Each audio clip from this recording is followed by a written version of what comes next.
you should focus on them because they're a hoax, while then contradicting himself in that same breath by arguing that he's now wanting to direct his AG Pam Bondi into exploring those files to find anything that would incriminate Democrats, but he's also calling it a hoax faked by the Democrats.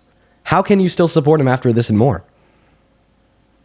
Yeah, well, in terms of that, that's not verified, first of all. And I support him because he knows what a man is and he knows what a woman is.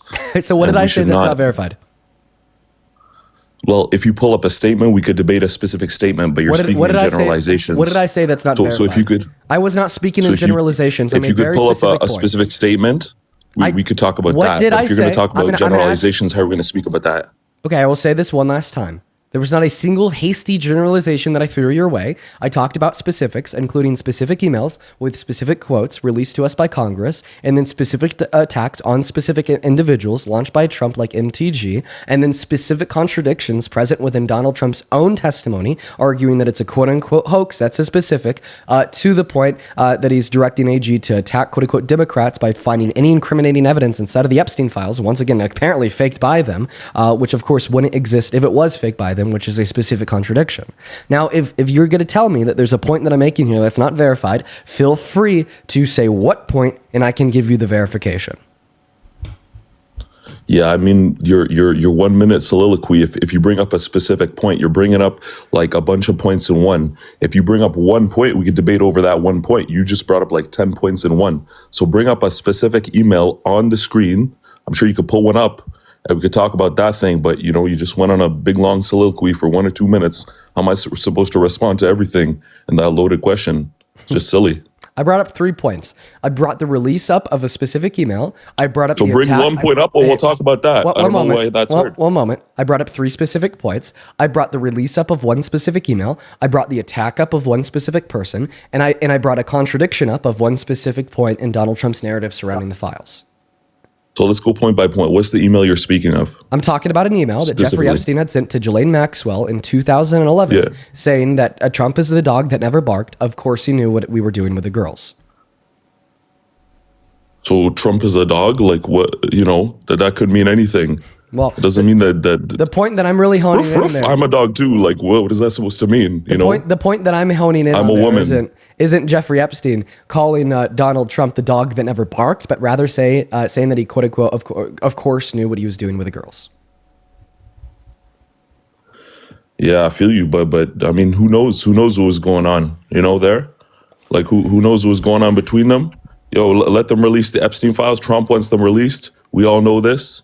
Let's get those files released, and we'll see what the truth is. We'll see what the truth is, Ruth. You know what I'm saying, brother man? Donald Trump does not want the Epstein files released. Yeah, he does. You don't want the Epstein files released because it will vindicate him. Donald Trump is the GOAT. My evidence that Donald Trump does not want the Epstein files released is that he said so. Like, I don't know what to tell you. The evidence that he doesn't want the files released is that he said so. He's calling them a Democratic hoax. He's telling all of his supporters to ignore them. He's saying that the supporters that do care are past fake supporters, and he's attacking the Republicans in Congress right now that want them released, blocking MTG and revoking his support of her, saying that he doesn't support her for re-election, following her request for him to release the Epstein files, and also having his White House go to other Republicans, like what the hell's her name? She is a congresswoman from Colorado, cheated on her husband, gave a BJ in a movie theater. I always forget her name. Give the chat around 10 seconds to catch up so they could. I want a BJ in a movie theater. Okay, weird. This public indecency. Lauren Boebert, there we go, and having his White House go to Lauren Boebert, another Republican who pledged to vote for the release of the Epstein files, trying to change her mind. Then, of course, also having his White House label it a quote-unquote act of hostility against the administration to vote for the release of the Epstein files in Congress. Yeah. So I support Trump 100%. He knows what a man is. He knows what a woman is. That's what I support him. In terms of the Epstein files, we all know that he wants them released. Completely shifting the goalposts. Right? You made the claim that he wants the files released. I gave you damning evidence 100%. That he doesn't. I want you to respond. 100%. How do you respond, sir, to the damning evidence that I gave you to demonstrate that Donald Trump and his White House do not want the Epstein files released? Oh, why do you have to be racist and call him white? That's kind of racist, I think. I said White House. as me as a black man, I find that very racist to talk about race. Okay, so now and this you're- type of thing so now you're gonna shift to talk it to about this rage- type of thing. So now you're going to shift it to Yeah. rage baiting because I just definitively proved you wrong. I mean, listen, sir, the strategy 100%. is something that we see all Me the as a time. black brother, You come up here. I don't get down with that. You came up here. You said that he wants the files released. I gave you damning evidence that he doesn't, and now you turn your brain off and you're going to start rage baiting. Like we're not just gonna like let you like escape accountability for the bullshit that you had to say, right? You can't just turn on the troll mode to circumvent responding to what I said. You know, everybody in my YouTube chat's now spamming troll. Obviously, this is a troll, but what wasn't a troll is what you had to say around 60 seconds ago. So, is the strategy when you have no counter argument to start trolling? Brother, man, this is the strategy. All right, I'm gonna tell you, Trump is the greatest. It is. We're going to go to get that next guest up here. So that was the very first debate of the day, folks. And what we're already seeing is the Trump supporters bowing the knee and disengaging in less than 60 seconds. It took us less than 60 seconds to get that guy from Trump supporter to rage baiter to completely turn off his brain, to stop the debate, and to start the troll. Okay. Wow. That is a new personal record. Welcome in, John. Do you support Trump? Yes, I do. Okay, John, how old are you? I'm 18. Okay, John. So, why do you still support Trump after all of the terrible news that we've received in the last 72 hours and 10 months? What fake news was imploded this time? What fake news? So you're gonna assume it's fake before I tell you it, just because I said it's bad. That's the The that's media troll- always has it where it's all the negatives, but it's never the positives, man. Okay. So what positives of Trump They outweighs? thrive off of negative media, bruh. What positives of Trump outweigh the fact that Jeffrey Epstein said in an email in 2011 that Donald Trump knew exactly what he had been doing with those girls all along? They're gonna say that Donald Trump is a racist, but in all reality, you know, he was friends with Jeffrey Epstein. He was friends with Diddy. You can't say these lies about Donald Trump and expect to get away with it. I mean, he is the least racist person in the White House as of right now. Well, we definitely weren't talking about racism. But is your argument that Donald Trump isn't a racist the fact that he was friends with Diddy? Are you serious? He left. He left. He left.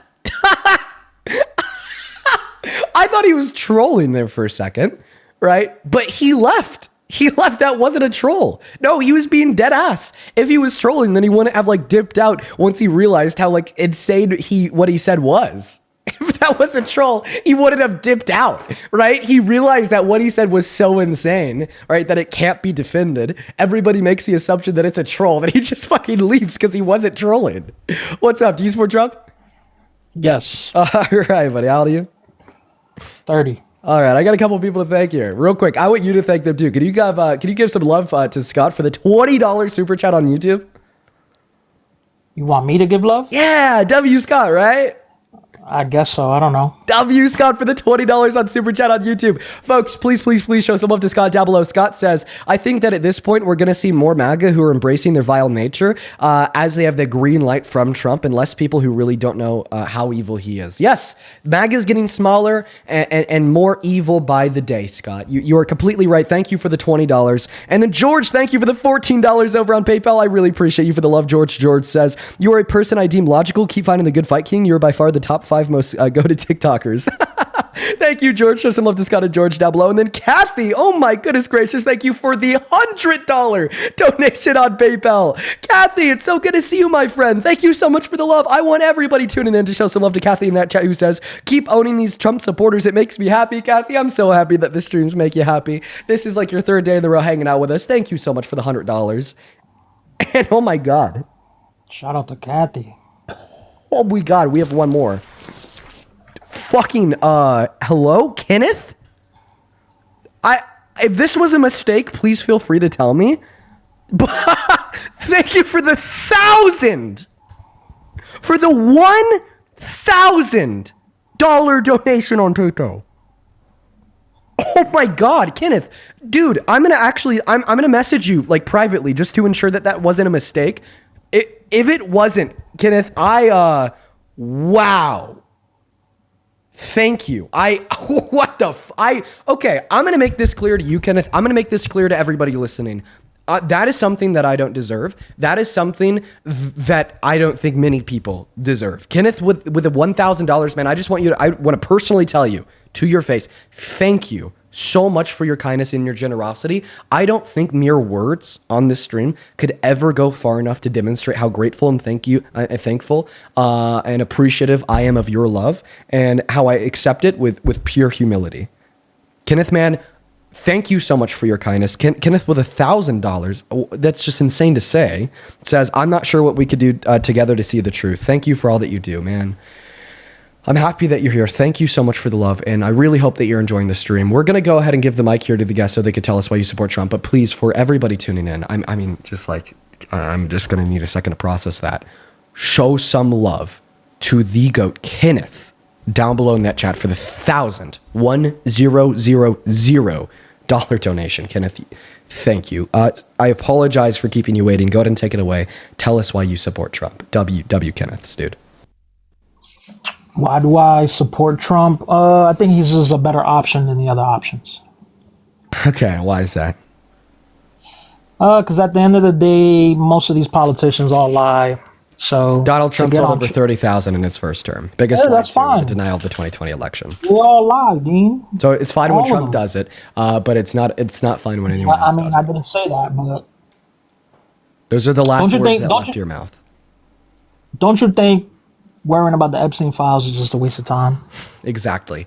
Right? I can't believe that pedophilia is now becoming a partisan issue to the extent where you think worrying about one of the most infamous child sex traffickers with possible connections, no, certain connections to the president of the most powerful country on the face of this planet is now a waste of time.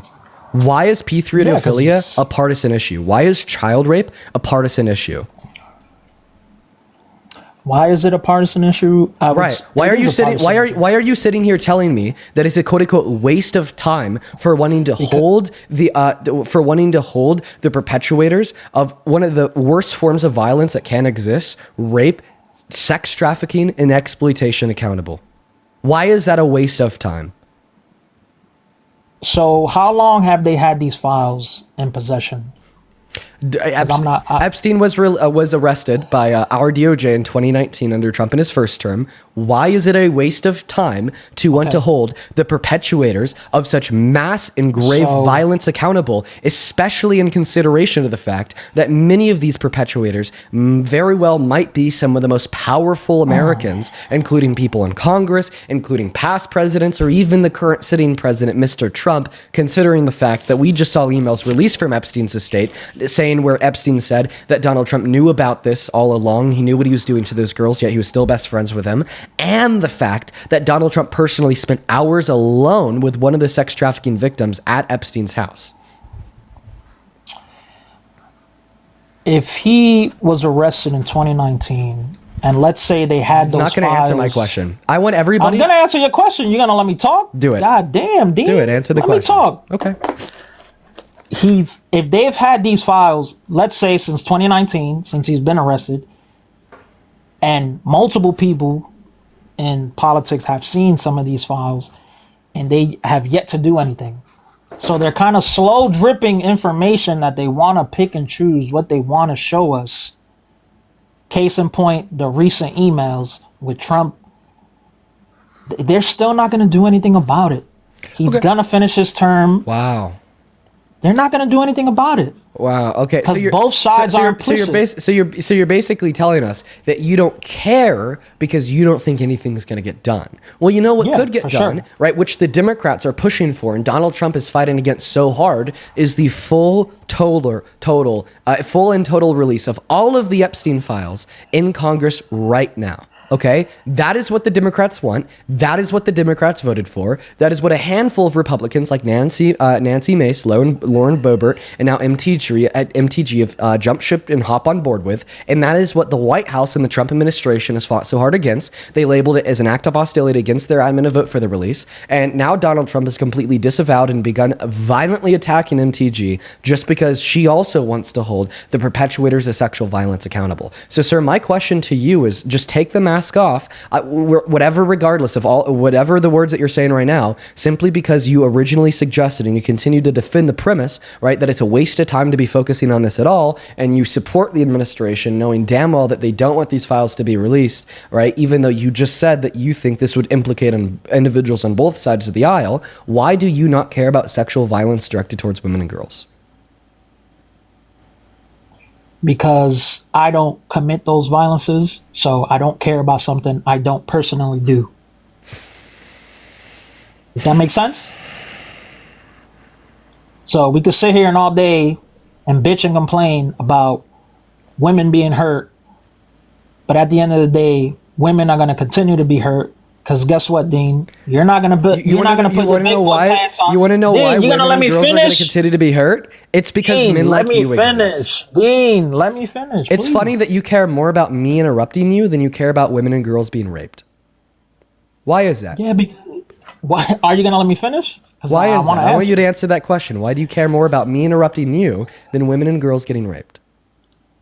I care because I'm trying to get my point across. And you're just interrupting. Okay. So you think that you getting a point across is more important than preventing the sex exploitation? Yeah, just like you think your point is more important. Right, exactly. And then in response to that last argument where you said that you don't care because you don't personally engage in it, do you care about murder? No. Okay, right, because you're not a murderer. Do you care about the Holocaust? Nope, not at all. Right, because you didn't commit the Holocaust. It's been you too didn't engage long. in the Holocaust. Do you Who care cares about about the do you care about Holocaust? slavery? No. No, because you never personally. I'm not a enslaved slave individual. owner. You were never not. enslaved. Okay. Are you a father? No. Okay, so you don't care about children. I care about children. Wait, why? Because you don't have any. I have nieces and nephews. Okay, And they're- right. and but, they're but- young. but- okay, so guess what? Those aren't your children. Those are somebody else's children. Right. Somebody related to But you. they're my relatives, right? Okay. Okay, so you do care They're about related children. to me, and so so they're in would proximity you to care my if one life, of those correct? children was raped? Of course. Oh, so you've raped a child?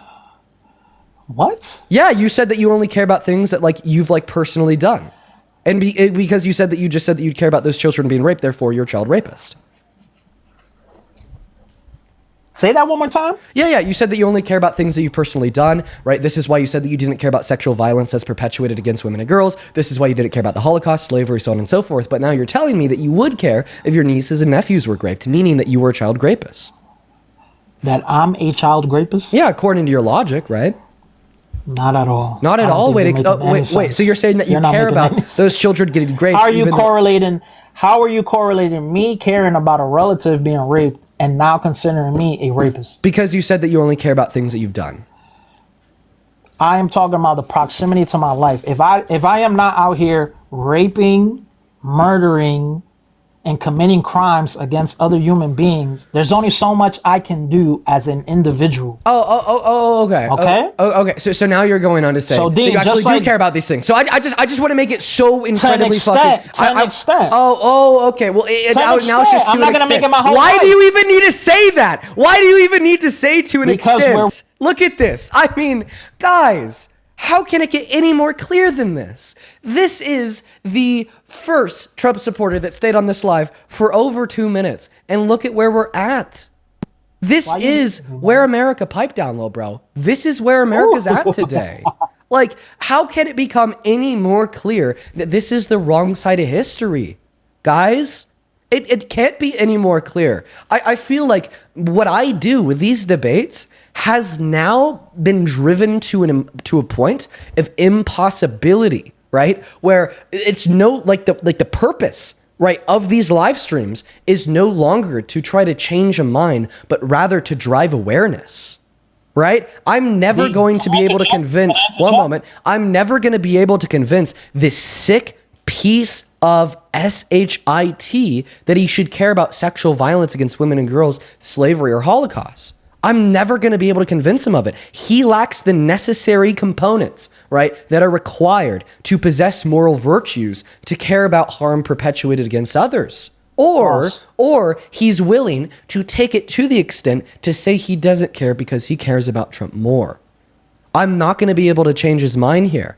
This conversation is not about trying to change a mind. This conversation is about keeping the general American public informed about the state of this country, the state of politics in this country, and why we have the administration we do, and who continues to prop them up. I'm going to give you the mic, and I'm going to give you the opportunity to walk back everything that you've said. I'm going to give you the opportunity to walk it back when you said that you don't care about sexual and violence against women and girls. I'm going to give you the opportunity to walk it back when you said that you don't care about the Holocaust, when you don't think slavery was wrong, you don't care about it. The Holocaust. That was a genocide of 12 million people. Who cares? What about Gaza right now? What about Gaza right now? If you don't care about the Holocaust, then how could you care about Gaza right now? What about Gaza? You're saying to somebody that is pro-Palestinian and cares about the genocide in Gaza for the same reasons I cared about the genocide in Germany from the 1930s and 1940s.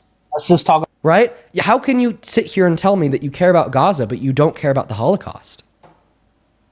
Because you can't say that you care about Gaza because men, women, and children are dying. That happened in the Holocaust. You can't say that you care about Gaza because little babies are being starved. That happened in the Holocaust. You can't sit here and tell me that you care about Gaza because it is the systemic genocide is perpetuated by a terroristic state. That's what happened in the Holocaust. So what about Gaza? Dean, it's hard to have a conversation when you interject. Don't let anyone finish, and then you mute me when you feel like it. But I'll be respectful. I'll keep this little game you're playing. To be honest, I'm not a Trump supporter. I really don't give a fuck about Trump. Yeah, I don't believe you. I don't believe you. Chat, this is where we're at as a country. What a way to start the stream. We're going to go to get that next guest loaded up into the box, guys. Hop inside that queue if you're a Trump supporter. We'll get you loaded up here. I can't even believe what we just heard. I can't even believe it. I cannot believe it. We're going to go to get that next guest loaded up into the box right now, guys. Make sure if you're inside of that queue that you are an American adult that supports Trump. These live streams have to be one of the most damning things on the internet today. Wow. What's up? Do you support Trump? Hello? Can you debate my partner? Yeah, is he MAGA? He's a Trump supporter, yeah. I will happily talk to your partner. Before I do, is it okay if I Let me take my AirPods off. Is it? Thank you, Kenneth. Okay, for sure. Just feel free to tell that to your partner so it doesn't seem like I'm ignoring him. I just got a couple people to thank real quick. Meg, thank you so much for the $50 super chat over on YouTube, Meg. It's so good to see you. Guys, keep on showing some love to Kenneth in that chat, but please also show some love to Meg for the $50. Meg with the $50 didn't attach a message, just the love. Thank you so much for your kindness, Meg. As well as Ray. Thank you for the $200 super chat. Oh my goodness, dude. Ray, thank you so much for your kindness and your generosity. Same thing I said to Kenneth. I do not deserve that. Thank you so much for the love. Oh my God. Let's get 2,000 Mays. Oh, Ray, sorry. Holy W. Dude, Ray with a $200, that is RAY, says, Dean, politics aside, you give me hope for the future generation. Thank you so much for speaking truth to power. My 3-year-old will be in good hands with leaders like you. I hope one day we will see you in an official position. Thank you.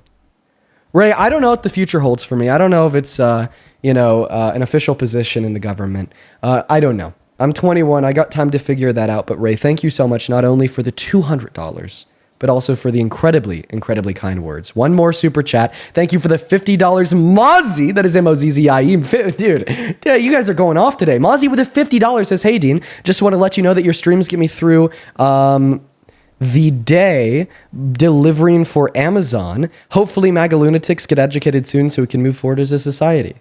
Listen, man, I think that education is going to work on some of them, but for most of them, it's just going to be social stigmatization. Like that last guest, you can't educate him. You just have to stigmatize those virtues existing in anybody, so those that hold them shut the fuck up and stay quiet. And then we reduce the amount of individuals that do hold them generationally speaking by teaching from birth that that is wrong and ought be stigmatized. But thank you so much for the love, Mozzie. Thank you for the love, Ray. Thank you for the love, everybody. Guys, thank you so much for your support. Now, there's a couple more people over on PayPal and Venmo, but I am going to go ahead and allow the mic to be passed to the partner of this guest so we can start our debate. Go ahead. Hey, what's up, dude? Welcome in. So I hear that you're a Trump supporter. Yes, I am. And why is that? Well, personally, first off, I'm a veteran. I'm a Trump supporter because I agree a lot with his policies when it comes to the military and veteran benefits and what he did for me while I was in the military. And that's pretty much it. My wife probably didn't give you much context. I've never actually voted for Trump. But you still support him as president. I mean, I don't understand why you'd support him and then not vote for him. Right. But I mean, listen, we're a year away from the election. We're not really talking about votes anymore. We're talking about support. So you're still in the right place. I just don't understand why you'd support him and not vote for him. But like, whatever. Okay. So what has he done for veterans? Well, as far as for veterans, even during this government shutdown, the VA disability is still coming in, as well as school benefits, which I appreciate. I know other veterans during the Biden administration where access to DEERS classes and other sources of like resources of getting out and helping you get out and transition from being active duty to a normal lifestyle. I've noticed that some of those programs were a little bit more accessible and easier to find during his administration. Okay, so point number one, Biden did a lot for veterans, including the PACT Act, which was an $800 million investment into the expansion of the VA that allowed resources to be accessed by over 1 million veterans that weren't covered previously. Point number two, about VA disability continuing to be distributed during Donald Trump's government shutdown. Well, of course, we would expect this because if he didn't do it, that would be political suicide. Think about it, dude. What does his base care about the most? USA, hoorah, patriotism, veterans. All right? At least that's what they say they care about. So if he didn't give that disability paycheck, that would have been absolute self-unaliving in his base. But point number four, Donald Trump doesn't actually care about you. He doesn't care about veterans because he doesn't care about what you fought for. You took an oath to defend and fight for the American Constitution and the rights in which are guaranteed to the people in this country. Donald Trump, on the other hand, has spent the last 7 years of his life perpetually attacking those things, ranging from the Constitution, right? In December of 2022, he called for the termination of all of its rules, regulations, and articles because he was sad that he lost the 2020 election and thought if he could throw the electoral rules out the window, he could get that off his back. Right, to in the last 10 months infringing on 4 of our constitutional amendments, like such as the 14th Amendment, when he passed an executive order trying to take birthright citizenship away from the children born to undocumented immigrants on American soil, even though they've been guaranteed that right since 1868. Or the First Amendment, when he said it's now illegal to criticize him in the media. He got Jimmy Kimmel kicked off there and said that he wants to come down hard on these organizations that do criticize him. To the Second Amendment, when he gave a directive to his DOJ to try to find a way to ban any and all gun ownership for law-abiding trans-American citizens. To the 10th Amendment, when he was illegally deploying the National Guard in cities across this country without good enough reason, leading to federal judges taking that ability away from him to do so in particular areas. To the 22nd Amendment, with the perpetual resuggestion that he wants to run for a third term, even though that is in strict violation of the 22nd Amendment. Right. I hear what you're saying. To me, a lot of those points are valid and true points, but they didn't really have anything to do with like the topic of what I was talking about as far as like veterans and what I felt he's done for me. As far as that point, I want to get your opinion now. Well, I did respond to that. So I brought up how he was forced into allowing disability benefits to continue. I also brought up how Biden and the left did more for veterans, but then I brought up how he doesn't care about veterans because he fights so hard against what you were willing to lose your life for, that being the American Constitution. These should all be relevant points, either to the argument that you were made or more so to what you care about in general. Yes, I totally agree. The other thing that I also appreciated that Trump did is he gave us a 3.1% jump in pay increase in 2020. And that was the biggest that I saw during my 5 years that I served. Right. There's a 5% pay increase under Biden. The reason why there's a 3% increase in 2020 and then a 5% increase in 2022 is because of the inflation onset by the pandemic. Okay, understandable. Yeah, it was still under his regime, so that's just how I view it. Exactly, regime. I mean, it's crazy that you, as a veteran of America, support a quote unquote regime. I was taught to like any commander in chief that's in place. I don't necessarily have a problem with Biden. That's anti-American. That's anti-American. It is so totally anti-American to suggest that you should bend the knee to whomever is in power. That, I mean, come on. We literally, we got off of that knee. We got off of that knee when fighting the Revolutionary War to rid ourselves of kings. Yes, I know, but it is in our oath when we swear in to join any branch of the military that we are to follow any direct order of the President of the United States. You missed a word. You know what word you missed? Lawful. President controls the law, whether it's right or wrong. That's not true. You think that the president supersedes the law of the land, the American Constitution? If he gives executive orders, yes. And you are uneducated. You are so totally uneducated. You don't even know the document that you were willing to fight and lose your life to defend. And that is honestly sad, but simultaneously, I am happy that you're here in support of Trump because of misinformation and a lack of education compared to virtues of pure, blatant evilness. So I want to use this as a moment of education, not as a moment of attack.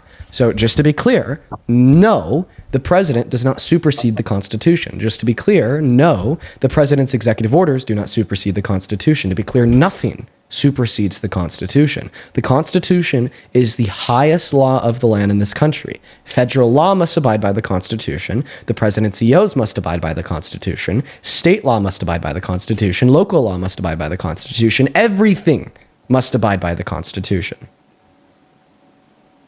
Agreed. Okay, agreed. So now that you understand that literally every legal construct and governmental construct in this country ought abide by the Constitution, do you understand now how you're wrong when you suggested that the president doesn't? Yes, I agree now. Thank you for informing me. All right, and this goes right back into our conversation about remembering your oath, how you didn't take an oath to the president. You took an oath to the Constitution and the lawful orders via your commander-in-chief. But when your commander-in-chief is making unlawful orders, launching an attack on this country's democracy, and this country's Constitution, I would argue this would make him a traitor of such, thereby at the bare minimum, concluding that you and anybody else that fought for this country and fought for these values should revoke your support from him. So let me ask you this, why do you think he has not been thrown out yet or been tried to be impeached during this term, not last term, but this current term that he's in? He likes to build what I deem as a supposed wall of inevitability around him. He likes to suppress his opposition. He likes to intentionally spread lies, and he likes to make it seem as if he is inevitable and unstoppable. Okay? And that has led to many many Republicans in Congress bowing the knee to any order from the highest Lord, Mr. Trump. Okay? But I want to make it clear. This, guys, is now completely crumbling, right in front of our eyes, in real time. Okay? Republicans, almost by the hour, are now turning against Trump, especially in Congress, by contradicting and declaring that they're hopping off board with MAGA. They are going to commit what Donald Trump calls a direct attack on the presidency by supporting the full release of the Epstein files in Congress. Okay? MTG, Marjorie Taylor Greene, has been one of Donald Trump's largest supporters for the last 10 years. She's a lunatic. We know this. Even MTG is now finally hopped on board with the resistance and being against Trump, right? Because Donald Trump disavowed her and revoked his support from her and launched violent threats upon her simply because she told him that she wants the Epstein files released. That wall of inevitability is crumbling, and I believe that we will see an impeachment come midterms. I mean, even Caroline Leavitt herself said that today. Caroline Leavitt said, if the Democrats win the midterms, that Trump will be impeached, so you got to get out there and vote. Even the White House knows that their wall of inevitability is crumbling right in front of their eyes. All right, and then my last thing that my wife wants me to talk about with you is I have a strong opinion about my taxes going towards Social Security. I know that it's projected, by 2034 that it's not going to be completely taken away. They're just projected it to go down to around, I think 77% was the last time I saw it. So this is just off the topic of Trump, more, I guess, the relevant world and the government.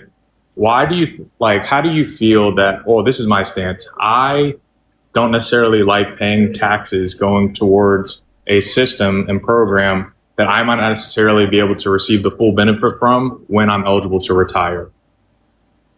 Well, which party is opting to push the retirement age later and later and later? Like, what do you see as a potential fix? Like, do you think there's a for it? And I'm not going to lie, like you as a service member, you as a veteran, you actually receive a lot of benefits from the taxpayers. I mean, you know that.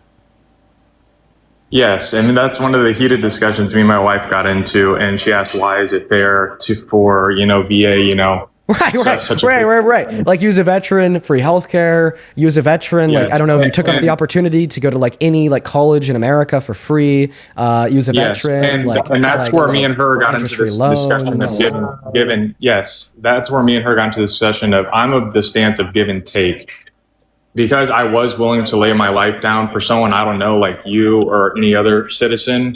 That's the give and take portion, to where it's like, wait, okay, question. If you're willing to lay your life down for a random American citizen, then why aren't you willing to pay $36 per year to fund food stamp benefits for 42 million low-income Americans that are starving?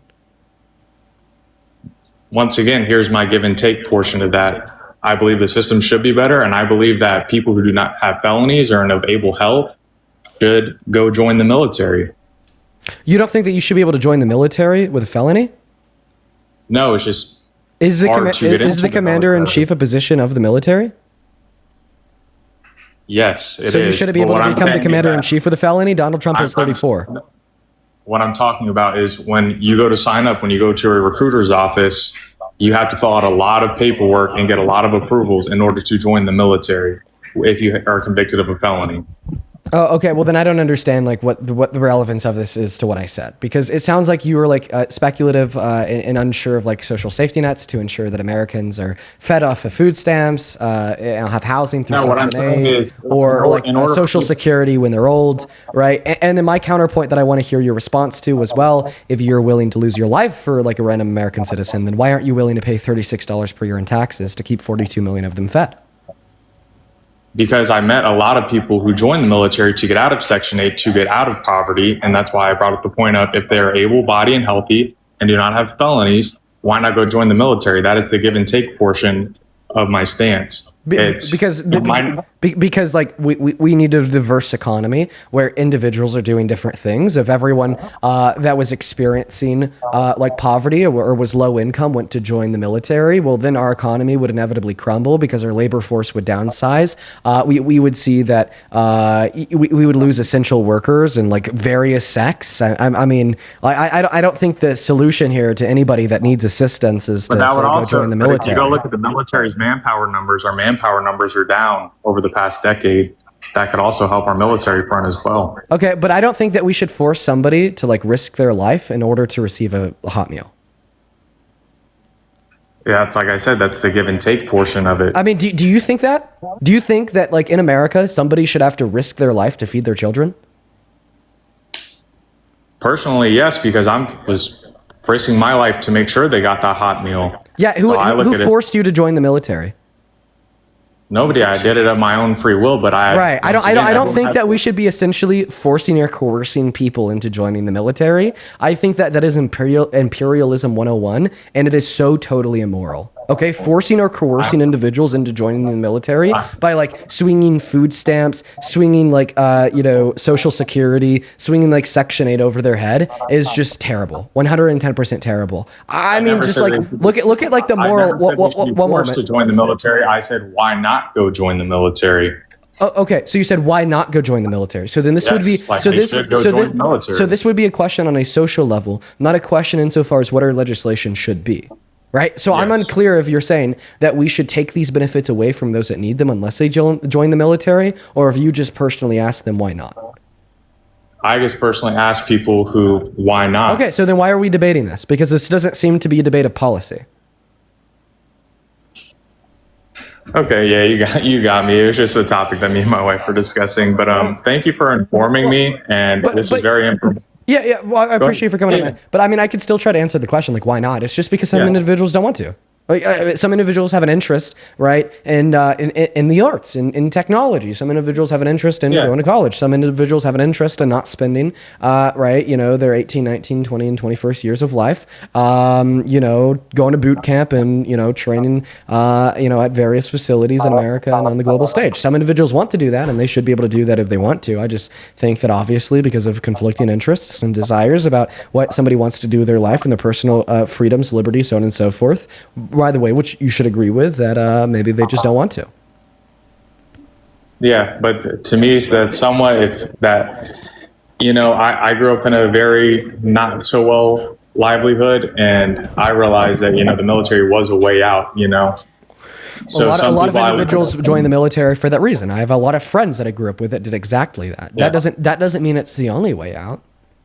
No, it's not. But I'm saying that is a liable way out for people who are willing and able. But like you said, the willing part is a choice. It's also a choice to accept what comes along with joining the military, like the potentiality of being deployed and dying overseas. Yes, like I said, it's a give and take. Right, but not everybody is willing to accept that take. Yep, which sucks. Well, it doesn't suck. I don't think it necessarily sucks. I think what it reflects is just the fact that we exist in a diverse country where individuals have like different interests, different desires, and different plans for their own life.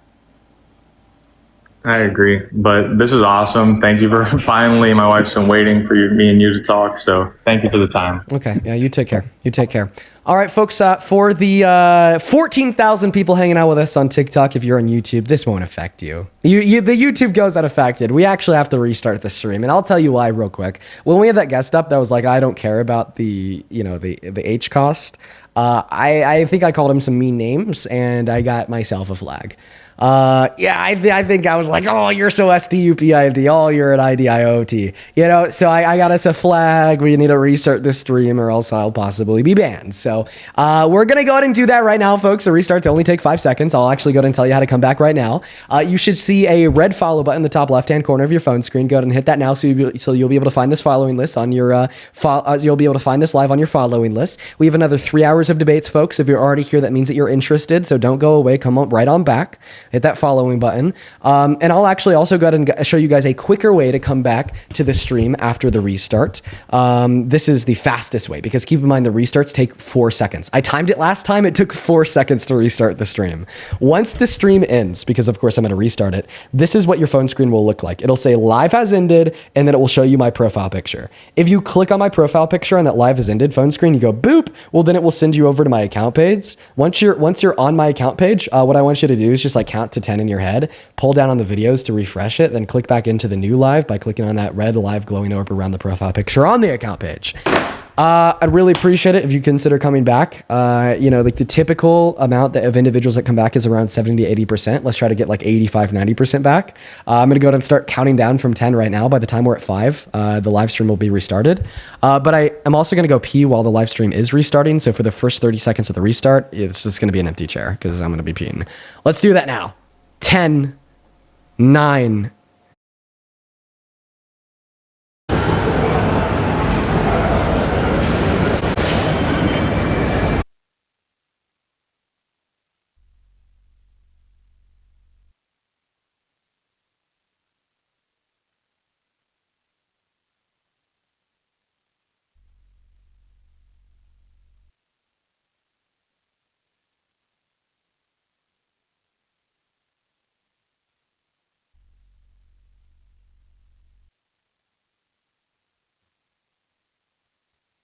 and we're back.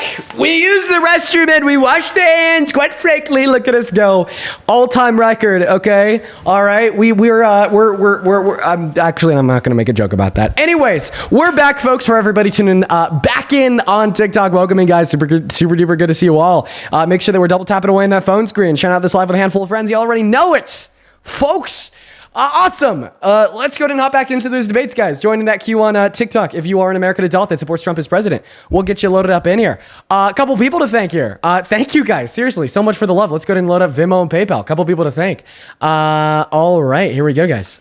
First person to thank. Thank you so much for the $10, Joby, over on Venmo, who says, my mother supports Trump because of his EO 14330 and how it benefits her 401k. Is there an argument against this? I'm going to have to look at the EO. I'll actually do that multitasking with the next guest. Thank you, Joby. Adriana, thank you for the $2. Jordan, thank you for the $5. Mr. Nick, thank you so much for the $10 over on Venmo. He says, keep up the good work. Thank you, Nick. And Danny with the $10 as well. He says, thanks for being our voice. Listen, we all have voices. We could all use them in our own way. This is just the way that I decided to use mine, you know? Jessica, thank you so much for the $150 donation on Venmo. What is going on today? Seriously, we've been live for like an hour and you guys have just been like so unfathomably kind today. Thank you so much for the love, Jessica. Guys, I went to see 2,000 Jessica W's down below. Thank you for your kindness and your generosity. It is completely undeserved. Thank you. I really appreciate you, Jessica. Jessica with $150 says, for fighting the good fight. Jessica, thank you for being here. I really hope that you enjoy this stream, and thank you for the $150. And then Jonathan, thank you so much for the $25 over on Venmo. Thank you so much as well. Who says, I seriously can't believe we have so many people who are so morally corrupt. Hang in there, Dean. You're making a difference debating. I appreciate you. I appreciate you too, Jonathan. Good to see you, man. Thank you for the $25. Then Mary with the 10 saying, horribly stressful day at work at the hospital. Thank God I have you to listen to on my commute home. Mary, it's good to see you. You hang out with us every day. Good to see you. And then Steffi, thank you so much for the $25 over on Venmo. That is STEFFI, who says it might be a rough one today, Dean. All the best to you. Keep up the good work. Yeah, Steffi, it's definitely turned out to be a rough one today so far. Thank you so much for your kindness. We are all cut up over on Venmo. Over on PayPal, please show some love to those donors. Harold, thank you for the $50, my man. It's so good to see you. Thank you, thank you, thank you. Wow, dude, Harold with the $50. Let's get to 500 Harold W's. Says teachers and nurses have to pay for an education and training. Military and police do not. Teachers and nurses are unable to pay off their loans and need help. Those military dudes then vote against forgiving those teachers and nurses loans. I think that you bring up a good point, Harold. I do.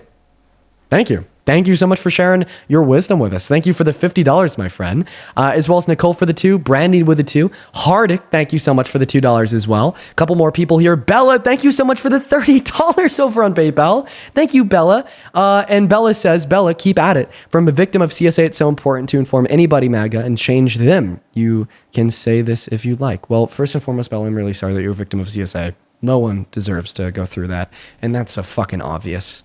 But thank you for being here, and thank you so much for your kindness and your love. Please show some love to Bella down below. Seriously, thank you so much. And George, thank you for another $30 over on PayPal as well. Show some even more love to George down below, who says, as Jesus commanded me to be charitable and love everybody, not like these MAGA fake Christians.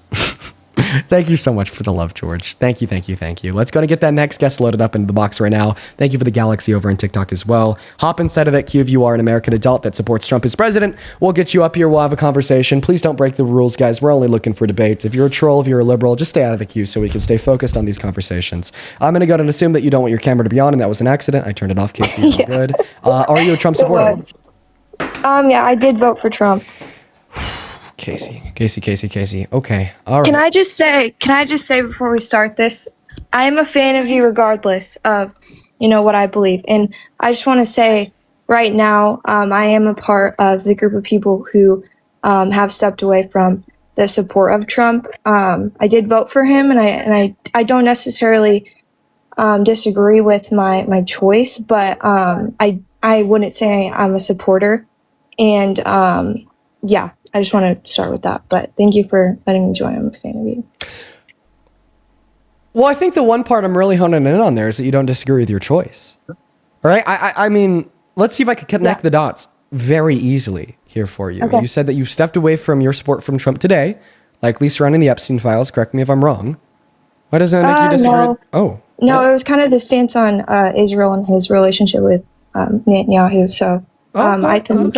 Okay. I think that's kind of what shifted my views, but I'd say ever since 2019, I've been. Why don't you regret your vote for him? Why don't I regret my vote? Yeah. So I would say that I honestly just wanted, who I thought would be the best option. I am a conservative. I'm a Republican. I do believe that in the other option wouldn't have been better for our country. Oh boy. Yeah. Okay. But sadly, we have a system where if I chose to vote for anyone besides Trump, our only other option would be Kamala, which would. This is definitely still like willing. It's definitely still calling of a conversation here. Okay. Yeah, I'm happy that you've stepped away from your support for Trump because he's pro-Israel, but simultaneously, I think it's important to go through why you should regret your vote for Trump by just simply like detailing the differences between the two candidates and like what we would have had in this country today if you had changed your mind and made a different vote last November. So hopefully you can make better decisions moving forward. Okay, if Kamala Harris was elected as president, then we wouldn't have a sitting president that was best friends with a notorious billionaire child sex trafficker, knew about his child sex trafficking, said and did nothing. If Kamala Harris was president, then we wouldn't have had a refusal from the president to feed the mouths of 42 million starving Americans, including 16 million American children, during the longest government shutdown on record, which probably wouldn't have happened in the first place if Kamala Harris was elected, since then we wouldn't see a strong push against subsidies to keep healthcare affordable for 55 million Americans. If Kamala Harris was elected as president, then the big beautiful bill wouldn't have passed. 10 million low-income Americans wouldn't have lost health care. 3 million Americans wouldn't have permanently lost food assistance. And we rather would have had tax cuts for 121 million Americans in the low and the middle class, as it should be. And I could say much more. I'm going to go ahead and stop myself there so I'm not overloading you. So Dean, my question for you is, how did you feel about the $1.7 trillion that was demanded by Democrats to get funding for things that weren't necessary? Emily, like, thank you for the motorcycle. Like what? Yeah, so, $1.7 trillion was demanded by Democrats. Can you agree with that? I don't know if I can, because the ACA subsidies would only cost $150 billion to extend over 10 years. Right, but there's more to that. There was $1.7 trillion. So what was the other that was demanded. What was the other $1.55 trillion made up of?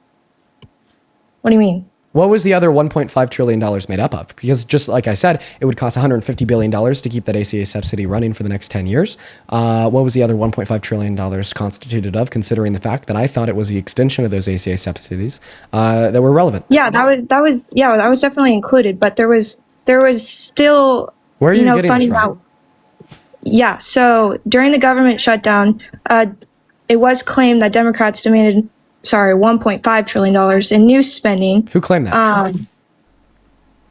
Republicans. It doesn't really state House Republicans.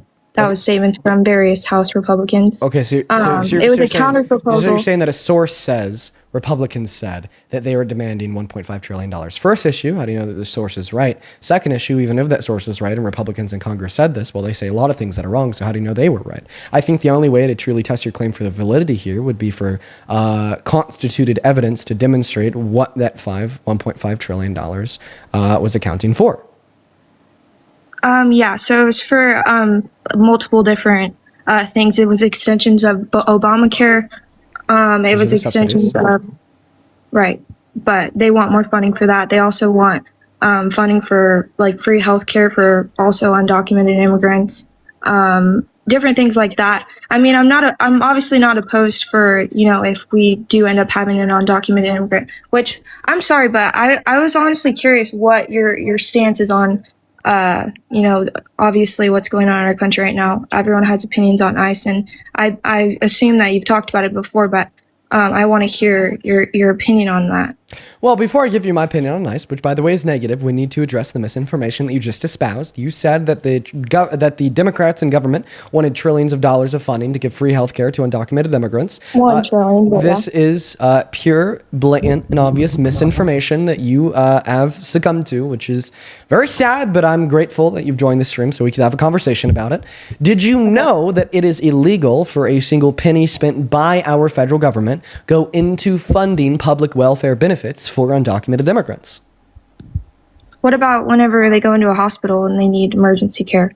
Well, that's EMTALA. That is a special circumstance legalized through EMTALA under Obama in 2014.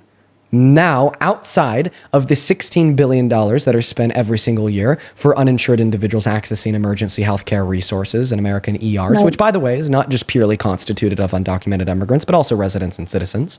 Undocumented immigrants cannot access Medicaid, Medicare, Section 8, food stamps, so on and so forth, given that these are all federal benefits. And now this was made clear by the Personal Work Order and Responsibility Act of 1996 that specified that federal public welfare benefits could only be given to legal residents and citizens. In fact, it is because of the Personal Work Order and Responsibility Act and other pieces of federal legislation on the books that made it illegal to give these public welfare benefits to undocumented immigrants, that called for a new bill to be passed to ensure that all individuals seeking emergency healthcare resources that are uninsured could have that covered by the government through EMTALA under Obama.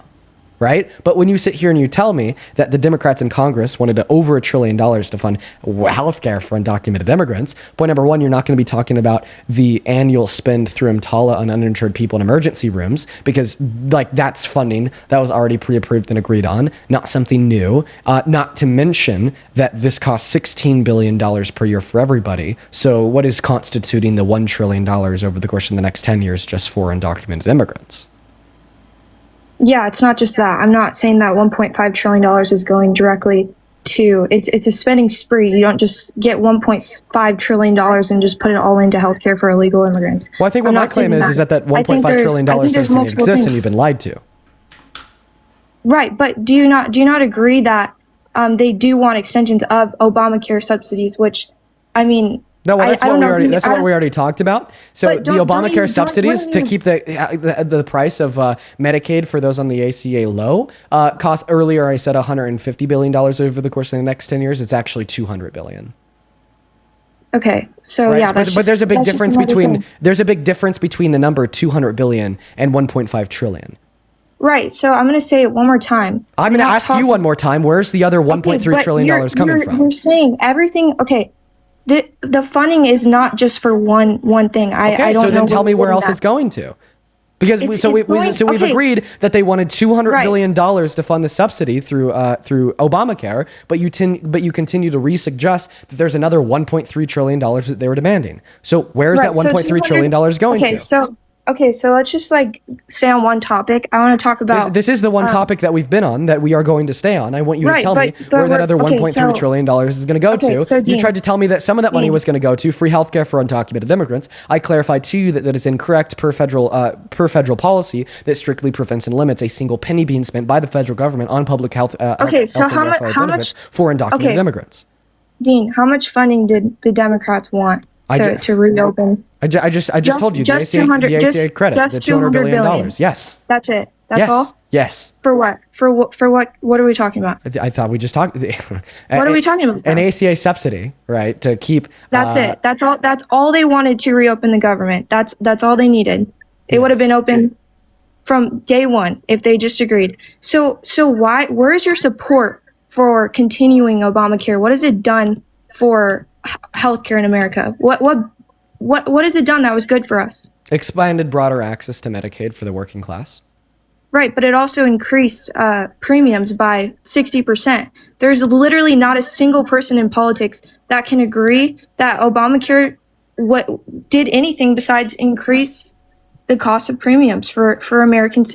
There's just no benefit of Obamacare. And if you can explain how Obamacare works for our country. Can you explain to me how Obamacare increased premiums? Because whenever you give your full amount of money that taxpayer money that is set for Obamacare, you send it straight to these private insurance companies, that immediately increases the premium price for the person who's holding that policy, the policy holder. Obamacare covers people through Medicaid. Right, but where does what do you? There's not Medicaid. Medicaid's not a private insurance company. But Obamacare also sends money to private insurance companies. That's how that works.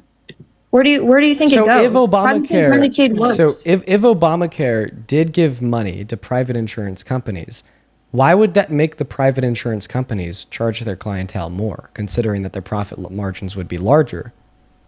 Okay, so why do you think they want I'm not even sure that that's true, but like, given that it is true, why would that increase premiums? Okay, so I just answer the question. How has Obamacare done any good for American healthcare? Well, I mean, I just a genuine question. I already told you, and I'll repeat it. But can you bring I want statistics from you. Give me statistics. Class. Okay, Dean, give me a statistic that shows that Obamacare was good for American healthcare. Go ahead and look it up. But yeah. There we go.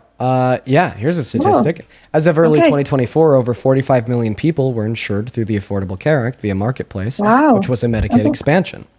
Right? So the good that this did, right, for this country was by giving, right, 45 million, right, American citizens, right, access to Medicaid, right, through this act that didn't have coverage prior. So basically, my argument that the ACA is better than no ACA is that Medicaid is better than no Medicaid, because health coverage is better than no health coverage. Right? And I feel like that's what we need to address. So 40 through 60,000 people die every single year in this country because of a lack of access to health insurance. You insure them, you extend the length of their life, and you extend the quality of their life because you enable them to go to the hospital, talk to a doctor, and seek preventative care, right, for chronic illnesses and other medical health complications. Now, the ACA allowed that access to be given to over 45 million Americans, particularly those in the working class that weren't covered under Medicaid before the ACA was introduced. Right? And I mean, millions of these Americans exist. We just went over that figure, it's 45, meaning that many people reliant on the ACA to access Medicaid are watching this live right now. Okay? No, I agree. Right? So go ask them if it's a good thing for them to be paying, monthly premiums of like $100 compared to $700. You know, like if these ACA subsidies are not extended, all right, the average family in Maine relying on Medicaid are expected to see a jump in their premiums annually of $16,000. Now, I understand that the ACA and Medicaid are not the best, okay? We lag so far behind other developed countries in this world insofar as the health coverage that we offer to our constituents. Yet, Medicaid and the ACA existing are better than repealing them with no plan to replace them with something better, telling Americans to go fish or rather go die. Okay, so I agree. I want people to have more affordable healthcare. And what I'm saying is this was supposed to be an Affordable Healthcare Act, and it just didn't end up being that way. I mean, so premiums that's a false claim that you have no evidence for. So, Dean, okay, are you hitting your vape right now? It's an anxiety pin. Okay, well, Dean, I want you to actually research this. You were a fan of me, but not a fan of my anxiety pen. No, I want you to live a long life. I want you to debate till you're 100 years old, but if you keep hitting that, I don't know. Yeah, sure. I think that the anxiety pen increases my chance of developing lung cancer by around 30 times. So I need to stop using it. Why are you anxious? Why are you hitting that while we're talking? So I need to stop using it because it will reduce the quality and expected and average life expectancy. Like the fact that I use this is projected to reduce my life expectancy by 10 years. I seriously need to quit. I completely agree. But you know what else reduces the average life expectancy of Americans? Taking their health care away. That's a fact. Can you agree? There. Yeah, you got me there. Okay, so if you want me to stop using this anxiety pen, one moment. If you want me to stop using this anxiety pen, right, so my life expectancy is not cut short, well, then you wouldn't support Trump because he's cutting the life expectancy of 10 million low-income Americans short by taking their Medicaid away through the big, beautiful bill. That was a nice correlation. That was good. I just want you to become aware that this is from John Hopkins Public School of Health, Bloomberg. It says that consumers buying insurance through the ACA plans are seeing premiums rise by up to 59%, which is true. If you can find me a statistic that doesn't show an increase of premiums significantly, since I would say let's go from 2014, we can just go from there. If you can find me any evidence that it's, let's say, been, I don't know, not increasing by 59%, then you win this argument. But I don't think you can do that. Did you know that the average increase in premium payments for subsidized enrollees under the enhanced tax credit that the Republicans refused to extend, thereby causing the government shutdown, would be 114%? Right? So you're saying that premiums have increased on average, 56% since 2014. Right, but because of the Republicans refusing to fund this one ACA subsidy, right, in 1 year at one point in time, they're expected to go up by 114%. Oh, it's going to go up by 114%? On average, right? According to, let's see here, ABC, you could go on Google, you could type in, Obamacare enrollees will see premium spikes over 300%. Whoa, that's different from the 116% figure I just gave you. That's 3 times larger. As sign-up period begins, this will devastate us. Referencing the expiration of the subsidy. Okay, so can you give me like just your claim, but with like an actual number? Oh, I gave you the claim and I gave you the source. That's what I just did. Is it 114 or 300? No, well, according to ABC, 300. I was wrong. Okay, so that just sounds like maybe we need to really go find a solid number. Well, we just got one from ABC. Solid. Where was 114 then? Well, I thought that's a number that I had saw somewhere else before. I guess I was wrong. Okay, so. Whoops! It's actually worse than what Dean thought. You know, that's meaning it's even worse for Americans. Okay, so okay, I'm just confused by why you think more funding will. What will that do for ACA that like obviously hasn't worked? What do you think it'll do? Well, to state the obvious, it will prevent premiums by going up by 300%. Okay, so why were premiums rising under the ACA in the first place? Because prices rise of everything, not just health insurance. But how does it go up by 59%? How would an Affordable Care Act that was implemented by, I don't know, it just doesn't make sense. How is it able to rise that much? I don't understand. I don't understand the suggestion of the question being asked here. Why? How? How? Because you understand that individuals covered under the ACA, even though there has been a 59% increase in the price of health insurance premiums via the marketplace and dictation of said market. So maybe we should, socialize all healthcare. So it's not. One moment. Stop, dude. If you're gonna ask me a question, oh my goodness, I would really appreciate if you'd listen to my response. I gotta say, the biggest thing that people do that really grind my gears are asking me a question and not listening to my response. Right? Capitalism requires growth. Shareholders require companies to continue to expand profit. Okay, so of course we're going to see, right, rate hikes inside of the insurance industry under capitalism via the dictation of the free marketplace.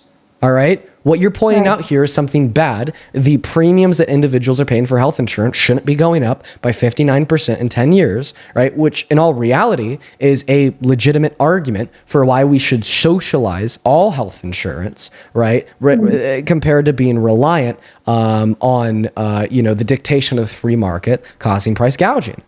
Right? So the outcome of this position, right, isn't make a 34 count felon, predator tyrant president to take the system away, thereby causing a premium increase by 300% for the 55 million individuals that are on Medicaid through the ACA, and just completely taking the Medicaid away, point blank period, from 10 million of them over the course of the next 10 years, but rather to swing more to the left and figure out a better socialized healthcare system to ensure that individuals aren't paying an increase of 59% over 10 years. But if you think that a 59% increase in premiums over 10 or 11 years makes the ACA worse, well, then obviously a 300% increase in premiums overnight would make the ACA even more abysmal, correct? Could I get a yes or a no? No. You sound like an idiot. If you want to suggest that a 59% increase Dean, in you're gonna premiums- get okay. I don't want you to restart your live. Come Don't on, call me that. I'm sorry. I mean what I said. How can No, you how can you you're say gonna that it's have to wrong when restart. how can you say that it's wrong when premiums go up by 59% in 11 years, but it's not wrong when premiums go up by 300% overnight? Okay, so you genuinely are saying that overnight. No. I want you to just respond to what I said, please. Right, overnight if the subsidy expires, yes, premiums go up by 300%. Yeah, Okay, so you said prices just automatically go up. yeah, That's what because you that said ACA earlier. subsidy subsidizes Right. a So portion of this premiums are going. premiums. Okay, so this is your logic. This is what This you're is trying not the logic. This is the real world Okay. outcome. Okay. Also, you said 55 million people are on ACA. It's 45 million. Yeah. But you said that prices increase. That's what you said to me. Whenever that was your response to what I said. So you think these subsidies from Democrats, $200 billion, is how would you think that would fix the prices? Because from your response to what I said, prices just go up. doesn't fix the prices. It keeps them from going up more. How does $200 billion keep the prices from going up more? Where is that money going to go? That money is going to go into subsidizing a share of the premium for the people relying on Medicaid through the ACA.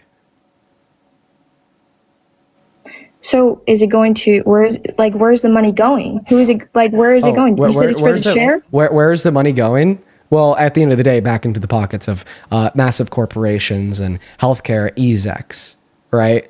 Which isn't optimal, which is why we should socialize medicine. But it's better than having unaffordable premiums for millions of low income and working class Americans. So why does it take $200 billion to stop these? You're saying it's not insurance companies. It is. They send the money directly to private insurance companies, whether you want to admit that or not. I just said that it goes back into the pockets of greedy corporations and healthcare execs. I mean, I don't think that we're debating that point too much. What? Okay, so why do you I'm just so confused. You literally just are admitting that you know where the money is going to go. Right.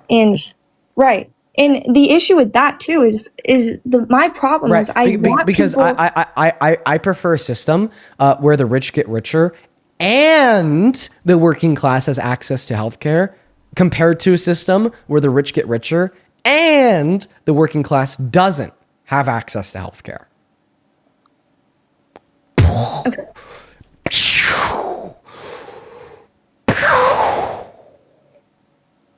Okay, so let's just backtrack really quick one more time. Okay, so you are admitting that the $200 billion is still going into the pockets of these people. The big corporations, healthcare execs, terrible people, yeah. Right. So we've had the ACA for a while now. We've seen the downside of it, the huge downside of it. So what is going to stop these same corporations from doing the exact same thing they've been doing all along? How are we going to regulate that?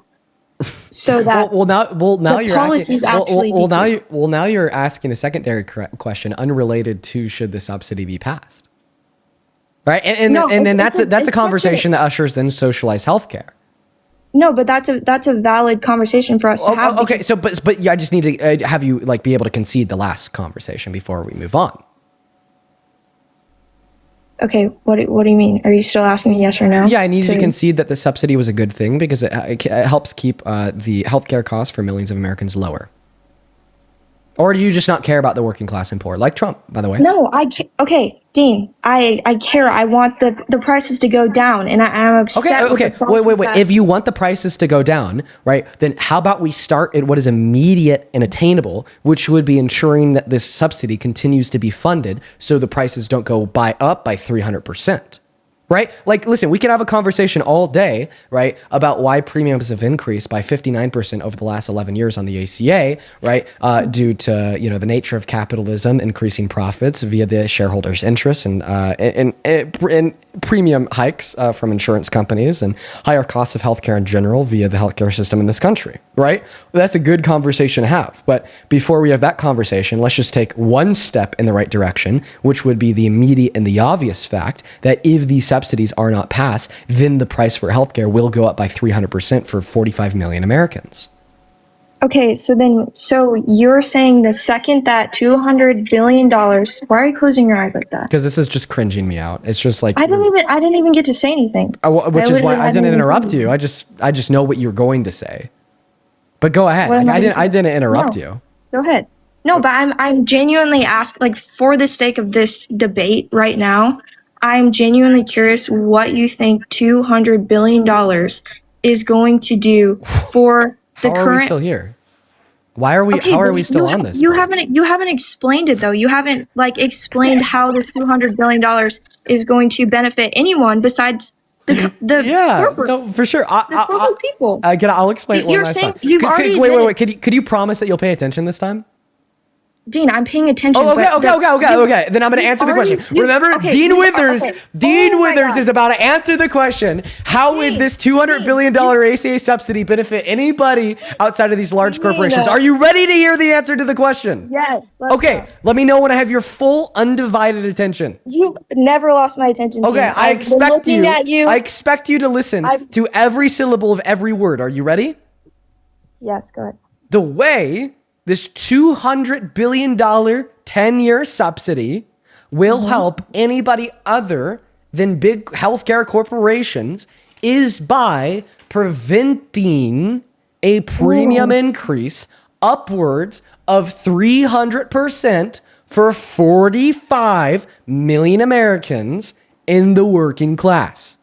This is an obvious benefit that you need the sense of a toddler to grasp, since it only requires connecting point number one, which is increasing healthcare costs, to point number two, increasing healthcare costs are bad. Okay, so why don't we just spend that money and just, instead of the taxpayer money going straight to these private insurance companies? Okay, I'm going to kick you. instead- No. I'm going to kick you if you don't address the premium increase for working class Americans. You Why have are you precisely threatening you have precisely 25 seconds to either address that point or get fucking booted. BOOTE, dude. Why? Where is this aggression coming from? I'm genuinely From the fact that I've repeated this silly shit that a 3-year-old Okay, could understand fine. about 1 billion times, and every single time I repeat it, you don't get it, and you want to talk about something else. But every single time I brought this up, you've just pivoted to talking about the same other thing every single time. It's getting annoying, okay? Like, listen. We've had like 1,000 people leave in the last 2 minutes. You understand that, right? 1,000 people have left this Who's been live talk- who's been talking because now? they cannot understand, right? Like they're just not here for like this bullshit. They're not here for like this like obtuse and willful ignorance. Okay, like you have to be able to address this. Like I understand, right? Let me try to calm it down a little bit. I understand that humans have this silly little quirk where they don't like to be wrong. So when they are wrong, they try to find some way to internally justify it. And one way that a lot of people will do this on my live is they'll find themselves repeating again. Okay? Right. You don't like the answer that I'm giving to your question. How does this subsidy benefit anybody other than big corporations? Because the answer that I'm giving to your question is true. The answer that I'm giving to your question is undebatable. The answer that I'm giving to your question can't be refuted, right? And because you can't refute the answer that I'm giving to your question, you will instead repeat the question. And you'll do that all day. Dude, if I left you up here, you do that all day. You don't even know that you're doing it. Okay? Right? Okay. We're going to go in this loop again where you're like, Dean, I don't understand. How is this subsidy, this $200 billion subsidy benefiting everybody? I will then repeat for the billionth time that it will prevent a premium increase by 300% for 45 million Americans. And then for 30 seconds, you'll then go on to deflect and talk about something else. But then you'll go back to saying, Dean, how does this $200 billion subsidy benefit? I'll give the same answer. Another 30 seconds, deflect to something else, re-ask the question. Dean, how does this $200 billion? Same answer, deflection, re-ask it. You could do that all day. And that is what you will do unless I kick you. So either directly respond to what I said or get booted. Okay, can I just say one thing? Don't boot me. Okay, but I just want to also bring up that the Biden administration had 13 different resolutions for ACA, and I know that it expires or at the end of 2025. I'm aware of that. But it is fair to have concerns. Okay, what are you like? I'm responding to what you're saying and you're counting. Like, why are we counting right now? Oh, because I'm like, responding. well, I mean, It's okay. if you're curious, if you're curious, I'll tell you why. The reason why I'm counting on my hands right now is because I said that you're not going to respond to what I just said, and instead you're going to deflect for around 30 seconds, and you're going to re-ask the question. So you already started the deflection. I was just counting it to see if it would amount to 30 seconds, like I suggested. Dean, but it's fair. We need to bring up different things that have come into play. No, you need to respond to what I said insofar as how the subsidy benefits Americans. But we've had continuing resolutions for the. Okay, like this is you're talking about CRs under Biden is not responding to how the subsidy benefits Americans. Yeah, I'm trying to have this conversation. At the end of the day, do you want me to? Okay, have you ever been bowling before? You know how you could get like the bumper rails up on the sides to help you. Do you want like the metaphorical bumper rails? Do you want me to like repeat what I want you to address? No, but okay, since okay, then I'm gonna kick you. You have a good rest of your day. Dean, let's go to get that next guest loaded up into the box, guys. Make sure if you're in that queue that you're an American adult that supports Trump as president. Holy fucking shit, we just broke our brain. We're gonna go to get that next guest connected right now, guys. Only up inside of that queue if you are an American adult that supports Donald J. Trump. Keep in mind that you got to be at least 18 years old. We're gonna go to get that next guest loaded up in the box right now. Holy fucking shit, we had over like 1.2 thousand people leave because of that. By the way, we had 13,000 viewers on TikTok. Now we're down to 11.8. That was insufferable. Holy moly. All right, we're gonna go to get that next guest loaded up into the box right now, folks. Here we go. We got Ethan connecting to the box, folks, over on YouTube Super Chat. Thank you so much, Just Wise. That is WYZE. Thank you for the $10 over on YouTube. Who says, I think MAGA requires a change in strategy. You should require these idiots. You should record these idiots repeating their questions after answers. Start debates. They are a program bot, and then show them the clip. I do that sometimes on specific like topics. Maybe I should just do that with more topics and more circumstances. What's up, Ethan? Do you support Trump? Not much anymore, if I'm being honest. Dude, awesome to hear, Ethan. Thank you so much for being reasonable. We're going to move on to the next guest now, guys. If you're in that queue, you must be a Trump supporter. If you're not, you are going to get very quickly banned. We're just looking for some debates, folks. Yo, DA Brian, thank you so much for the $20 over on PayPal. Show some love to DA for the $20 down below. Let's get 200 DAWs. DA Brian drops the $20 without a message. Only the love. Thank you so much, man. I really appreciate you for your kindness. And Miss fucking Kathy with another $100 over on PayPal.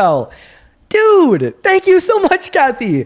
Thank you. Kathy with a $100 says, thank you for being so articulate. You are one of my favorite people. Kathy, thank you so much for showing so much love. You hang out with us in here every day, and you continue to drop like insane, like genuinely insane fucking donations. Just know that I really appreciate you, Kathy. I'm eternally grateful. I want to see 1,000 Kathy W's down below. Then one more here, Kovi, that is Kovi. Thank you for the $20 on PayPal as well. Who says, hey, love your streams, active duty military here.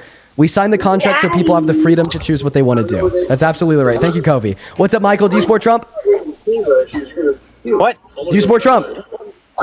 Yes. You have a lot of background noise, man. What can we do to mute that? Sorry, hold on 1 second. Sorry. All right. Yes, I support Trump. Much better now. Okay, man. Why do you support the worst president, the worst predator president of your goddamn life? Why is he a predator? Why is he a predator? He was held civilly liable for the rape of E. Jean Carroll. He boasted about sexually exploiting naked little girls and naked adult women to Howard Stern in 2005 on his radio show.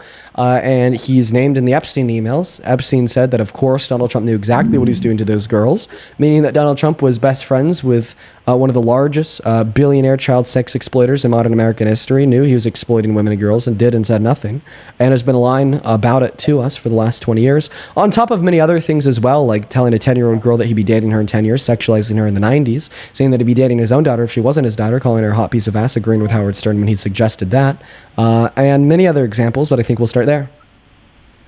Okay, the Howard Stern interview, was it specifically young children that he was talking about?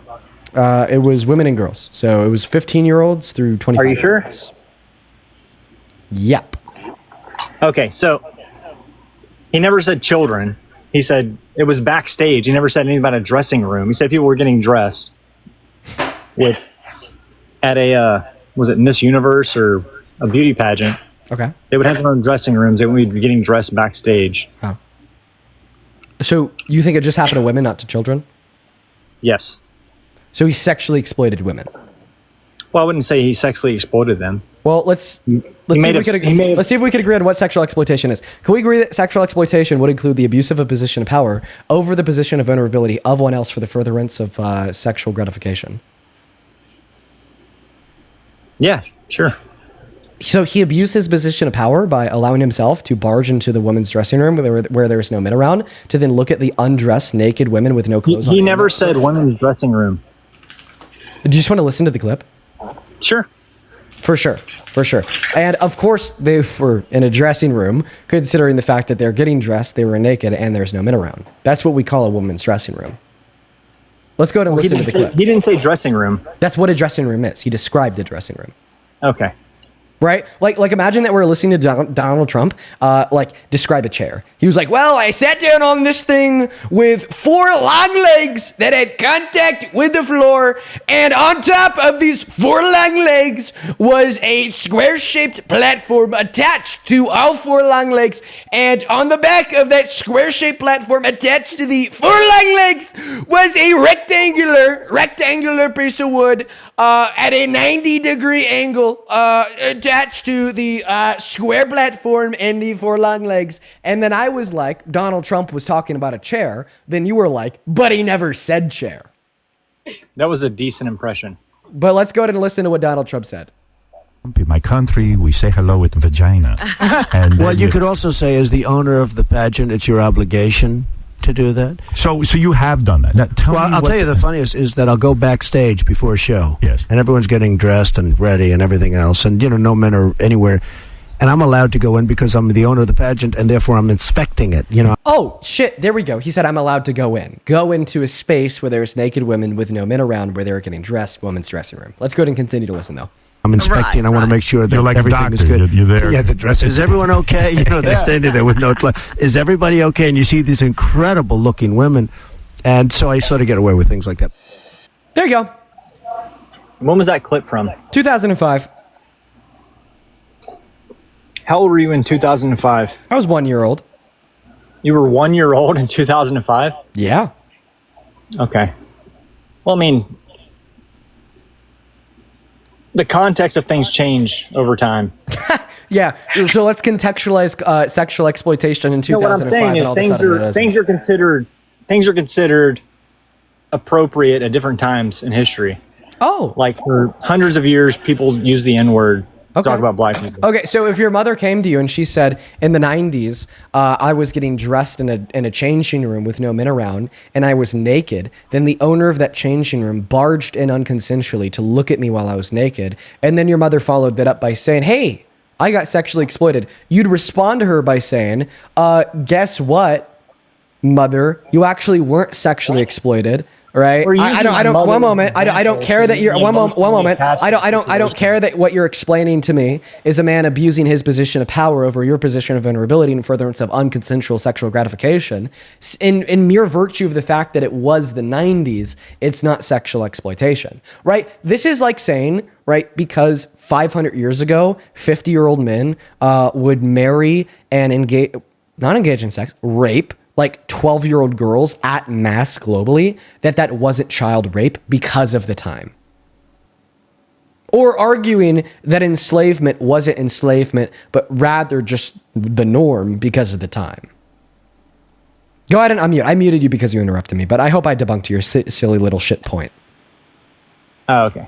Well, what I was saying was that things are appropriate depending on what time they're in. Obviously, marrying a 12-year-old is wrong, and we can all agree that that's wrong, but hundreds of years ago, that wasn't wrong. It's still not wrong in multiple countries across the world, but morally, that's wrong. Everybody would agree that.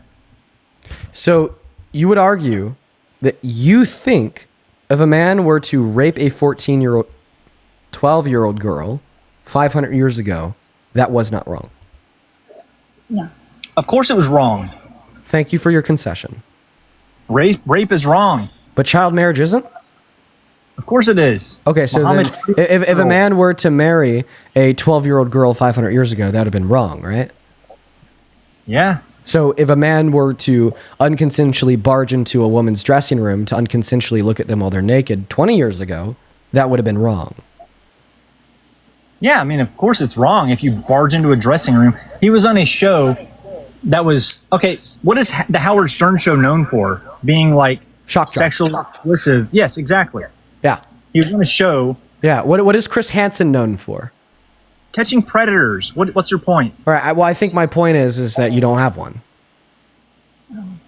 Okay, Howard Stern show is a shock jock show meant to objectify women. That was the whole point of the show. It's not around anymore because Howard Stern turned into a pussy. But oh wow. So you think real men objectify women? No, I'm just saying he lost. I mean, his that kind of just sound like what you said. You said only weak pussy men don't objectify women. No, he started caring. Right. Yeah. The moment you're a man and you care about other people, you're a pussy. See, this is the problem with toxic masculinity. You think that an alpha is an egotistical, narcissistic, self-centered asshole that doesn't care about anyone outside of themselves. This is just a mere projection and cope of your own lack of self-worth, your own lack of a good self-image, and your own insecurities that you then like to turn around and project on the women around you to make yourself relatively feel better, when in all you're just a sad POS. Now, if you want to object to that, feel free, but let's also make sure that we're staying on topic and re-referencing that it is the case that in 2005, Donald Trump openly boasted about sexual exploitation of women and girls to Howard Stern. And in response to this, by saying, well, the point of the show was to objectify and shit on women. Okay, right? So Donald Trump shared his own personal anecdote of how he's objectified and shit on women by sharing the fact that he sexually exploited them. This doesn't change the fact that he has sexually exploited them, nor does it change the fact that that's incredibly immoral and you're actively supporting a man like that as president today. What's your opinion of Howard Stern today? I don't follow Howard Stern, but I don't like him. You don't like him today? And hopefully we don't even really need to talk about Dean Withers' thoughts on Howard Stern today, because it is in no scope or no sense related to any point that I just made. I guarantee you, if you heard Howard Stern say something about his opinions today of politics and the social norms, you would totally agree with him. Okay, so you're saying that me and Howard Stern maybe share some opinions on the current political state of the world. And what relevance does this bear to the conversation that we're having about any of the points that I just made surrounding how, like, you're a weak narcissist, surrounding how the sense of masculinity that you just described as toxic, or surrounding how this objection arguing that, well, the point of Howard Stern's show was to shit on and objectify women doesn't change the fact that Donald Trump's way of doing that was to sexually exploit them per his own admittance and testimony of victims. What I'm saying is Howard Stern today, you would agree with, because he has come out and what I'm saying is that you're pivoting for his past sins. People aren't the same today as they were, 20 years ago? Okay, so the new argument is that you do accept that 20 years ago Donald Trump sexually exploited women and or girls, but you just think that he's different today? I'm saying today that 20 years ago Donald Trump said things that probably, in today's standards, would be considered sexualizing women. Whoa. Not I think that we just need to get a very clear answer here. Do you agree that he sexually exploited the women and or girls at Miss Teen USA and or Miss USA? No, there are no girls. What girls are you talking about? Okay. We'll move on. I didn't hear girls in that interview you showed. I didn't hear the word girls ever. About the conflict a little bit later on. The question is, how can it not be construed? No, I mean, some of these foreign girls, Mr. Trump in my country. Thanks.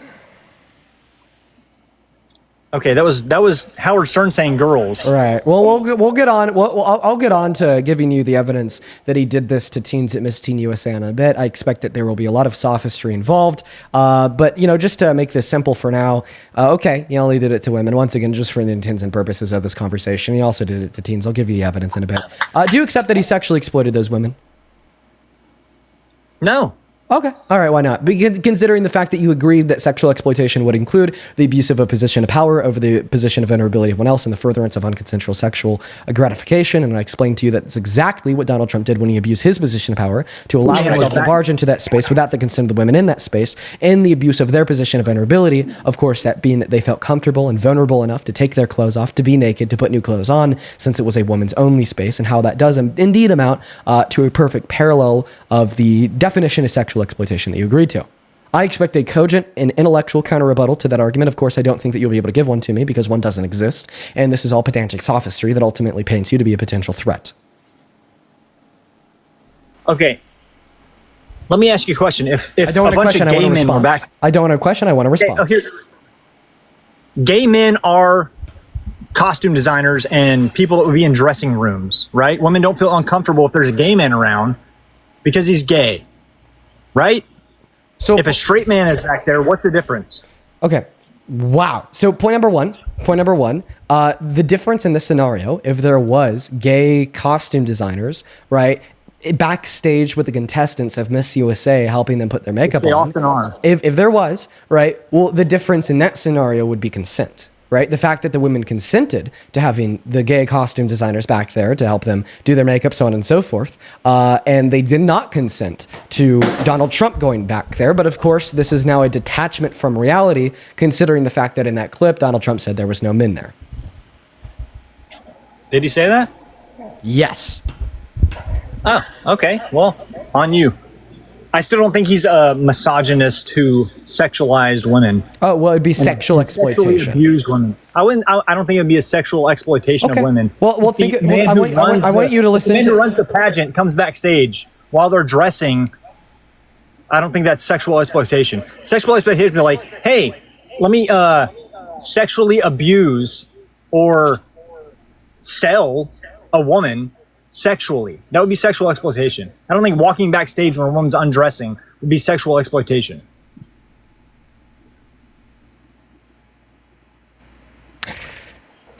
You know, I have to try really hard to keep my temper with men like you. I'm getting a lot better at it.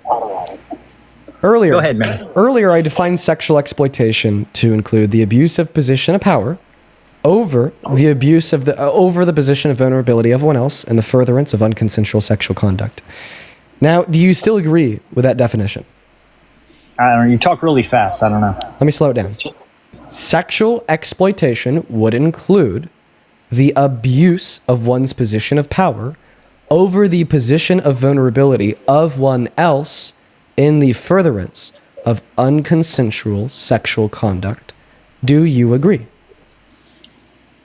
What's sexual conduct?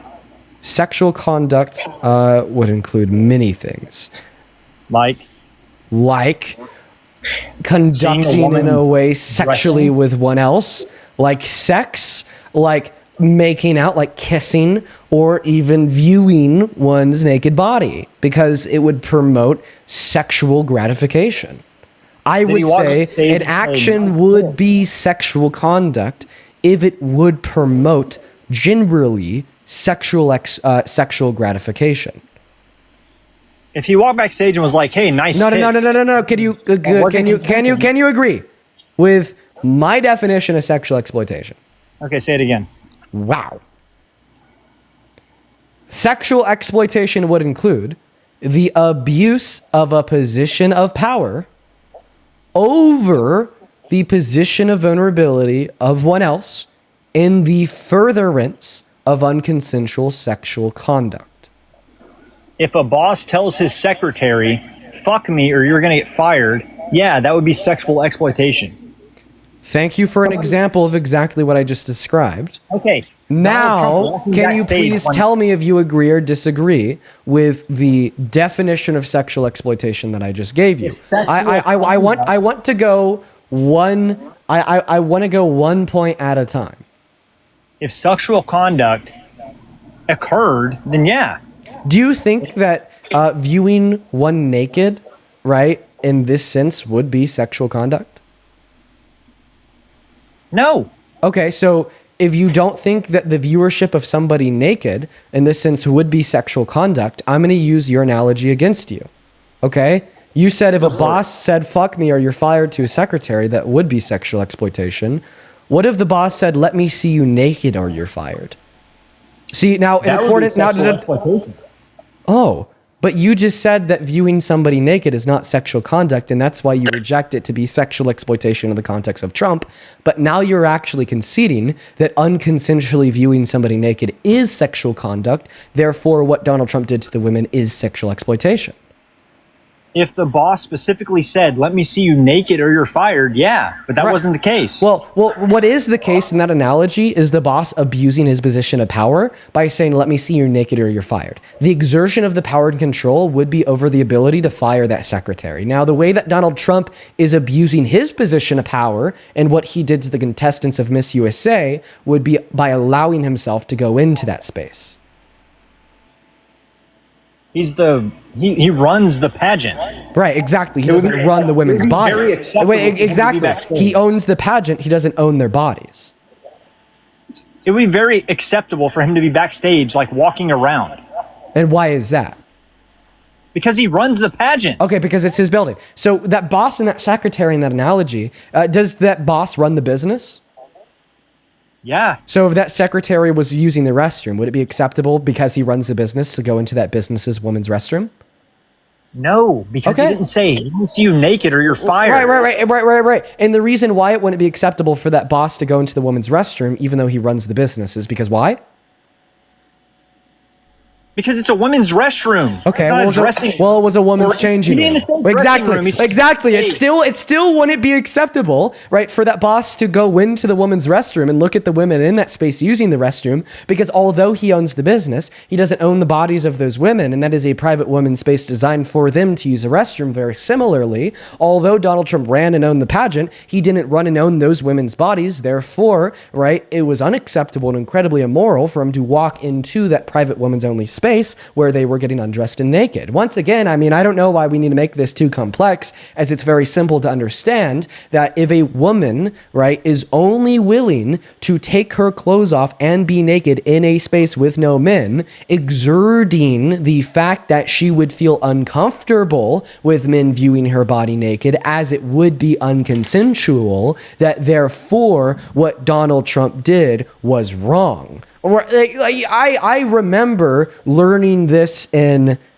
fourth grade. Not even joking. I remember in fourth grade, I had a nun at the Catholic school I went to at the time walk into my classroom and speak to me and everybody else in that classroom, right, about how adults shouldn't touch you in the no-no squares, right, about how if like an older person shouldn't follow you in the bathroom to want to look at you, so on and so forth, right? Like, why am I having to explain, right, that it's wrong to view somebody naked when they don't want you to view them naked, and that no means no? Like, honestly, I think everything you've told us is scary. I think it tells us a lot about you, that you don't think no means no, right? You think that no means negotiable. Okay, so in fourth grade, you're what, 10 years old? Of course you wouldn't want an adult following you in the bathroom. If you're a 20-year-old woman who competes in pageants, I'm sure you've been in a space where men are naked before.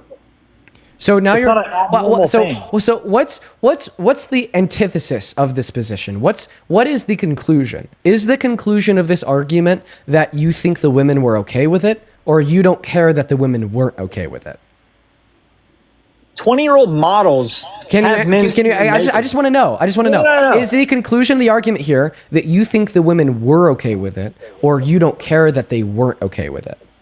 I think the women that compete in pageants probably have men see them naked often. If you're a 20-year-old model, men have seen you naked. Can I just know, right, like what the conclusion here is?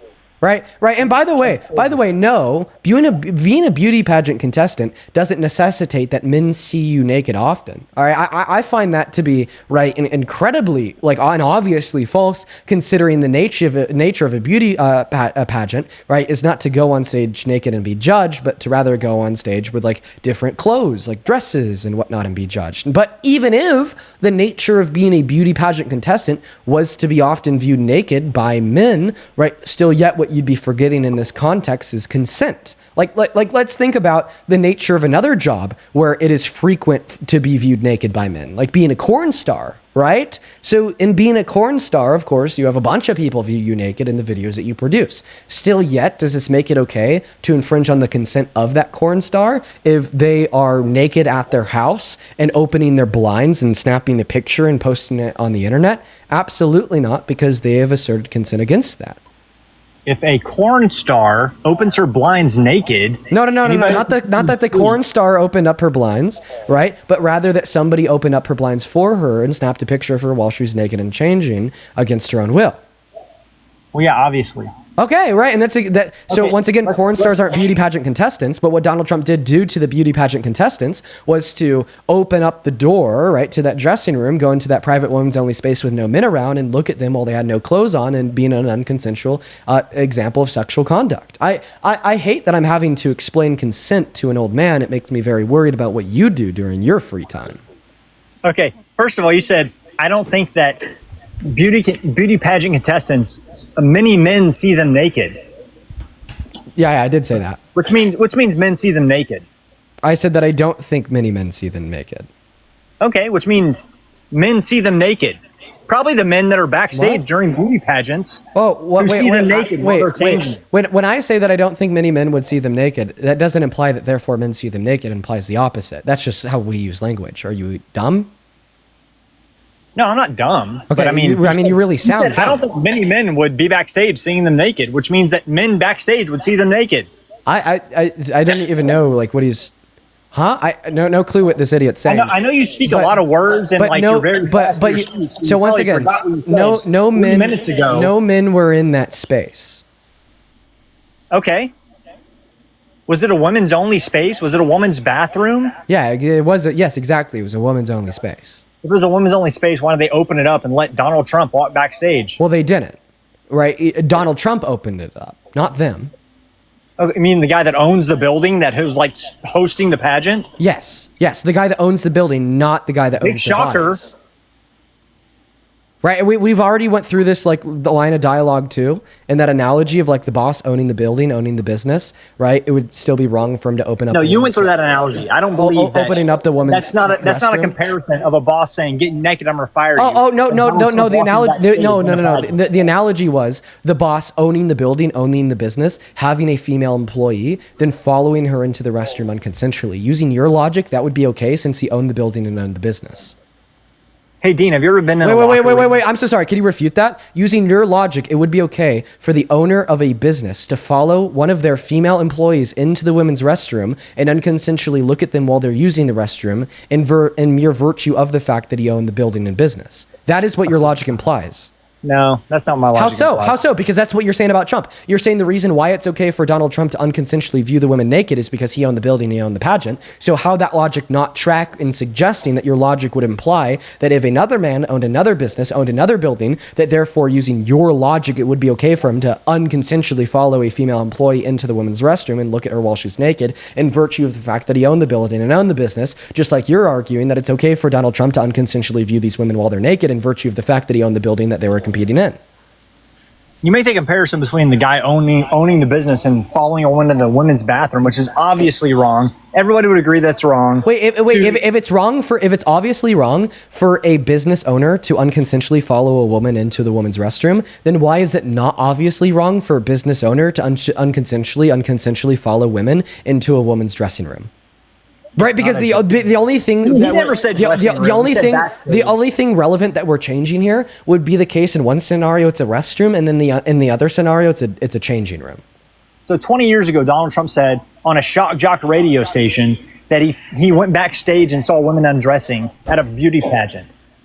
So you think Donald Trump's a pervert because of that? So I think that Donald Trump is a pervert because he abused his position of power to unconsensually go into a woman's dressing room and look at the naked women in that space. Yeah, you fucking idiot. And you're trying to say that as if this is something that makes me look bad because I'm just simply standing up for women and girls. I'm standing up for victims. Meanwhile, you're standing up for the perpetuators of sexual violence. I think that you need to get a grip, grow a brain because you obviously don't have one, and man the fuck up because this is embarrassing bullshit. And beyond embarrassing, it's harmful. The fact that I'm trying to convince a man that it's wrong to follow women into a dressing room just tells me so much about your character and what you've already done or what you will likely do in the future if you haven't already because you think that that's acceptable. All right, obviously, because you're a POS little man, you want to see women naked. Ooga booga caveman, I love boobs, that's your mentality. And because in attachment to said mentality, you think it's morally acceptable to view women unconsensually naked and you don't view that as a form of sexual violence and sexual exploitation, it is incredibly likely that you will do that in the future in mere virtue of the fact that you want to see women naked. Right? And I just this is seriously where the country's at. Hey, you're going to listen to the real man speak for another 30 seconds. Sit down, bucko. Right? 20-year-old man. Yeah. I'm a real man, realer than you, not because of how many times I've been around the sun in my lifetime, but because of my capability to understand that sexual violence is wrong. Okay.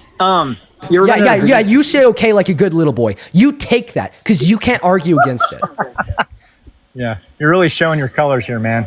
I'm so sorry, man. If you think that I'm showing my colors because I'm just simply suggesting that you're weak and harmful for thinking that sexual violence is okay, that tells me all I need to know about you. Right? Oh my God, exposing Dean Withers. He's really showing his colors because he thinks sexual exploitation is wrong. Tells me everything that I need to know about you. You're such a soy boy, dude. You're such a beta. Right, exactly. You think it's beta to think that violence is bad. No, you're beta because you're defending a non-existent issue. Oh, no, let me correct your statement. It's not that I'm defending a non-existent issue. It's that I'm defending an issue that you think is non-existent because you have no brain. I'm glad I could correct you. Oh, and if you have a brain, well, then you're obviously not using it. And if you have a brain and you are using it and you're still telling these conclusions, then you are intentionally and viscerally harmful. You ever been to a beauty pageant, Dean? Have I ever been to a beauty pageant? No. But you know who has? Trump. And what did Trump say? That it was a space with no men around where the women were naked and he allowed himself in and he got away with it because he was the owner. Do you know what the norms are at a beauty pageant backstage? Well, obviously I won it. Right? But I know one of them. I know one of the norms.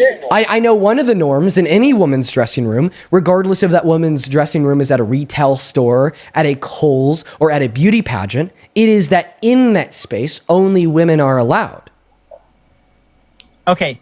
A Kohl's dressing room is much different than a backstage at a beauty pageant. I don't think that a Kohl's dressing room is too much different from a beauty pageant dressing room in the You've never relevant been to a beauty sense that these are pageant. spaces for women only where there's no men around. Have you ever been to a runway show? Wait, have you ever been backstage at a beauty pageant? Of course I haven't. Oh, okay. So then what the hell would you know? What the hell would you know? Peter, appreciate you for the flying jets. Yeah, you've never been backstage at a beauty pageant, right? Yet you're suggesting that I don't know what I'm talking about because I've never been backstage at a beauty pageant. How about this? Let's see if we could agree on one thing. So Miss Arizona spoke out in 2001, and she said, swipe in and out of the app because your shitty ass is a shitty echo. Swipe in and out of the... Okay, it's gone now. So how about this? So see if we could agree on this. Miss Arizona from Miss USA spoke out in 2001 and said that Donald Trump walked backstage, okay, while she was naked and looked at her naked body, right? She also spoke out and talked about how this was unconsensual and she really didn't like it because it was unconsensual. Can we agree on the basis that Donald Trump was viewing the bodies of these women unconsensually? If that was true, then yes. Is it ever okay to view the naked body of a woman unconsensually? Well, it depends on the circumstance. I would say that consent is given. If What the fuck? Wait, let me repeat the question. Wow.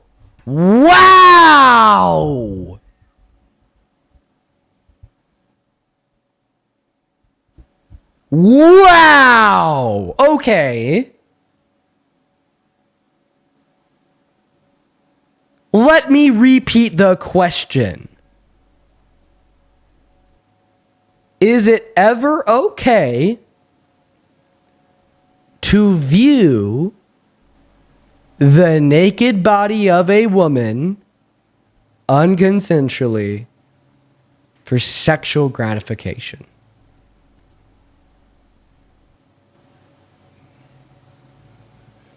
Unmute. I sent you an invite to do so. What's sexual gratification? That was never mentioned before. Something you will never experience in your life by a woman. Did he have his dick in his hand when he walked in? Sexual gratification is something that you will never experience in your life from a woman because every individual you have pursued filed a restraining order less than 24 hours after originally meeting you. I've been married for 20 years, Dean. Wow, I feel so bad for your wife. I think that my wife is extremely happy, much happier than your wife you'll have. Let me guess. And you're going to assume that too. Just like you like to assume consent of women, you're going to assume that your wife is happy. I assure she's happy. Okay, actually, let me ask you a question about that, because I can hear in the background say, no, I Would you like to promise. speak to her? Sounds like, yeah, sure. Why don't we put her on the mic? Okay, go ahead. Hi. Hi. Hey, would it be wrong if you were changing in a dressing room and you were naked and then a man went into that dressing room without your knowledge and against your consent to look at you while you were naked? I'd be fine with it if I was in a dressing room. Oh my God! Whoa, dude! Who am I talking to? Oh my, dude! Who is this? Yeah, you better be done. Who the hell am I talking to right now? Dude! You guys are willing to literally say, what about you? Back to the husband. Would you be okay? So your wife just said that she'd be fine with somebody sexually exploiting her against her will, without her knowledge and against her consent. Would you be fine with an older man walking into her dressing room without your wife's consent and against your wife's will to view her while she was naked in that space? If my wife was in a beauty pageant and it was like a normal thing. No, unconsensually, without her consent. Without her consent. Without her consent. Wait, just answer the question. She's naked. She's undressed without her consent. If a man walked into there and looked at her while she's naked without her consent, would you be fine with that? If it was in a beauty pageant, yes. Ah, dude! Okay. Brother! Oh my God! Oh my God! Oh my God, we're so cooked. This country's cooked. America is unfathomably cooked. Unbelievably cooked. Not normal. The right is trying to normalize sexual violence. They are coming for you. For the women and the girls watching this live, they're coming for you. They are. Absolutely, undeniably. You're not safe in this country with this type of rhetoric. You are not safe. Okay? When we get to this point, all right, where every single day we talk to these people, they say, I would be fine with my wife being sexually exploited. I am fine with these other women and girls being sexually exploited. That dude from the other day saying, why is child rape wrong? Okay, that guest from earlier saying, I don't care about child rape. This guest saying, I would be fine with my wife being sexually exploited, and I am fine with those other women and girls being sexually exploited. Okay, right? Women and girls, you're not safe in this country with this rhetoric. You're not. You are not safe. Okay? This is an apocalyptic, dystopian-esque world that we are barreling towards, that we already live in, okay? Right? Where sexual violence, sexual exploitation, unconsensual sexual conduct is permitted, allowed, and accepted. You're not safe. You are not safe. And now that I've said everything that I want to say about the harm, the violence, and the atrocity suggested in the last thing that you had to say, one other thing, detached from that harm, atrocity, and violence, is you're a goddamn cuck. Hey, Dean. You there? Yeah. Oh, okay. I'm glad you unmuted me now. So I'm going to mute you again. You could unmute now. But because we're fine with doing whatever we want to other people against their will and their consent, you should take no issue with me muting you. I just did it, logic, your logic, fine with doing whatever to whomever else for whatever reason. You're cooked, kid. Go ahead and unmute again. Come on, bitch, unmute.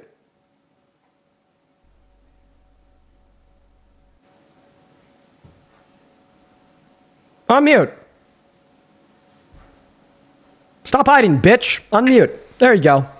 Okay, I just got my unmute back. So, I saw like you were saying. One second, interrupting you again because you're fine with it. Marin, thank you so much for the $10 over on YouTube Super Chat. Appreciate you for that love. Marin says, this is why grape is so common. Yes, you are right.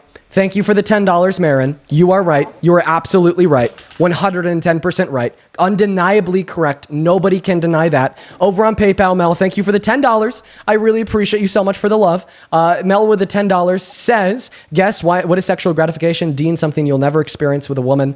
I am dying. Well, it was true. Iris, thank you so much for the $5 over on PayPal, who says beauty pageants are not strip clubs. Even in strip clubs, you can't go backstage and look at the naked strippers. You'll get fucking kicked out and banned for life because that's still sexual exploitation.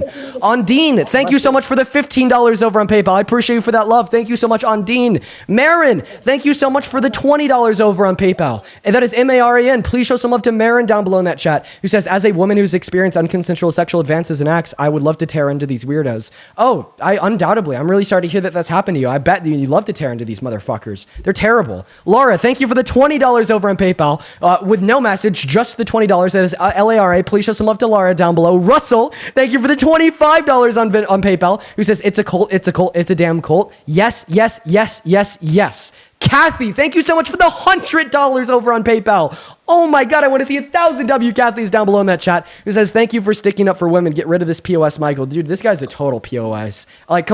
Just completely, not furthering society in any constructive direction whatsoever. Complete total loser. Thank you for the $100, Kathy. Stephanie, thank you so much for the $10, who says, I'm so sick of hearing men dismiss sexual exploitation if it only quote unquote occurs to women. Thank you for fighting back against this misogyny. This is rampant, vile, and violent misogyny. Thank you so much for the $10, Stephanie. Leah, thank you so much for the $40. Really appreciate you so much for the love. Leah, I just read your message. I appreciate you for your kindness. I want y'all to show some love to Leah down below in that comment section, as well as Vesna with the 25 and Morgan with a 5. Thank you guys so much. I really appreciate that. Thank you, thank you, thank you. Karina with a $5 over on Venmo, who says, so with this man and his wife's logic, trans individuals in women's bathrooms should be fine too, right? No issue with that? Yeah, since anybody could go wherever the hell they want, regardless of how the people in the space or you feel, you're completely fine with trans women using the women's restroom, correct? No. Wait, why? Okay, what is a woman, Dean?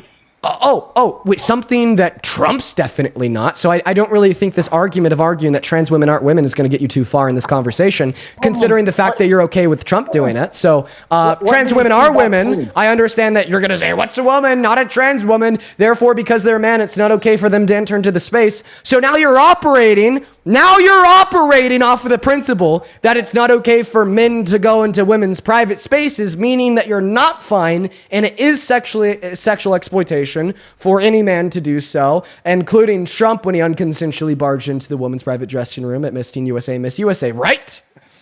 What if all the women at Teen USA, Miss USA had dicks? Would that be okay? Okay, well, it's definitely an interesting question, but no, it wouldn't be okay. What? So, what's a woman? What is a woman? A woman, according to my perspective, now you're not going to like this, you're going to crash the fuck out, would be... Without using the word woman. Oh yeah, without using the word woman in the definition, a woman is an adult human individual that would hold to the social categories typically prescribed to the female sex. Now that we've... Oh, no. So I don't think that gender identity would be rooted in biological sex, but you're using this as a pivot. Because remember, I want you to respond to the point that I just made, right? You're arguing that it's not okay for trans women to go into the women's dressing room or restroom because you think they're men, right? They are men. So you're operating off of the principle that it's not okay for men to go into women's only spaces? If a woman has a dick... Wait, I just want to clarify. Are you operating, yes or no, off of the principle that it's not okay for men to go into women's only spaces? It's not okay for a man with a dick to go into a locker room or a bathroom. Got it. Is Trump a man with a dick? He didn't go to a locker room. Answer my question. Is Trump a man with a dick? Answer my question. Answer my question. Is Trump... Dude, no. Answer my question. Is Trump a man with a dick?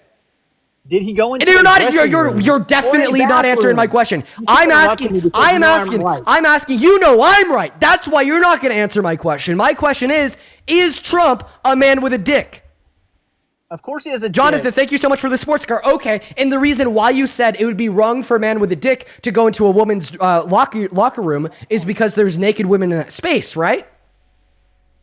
Yeah, naked women that obviously don't consent to being in there. Okay. So there's naked women in that space. Therefore, it's not okay for the man with a dick to go in there. In the clip I played you from Howard Stern's show, Donald Trump says that there was naked women in this space with no men around, meaning it wasn't okay for Trump to go in there. You idiot. Oh my God, your brain cells working overtime just to deny common sense. I honestly, if reincarnation would be true, right? Dude, oh my God, I would do whatever I possibly could to expand this lifespan to the ultimate maximum so I could prevent even spending a second in your sad, sick, pitiful body. You absolute deplorable POS. You are wasting carbon emissions and perpetuating unnecessary climate change by breathing the oxygen in to exhale CO2 and speaking the words you are. There is no value that I could attain, right, from you as an individual, definitely in the context of this conversation. And wow, it is just incredible to see. It is incredibly pitiful, it is incredibly sorrowful, and it is incredibly harmful to every single woman and girl, because you are explicitly permitting the little cuck you are explicitly permitting sexual violence against women and girls because you think that Daddy Trump did it, therefore it's okay. Bow to the Almighty, kneel to the God of men, right? The sick, twisted 34 count felon that's passing regressive economic policy that's likely fucking you over as an average or low income American. Kneel to the Almighty. Do it some more, sir. That really hurt my feelings, Dean. Right, honestly, I don't think it did. I don't think anything can hurt your feelings, right? Because you don't... You're right, because I'm a man. I'm a little bitch. Of course it didn't hurt my... Right, yeah, nothing could hurt your feelings. And the reason why nothing could hurt your feelings is because because in order to have your feelings hurt, you have to like introspect upon something that someone else said to you. And I just think you lack that ability, point blank, period. Nothing can hurt your feelings for the same reason you can't critically think. I am very empathetic, Dean. But women at a backstage at a beauty pageant are... Shut up. Got more people to thank. Kimberly, thank you for the $5. Appreciate you so much for the love. Vanessa, thank you for the $5 as well. Allison with the $5. Thank you so much, Allison. Sarah with the $5. Amanda with the $11. Thank you so much for the love. Amanda with the $11 says, could you please tell the weirdos that unironically using the term beta is the biggest sick to all rational women? Yeah. Lindsay, thank you so much for the $10 over on Venmo, who says, I would choose the bear over this man 1,000%. Make that 10,000%, Lindsay, and I'm right there with you. Thank you for the $10. Angie, thank you for the $5, who says the guest is defending the equivalent of a male gym owner walking into the woman's locker room simply because he owns it. Yup. Jin, thank you so much for the $15 over on Venmo, who says Ooga Booga Caveman I like boobs just made my month. Embarrass the beta again. Well, I hope you like what you just saw, Jin. Thank you for the $15. Matt, thank you. Ali, thank you for the $15, who says many straight women don't understand consent unless you put them in the same hypothetical scenario with a gay man, then suddenly they get it. Please start asking this way when they debate what harassment / sexual exploitation is. I don't think I really even followed that. But Matt, thank you so much for the $5 as well. Crony with the $2. Sammy, thank you for the $10, who says, do you think that even after Trump is long gone, POS is like this guy will still try to defend Trump and everything he's done? Yeah, absolutely.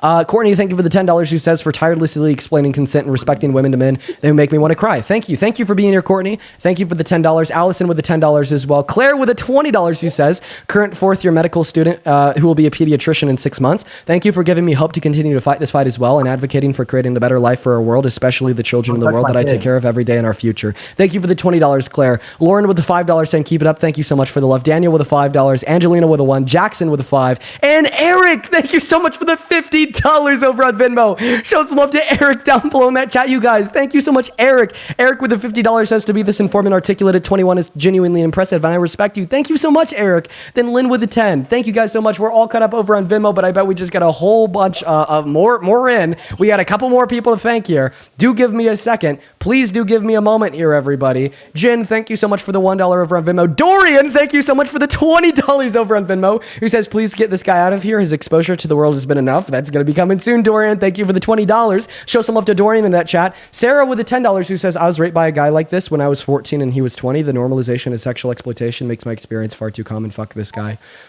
Sarah, I'm really sorry to hear that that happened to you. And yeah, you are completely spot on when you say that this guy's words and actions are normalizing sexual violence. Completely correct, Sarah. Thank you for the $10. Abby, thank you for the 5. Champs, thank you so much for the $100 over on Venmo. Champs, oh my God, dude, thank you. That is CHAMCE with $100. Says, I love that you got this beta guest to say that he'd be okay with somebody walking in on his wife changing. I suspect that he will sleep on the couch tonight instead of something else I'm not going to read. But no, I don't think he's going to be sleeping on his couch. His wife doesn't care.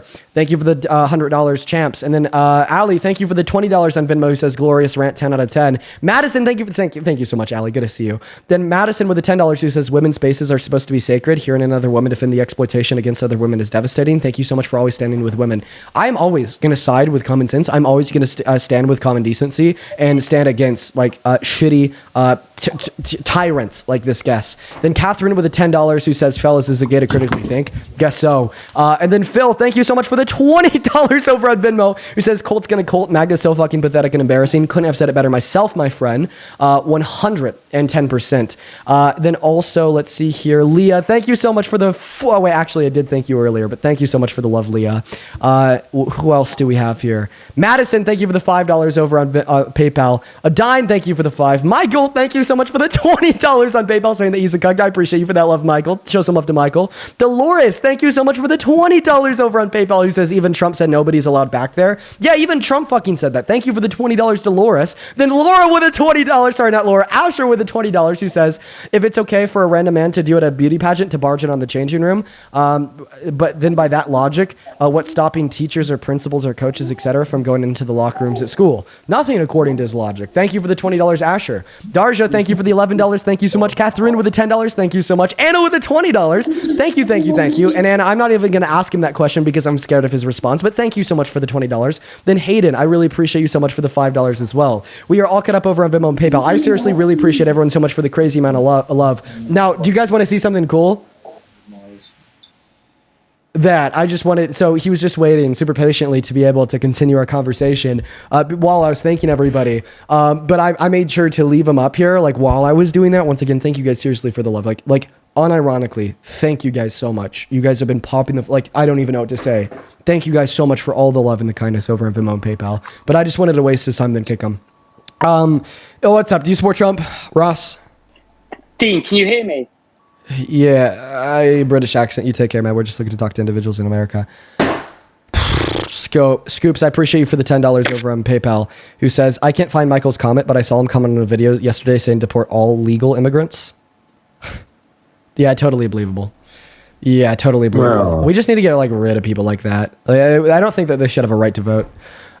Stephanie, Stephanie, thank you so much for the $50 over on YouTube Super Chat. Holy shit, Stephanie. Stephanie with a $50 says, sick part about this all is that this has been normal for years in this country. We need to denormalize the normal. We need to denormalize sexual exploitation. Like sexual exploitation isn't normal. Sexual violence isn't normal. P3-ophilia is not normal. And these people want it to be. They want it to be normal. I agree. And then El Valentine with the $20 Australian says, as a woman who has significant trauma related to men thinking that they have a right to my body, this guest makes me sick. El Valentine, we just kicked his ass out. I'm not going to take that any longer, and I'm not going to make you guys either.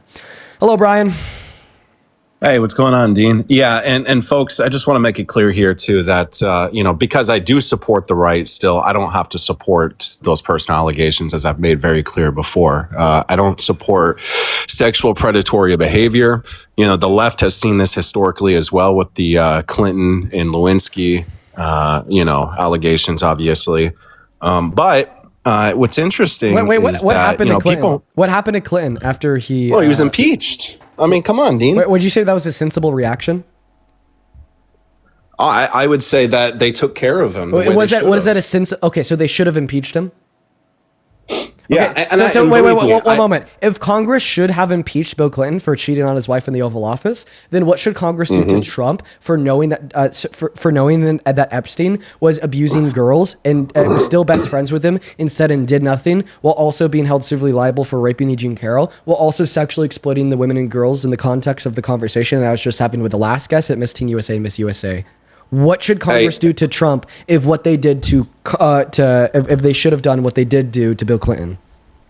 Well, hold on. I'll answer that in a second too. And by the way, for the people who are saying Lewinsky's consented or whatever, don't justify that. Come on, guys. It doesn't matter. Arguably, by the way, arguably, I think Lewinsky I agree. wasn't the only one. Arguably, I There's think multiple women. Arguably, like I do have to say, I think that there is a point that like Lewinsky consenting is questionable.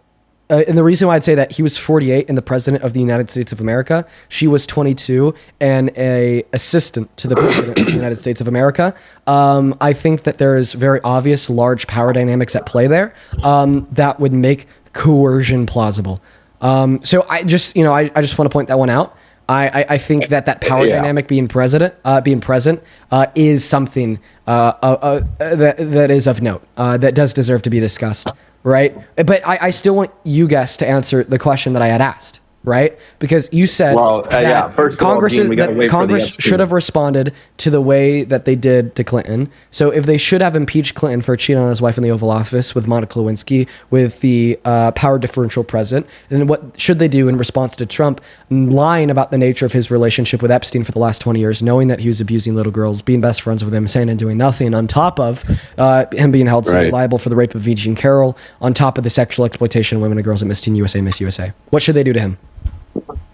Well, we need to wait for the Epstein files first, right? Again, it wouldn't just tracking, Trump's history, obviously, and his predatory behavior. I could absolutely see something coming out of it. I mean, I don't know all the full details, obviously. I mean, the Epstein files, I don't know where they are, but everyone's waiting. Obviously, they're hiding them. I think everything that I just said, which is something we already know, is already worse than what Bill Clinton did to Monica Lewinsky. And if you think he should have been impeached for that, then Trump should be impeached for this 2 times 10. I do agree to an extent, absolutely, but again, why do you only agree to an extent? But it is a case. But Dean, as I said before, it's not a competition. What's wrong is wrong, right? 2 wrongs don't make a right. Obviously, we already know that. I'm not arguing that 2 wrongs make a right. I'm arguing that, logically speaking, if you think Bill Clinton should have been impeached for what he did to Monica Lewinsky, and we know that Donald Trump has done 1,000 times worse, then obviously Trump should be impeached too. Yeah, I think that if everything comes out the way that it should, obviously the evidence is out there and it actually is, persecuted and criminally he's held liable, then sure. Okay, I agree. I think he should be impeached. And by the way, I'm going to repeat this part too. He was the best choice for the right. I'm going to repeat this part too. You keep on repeating if everything comes out.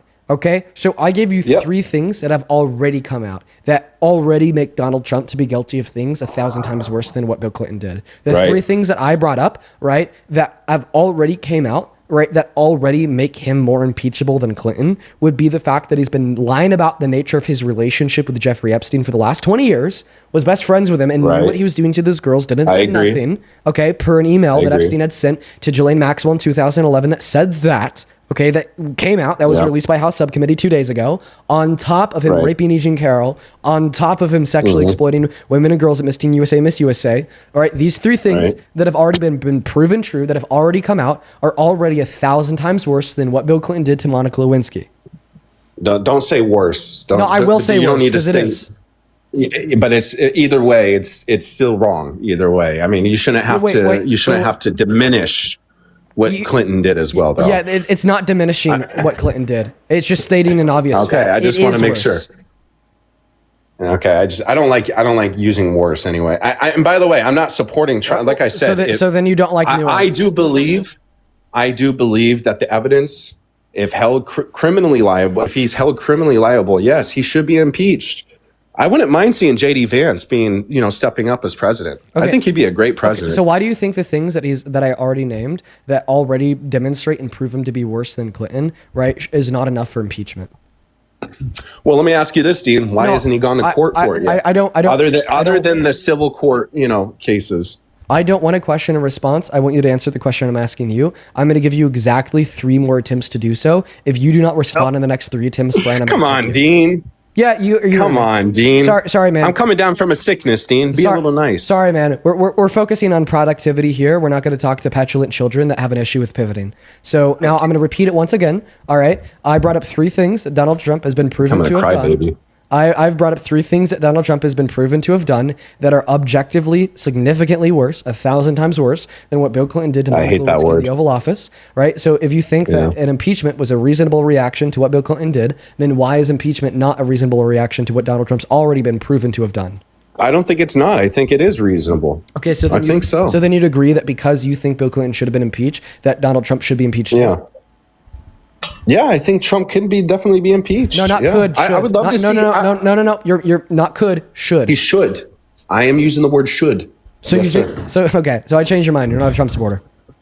I am a Trump supporter. I want to see J.D. Vance step up, though. And by the way, you just said that Donald Trump should be impeached. You can't be a Trump supporter while simultaneously thinking that he should be impeached. Hey, Dean, let me ask you a question. No, I don't want a question. I want you to listen to what I'm saying. You can't be a Trump supporter while simultaneously thinking that Trump should be impeached. This is a direct and explicit contradiction. I'm still a Trump supporter. How so? I support the right. I support the Trump administration. But you just said that the Trump administration should be forcefully ended via an impeachment in Congress. This is just as contradictory saying. So J.D. Vance can step up. It's the Trump administration. It's still part of the Trump administration. No, it's not. That would be a Vance administration. It doesn't matter. It's right now under Trump's presidency. J.D. Vance is the vice president of the United States. Dean. Right, and if Trump were impeached, then J.D. Vance would not be the vice president. He would be the president, and the Vance administration would start. Great. Hey, and let me also add. I don't want a question. I want a response. What you're telling us is that you're not a Trump supporter. responded. I already responded. But Dean, you can't just cut me off. Well, I'm going to kick you now because you're not a Trump supporter. I think that guy's issue is with the labels. He loves the label of being a Trump supporter. He can't get rid of the label, right? I honestly, I don't know why. I actually see that a lot. That's actually more common. Let me describe this to you. So this was a couple months ago. I had a woman up that was pro-life, and then I convinced her that women and girls should be able to access abortion, but then she continued to call herself pro-life. And I was like, girl, dude, you literally just agreed that women and girls in this country should have legal access to abortion. And she was like, yeah, I do agree. So I was like, therefore you're not pro-life. And she's like, no, I'm pro-life. I was like, well, no. Being pro-life is a legal position that you think women and girls' access to abortion should be banned. And you don't think that should be banned. In fact, you think that they should have legal and free access. Then she was like, well, I'm pro-life. Right? It's a thing about titles. It's not a thing about substance. So that last guest just couldn't get rid of the title, but could acknowledge the substance, that substance being that Donald Trump should be impeached. Interesting. Wow. Wonder why. Interesting psychosocial phenomena there. Welcome in. Do you support Trump, Rachel? I do. Okay, Rachel. How old are you? 29. Perfect. Let me thank a couple of people, then I'll pass you the mic. Holla. Thank you so much for the $20 over on Super Chat. Holla. That is HOLLA with a $20 who says thank you for all that you do. Holla, I really appreciate you for tuning in and for showing some love. Chat, please show some love to Holla down below. And then Tiffany with the $10 on Venmo says, cover your drinks, ladies. This MAGA met our expectations in reference to the last guest. Yeah, that guy was insane. Thank you for the $10, Tiffany. Kelly, thank you for the $5. Abby, thank you for the $5. Kayla with the $5. Eric, thank you for the $20 who says, why do these women stand with their shitty men? Dude, that wife was insane. I wasn't expecting that at all. Thank you so much for the love. And then Shannon, thank you for the $10 over on Venmo. Jessica, thank you for the $5. Jessica, I'm going to keep your message to myself. Just know that I'm really sorry to hear that that's happened to you. Lily with the $5 on Venmo. Catherine with a 5 and Matt with a 5. Thank you so much for the love, Matt. Appreciate you guys so much for the love. Over on PayPal, Cassidy, thank you so much for the $10. I really appreciate you so much for the love, Cassidy. Cassidy with the $10 says, it's the fact that they're lying. They would be first demanding legal support if they were personally victimized. Yeah, that's also a likelihood. Once again, this is in response to the last guest who was like, I don't care about sexual exploitation, right? Chances are if they were sexually exploited, then all of a sudden they would care, right? And Madison, thank you for the $5. I really appreciate you so much for the love. And Morgan, thank you for the 10, who says, thank you for being an ally to women and career folks. Thank you so much for the love, Morgan. Rachel, go ahead and take it away. Tell us how the hell you could still be a Trump supporter after everything we've learned about this man. Well, I mean, he's not the worst president I think we've had. I mean, I can't sit here and say that he's better than Joe Biden, but I will say that he has done some productive things in his presidency. I don't agree with everything that he does. I don't think I've ever agreed with anything a president has ever done fully. As far as the, I don't even know if we can say AB on TikTok. I think if women had better education as far as like their health early on, if it was taught in school, if it was implemented in that way, we wouldn't necessarily need to have ABs, like longer term ABs is what I'm saying. If we had access to So in like three reliable sentences, healthcare. in 3 sentences or less, why do you support Trump as president? I think who he is as a person and his personality helps us as far as keeps us from going to WAR in this country. I don't necessarily think if we had a woman as president, we would be taken seriously. That's just my opinion. And as far as things that he has done with the tariffs, and I know with the government shutdown, I know that it doesn't seem like it was productive in the beginning, but now I guess we can see how it was. I'm pretty sure we're all going to get, well, if you make less than $100,000 a year, you're going to get a stimulus.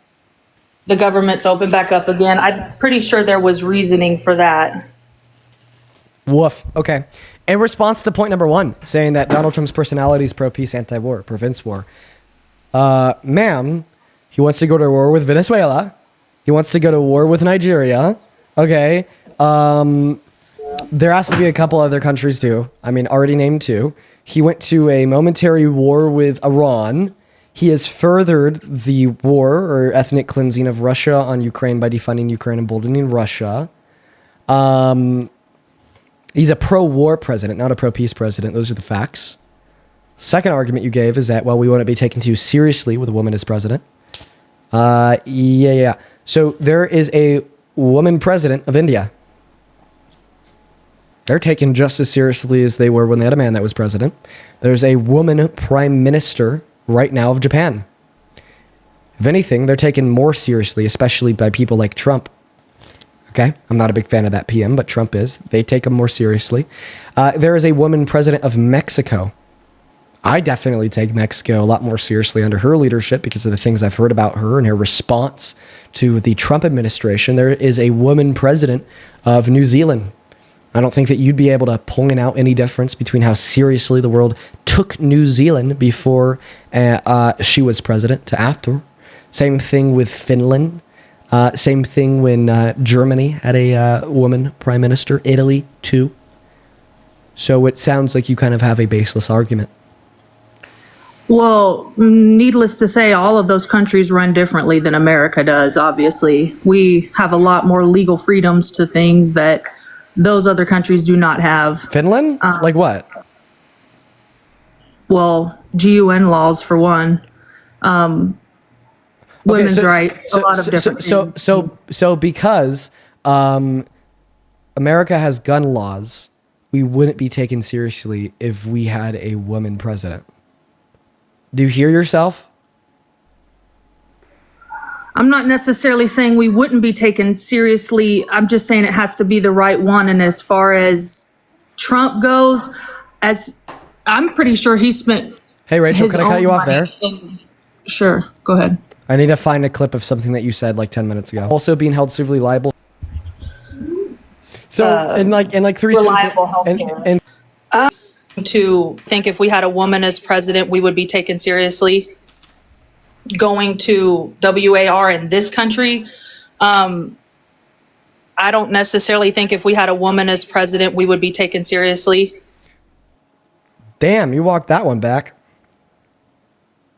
Go ahead. I mean, I'm not running for president. I don't really necessarily think that America needs a woman as president with the position that we're in. Let me say it like that. Because of just all of the conflicts, all of the... So would it be bad for America to have a president that's a woman? Right now, probably. Why?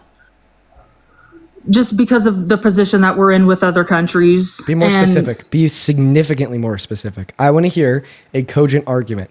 I want you to say, I do not think, right, that America, all right, would be good with a president that's a woman for reasons X, Y, and Z. Then make sure that those reasons are specific and to the point. Okay, so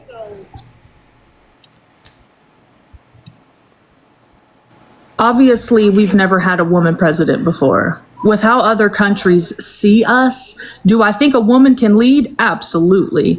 Do I think that right now, with the position that America is in, with how much that we owe, with how like we're walking on eggshells with other countries, as far as like, you know, if those other countries, like, okay, if China and Russia decide to ally and come over here, we're done. And I mean, I know that everyone has a different opinion on that, but as far as who Trump is, I mean... Wait, let's not get onto who Trump is. Let's just stick on why you don't think America's ready for a woman president.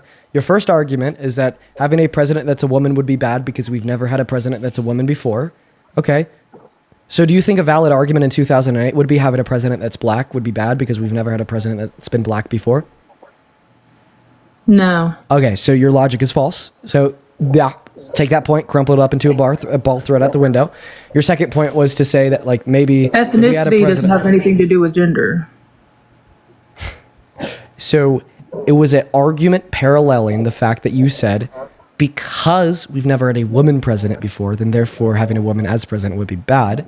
But regardless of the fact in 2008 that we never had a black president before, having a black president would not be bad, right? You're saying that this logic is true in the context of gender, but not true in the context of race.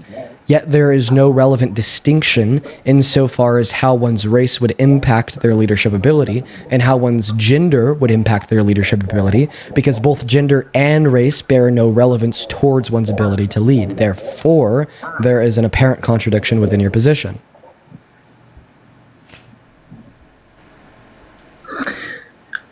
See, here's the thing, Dean. Your argument is valid. It's not that it's not. It's the fact that we're about to go to war, and I don't think that because of people Trump. understand that. Because Donald Trump is screaming and shouting from the top of his lungs, "We need to invade Nigeria. I could go to war with Venezuela with no official declaration.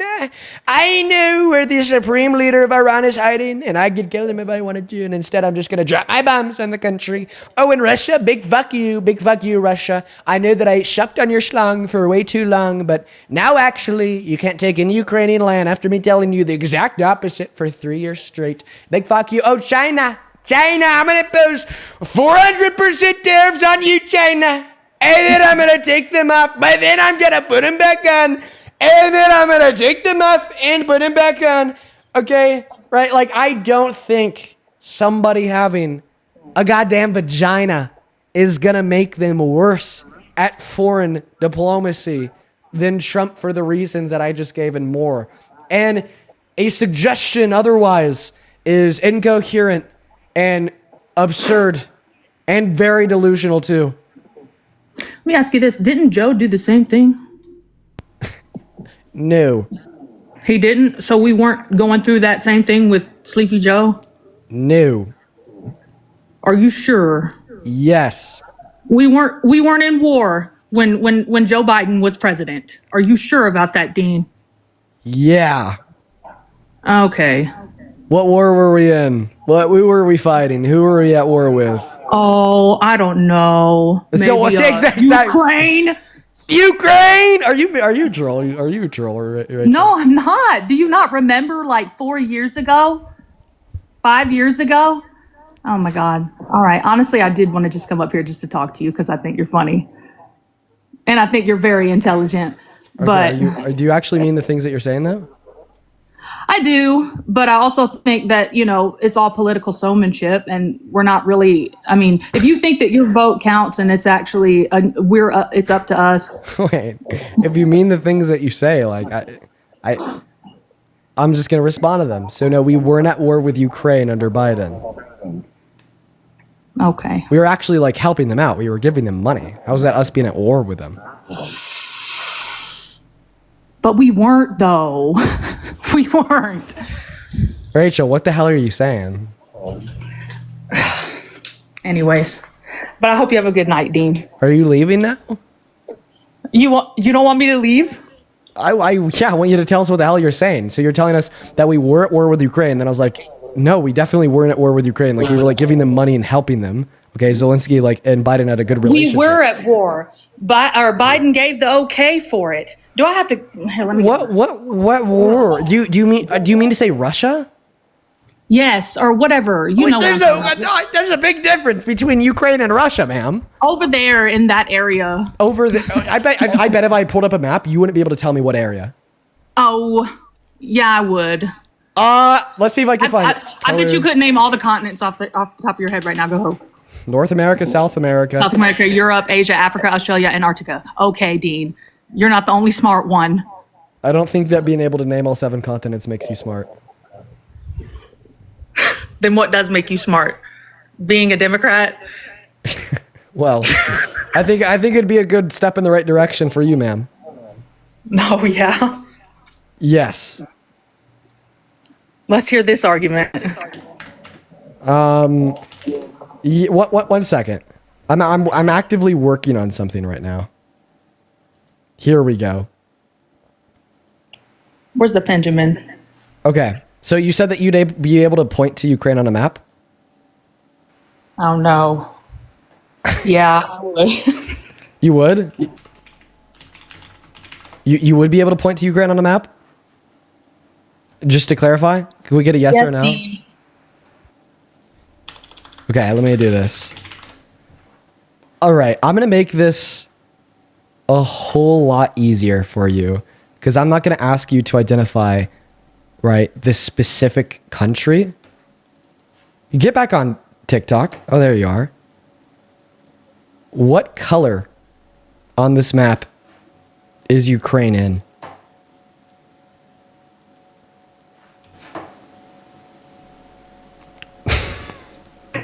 Red. No, it's Or actually green. It's in the green. Come on, it's in the green. It's not in the red. Oh my God, we literally broke it down to 5 colors, and you still gonna get it. You went on Google and you went to look it up, and you're still gonna get it. Okay, no, it's in the green. It's in the Rachel. It's in the green. Russia's in the red, and yes, the green. I know. You like making women feel stupid. It makes you get off, doesn't it? Rachel, I actually am very sad when a woman will join the stream and tell us that they support Trump because of the great conflict that exists between your own interests and the Trump administration. But it's not sad that you support Sleepy Joe. It is not something that I enjoy in the slightest. Well, they're both on the Epstein list, so we both lose. Is Joe? Well, first and foremost, Kamala Harris ran against Trump. That's who you could have voted for instead. She doesn't have as much as a parking ticket on her record. Second, Joe, I don't know. I don't think so. Right? I mean, if he is, lock him in jail. But I don't think he is. Like, what's the evidence for that? Like, actually, just serious. I'm genuinely curious. What's the evidence that that Joe's on the Epstein list? Are you serious? I'm dead ass. Probably because of the emails and his son and all of the pictures that were taken off of the internet of him on the island with children that were discussed. Can you show me the pictures? No. No, please. We need the evidence here. No, because why would I do that? If I pulled it up right now, you would get banned. No. I mean, if you want me to DM it to you, I will. But it's not. Nothing about a picture you could pull up that you would find like on the internet would get me banned. Hopefully. Are you sure? Yeah.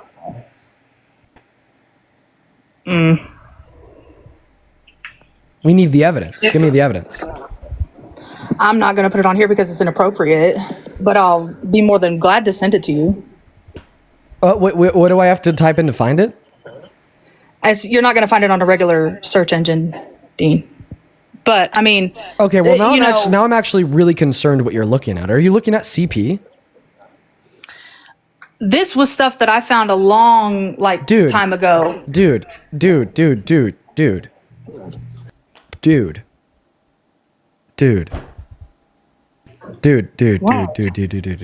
Okay. Oh my God. Are you all right, Dean? That's illegal. For that is very illegal. What is illegal? You're telling us that you have CP on your device. What's CP? I don't even know what that is. How about CSAM is better? Child sexual exploitation abuse. No, I do not. What the fuck does CSAM stand? See, 1 second. I'm sorry. Child sexual No, abuse I have material. emails. I have emails is what I have. I don't have actual, like Dude. what you're talking about. I just want to clarify because you said that you have pictures that you couldn't show on the live because you get the live banned, and you didn't get these pictures from like a regular search browser, implying that you got them from the dark web. But they are on the internet, meaning that anybody So having a conversation, right, about an old man doing stuff with underage minors, and you having a picture of it that you can't show on the stream because you'd get it banned, and you didn't get this from a regular search engine, you got it from the dark web, implies It's on sexual Twitter. abuse material. Okay, it's on Twitter. You can hashtag and look it up on Okay, Twitter. if it's on, it's okay. not like what you're talking about. Then if it's on Twitter, that means it's not on the deep web, meaning that I could look it up on my search engine. So I don't know why you tell me otherwise. So it's not like it does. There's no naked children, right? No, Dean. God. Okay. So then, what do I need to type in to find this? I mean, you can type in different hashtags. Pizzagate. There's all different types of stuff that you Dude, can look I'm just up. trying to find your evidence here because you said that you have evidence. I mean, yeah, I'm not going to put it up on here because you have specifically, people looking. specifically, how do I find the evidence? You look it up. You search. What do I look up? What do I look up? I'm on my You search look it bar. up. I'm on my search bar right now. What do I look up? I mean, you can look up anything. I'm not gonna. No. I feel What like the, dude? Way too vague. No. I can't look up anything and find this. Okay. If I fucking look up like local coffee shops. Anybody can look. If I look up local coffee shops, okay, I'm obviously not going to find a picture of Biden and children and Jeffrey Epstein. I think that you're lying. I think that you're big time, bold-faced lying right now. All right, I'm lying, Dean, but I don't think that you should support people. Yeah, dude, you literally have to create a lie for why Biden was a bad president. Doesn't that tell us everything we need to know? For the sake of... Like, that tells us everything that we need to know, Yes. right? Like, if you have to create a lie, right, to argue that Biden is just as bad as Trump, what does that tell us? He is. I mean... Dude, I asked you for an argument, and then you just lied. Rachel. Well... One second. Sean, thank you for the $10 over on Venmo. My opinion's on JD Vance. He's not as bad as Trump, but he's still fucking terrible. Thank you for the $10, Sean. Please show some love to Sean down below. Tammy, thank you for the $10. He says, Rachel's a typical pick-me girl. They will never pick you. We are also in the position of this world because of Trump. What I is appreciate you that? for the $10, Tammy. I don't know. Ask Tammy. Whatever she meant. Caitlin, thank you so much for the $20 over on Venmo. I really appreciate you for that love. I want you to show some love to Caitlin down below in that comment section, who says, I watch you every day. Thank you for giving me talking points to use against my MAGA family. This should be an interesting Thanksgiving. Oh my God. Oh, I haven't even started to think about that. I have MAGA family. Oh my God. This will be an interesting Thanksgiving. Am I going to have to go to fucking war later this month? Jesus Christ. Thank you for the $20, Caitlin. I haven't even thought about that yet. Amanda, thank you so much for the $10 as well on Venmo, who says, hey, Dean, these people are fucking insane. Disgusting and insane. Yeah. Thank you for the $10. Lily, thank you so much for the $20 as well on PayPal. Guys, please show some love to Lily down below in that comment section for the 20, who says, hey, Dean, I just learned that my parents are getting a divorce, and right now your lives are the only things that are keeping me from thinking about it. Love your lives. Keep on doing what you're doing. Lily, I'm so sorry to hear that. My parents got divorced when I was at a young age, and I just know how hard that is. I'm happy that the lives can help distract you, and thank you so much for being here, and thank you for the $20. And then see Melissa, thank you for the $20 as well on PayPal. Show some love to Lily and Melissa, who says, women like this justify the patriarchy so that they could have proximity to power that will never be taken seriously by the men in power. Being a master's favorite dog is still having a leash and is still having a master. Well, Melissa, I appreciate you for the $20 and your insight there. Christine, thank you for the $15, who says, thank you, Dean, for speaking up. Thank you so much for the love, Christine. And we are all caught up. Rachel, do you have anything else to share with us before I fucking kick you? Nope. I'm gonna hop off here. Have a good night. She's fucking British. Hello. Ah!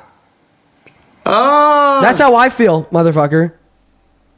Ah! Or maybe she was faking that British accent. Who knows? Parker, that's how I feel, motherfucker. Okay, let's go to get that next guest loaded up in the box. If you happen to be one of the 18,000 people hanging out with us on TikTok right now, folks. If you want to support me, you can find my Venmo and my PayPal in the link tree in my bio and TikTok. And right there, you could also find it in the pinned message on that YouTube stream. I get 100% of all the proceeds donated, and you could attach your name in any message for me to read out on live. Right now, me and Parker are just very specifically looking to talk to some Trump supporters, to have some dialogue. And by the way, Parker, I have around another hour and a half left on the stream. Welcome in, Roger. Do you support Trump? I hope y'all know I don't give a fuck who's on the list. Release the fucking list, retards. Okay, that was a little bit abrasive. Don't want to use that word, but I mean, yeah, release the list. I accidentally just kicked you, Parker. My bad. I meant to kick the fetus. Welcome in. Do you support Trump? Oh, yeah. How old are you? 22. 22. Okay, and you're big time MAGA? Oh, yeah. Embarrassing, Micah. Embarrassing. Very. Nah. Very, Why? very, very. Could you turn off the TV in the background or go into a different room? Let me turn off the TV real quick. Yeah. And the reason why it's embarrassing to support Trump is because Donald Trump, like in one sentence or less, is cartoonishly evil. Really? Yes. I'll go Yes. the other room.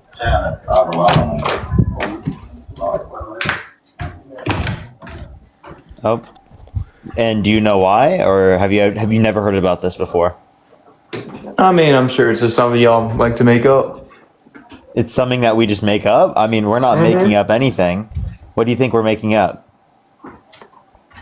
I think it's more embarrassing to vote for somebody else that's a woman just because of their color of their skin. That's why. You think it's embarrassing to vote for a woman? Well, I think that Kamala Harris was definitely significantly more qualified than Donald Trump. I think it was embarrassing that you voted for the orange man. That's literally the worst person that Epstein ever knew. Also, I just want to clarify. So you said it would be embarrassing to vote for Kamala Harris because she's a woman and black. Completely strawmanning the reasons. I didn't even hear that. Completely strawmanning the reasons why I voted for Kamala Harris, rooted within the fact that she had great policy, a lot of experience, and would have made a great president. But I'd like to clarify that no, actually, I think that voting for Kamala Harris merely because she's a black woman is infinitely better than voting for Trump.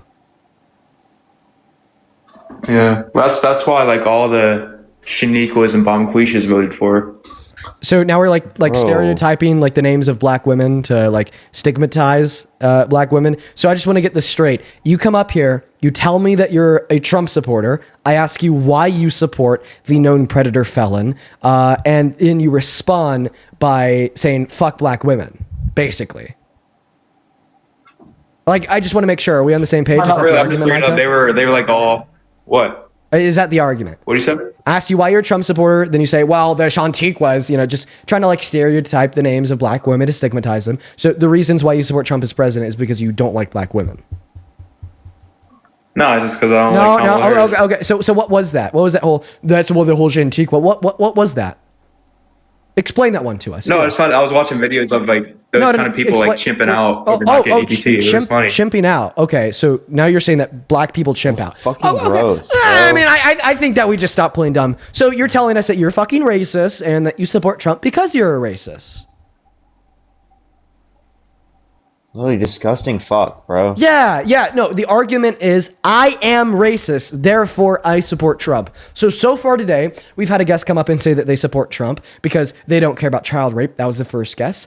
The second guest come up here and said that they support Trump because they don't care about sexual exploitation. They'd be okay if their wife was sexually exploited. The third guest came up and said that they support Trump because they're not really too smart. They were like, well, we don't need a woman president. That was Rachel last guest. And now the fourth guest of the day comes up and says that they support Trump because they're racist. Okay, well, I appreciate you for taking the mask off, right? I think that it is awesome that you can finally come up here and just admit to everybody that everything the left has been saying about the right for years now is true, okay? Because what it used to be was, hey, I'm a racist. I'm not going to come out and say it outright. So then I could turn around and deny the left when they say a lot of white men are racist and deny that systemic racism even exists. Now it's, I'm going to take the mask off. I'm a racist. And when the left tells you that I'm racist, when the left tells you that systemic racism exists, when the left tells you that anti-blackness systemically limits the amount of opportunity that exists for Black Americans, more specifically in this conversation, Black women, they are right. Why they say they were gonna go steal in Walmart and stuff. You see all those videos? Literally, you're It's just funny. racist. You're just racist. You have nothing It's not intellectual to racist, say. it's fact. No, you have nothing intellectual to say. You have nothing intellectual to say at all. All you've come up on the live stream and said is stigmatizing Black people at all. That's all you've brought up instead of actually engaging in an argument. You voted for a convicted criminal held civilly liable of sexually abusing women who bragged about walking in the changing rooms of naked women while they're changing without their consent. What are you Yeah, it's talking fake about? news. Oh, you Fake just news. consider all of that fake news. You don't believe the 26 It is. different women that have accused Donald Trump of sexual misconduct. Do you believe that all of them are lying? Yeah, especially whoever that. Yeah, exactly. You just Yeah, you whoever don't that you don't woman was believe that said, you believe "I had every race in single the changing person is room." lying. You believe every single person is lying. All 26 different people. Parker. You sound stupid. Parker, did you just ask a racist, stupid white man if he thinks women are lying?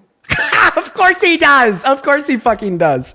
I'm so sorry. He's a race traitor. That was You just call me a stupid white man. That's that crazy. That was just a that was just like such like a funny question because I'm like, of course he doesn't believe them. Of course. Hey, Mike, real quick, how many Do you continents like are there? bend over for the Black people? How many continents bend are over there? for the Dude, I can't one even second. You get bend this over right for the now. Black people. This guy's, Hey, Micah. bro, can we kick this guy? Yeah, in 1 second, Micah. How many continents are there? How many Black people do you bend over for? Oh, white man. Oh, what happened to that superiority, buddy? What happened to that superiority? How are you going to sit here and claim to be a member of the most superior race to exist on Earth, saying that you are better merely in virtue of the we are the melanin content superior of your skin? race. But okay, but you don't know how many continents there you. are? You don't know how many fucking continents there are? Bro! Dude, what happened? Dude, oh Actually, my so God. stupid. Yeah. Where, dude, what happened to that superiority, buddy? Dude, Mr. Superior White Man down here doesn't know how many continents there are. Okay, second question. Okay. I'm trying to be like a social justice warrior. Second question I have for you, Micah. And then after this question, I'm The going to social justice warrior just destroyed you in an argument. You know how many continents are? That's actually nuts, dude. The social justice warrior actually just exposed you, bro. How does it feel? Okay, yeah, second I'm question. staying on topic, Tommy. Name one chemical compound. Aluminum. That's an element. Oh my God, dude. Okay, elements are part of chemical compounds, but he left. The superior white man ran away. What a fucking idiot, bro. Oh my God. Oh my God. This is what I mean, bro. He's so stupid. Dude, how stupid. Like, literally nothing intellectual to say. Literally nothing intellectual. Dude, that's the meta. Okay, if you want to know like how to like handle white supremacists on this live, that right there couldn't have been better. Literally, nothing Actually, could have been so better crazy. than that. Oh my goodness gracious. That was beautiful. All right, we're going to go to get that next. I'm sorry. I'm gonna be laughing about it. Didn't know how many continents there are. It's crazy, dude. Dude, yeah, an element is a chemical compound. Jesus Christ, dude. I can't believe it. I can't believe it. What's up? Do you support Trump? Yes, I do. Okay. All right. How old are you? I'm 27. Okay, 1 second. I just want to respond to something that I saw in the comment section. Who says this is why Parker is better than Dean because Dean continues to platform a racist, meanwhile Parker kicks them. So, Lindsay, I find it funny that your takeaway from that wasn't that the guest was a racist and that is bad, but rather that Dean is bad because he didn't immediately kick him. I think that your priorities are a little bit misaligned. And absolutely, I will take the opportunity to bully the shit out of a white supremacist for 30 seconds before I make them run away. All right, 110%, 110%. And I question, Lindsay, is your argument equivalent to the statement Dean did something bad for bullying the white supremacist, making him run away and cower in fear? I don't know, Lindsay. But anyways, Jacob, take it away. Tell me and Parker why you support Trump. He's the first LGBTQ president. Well, I mean, wouldn't he be the second? No, he's the first. We're going to go to move on to the next guest. But anyways, let's go to get that next guest loaded up in here. We're going to go to get that next guest, Robo, connected to the stream.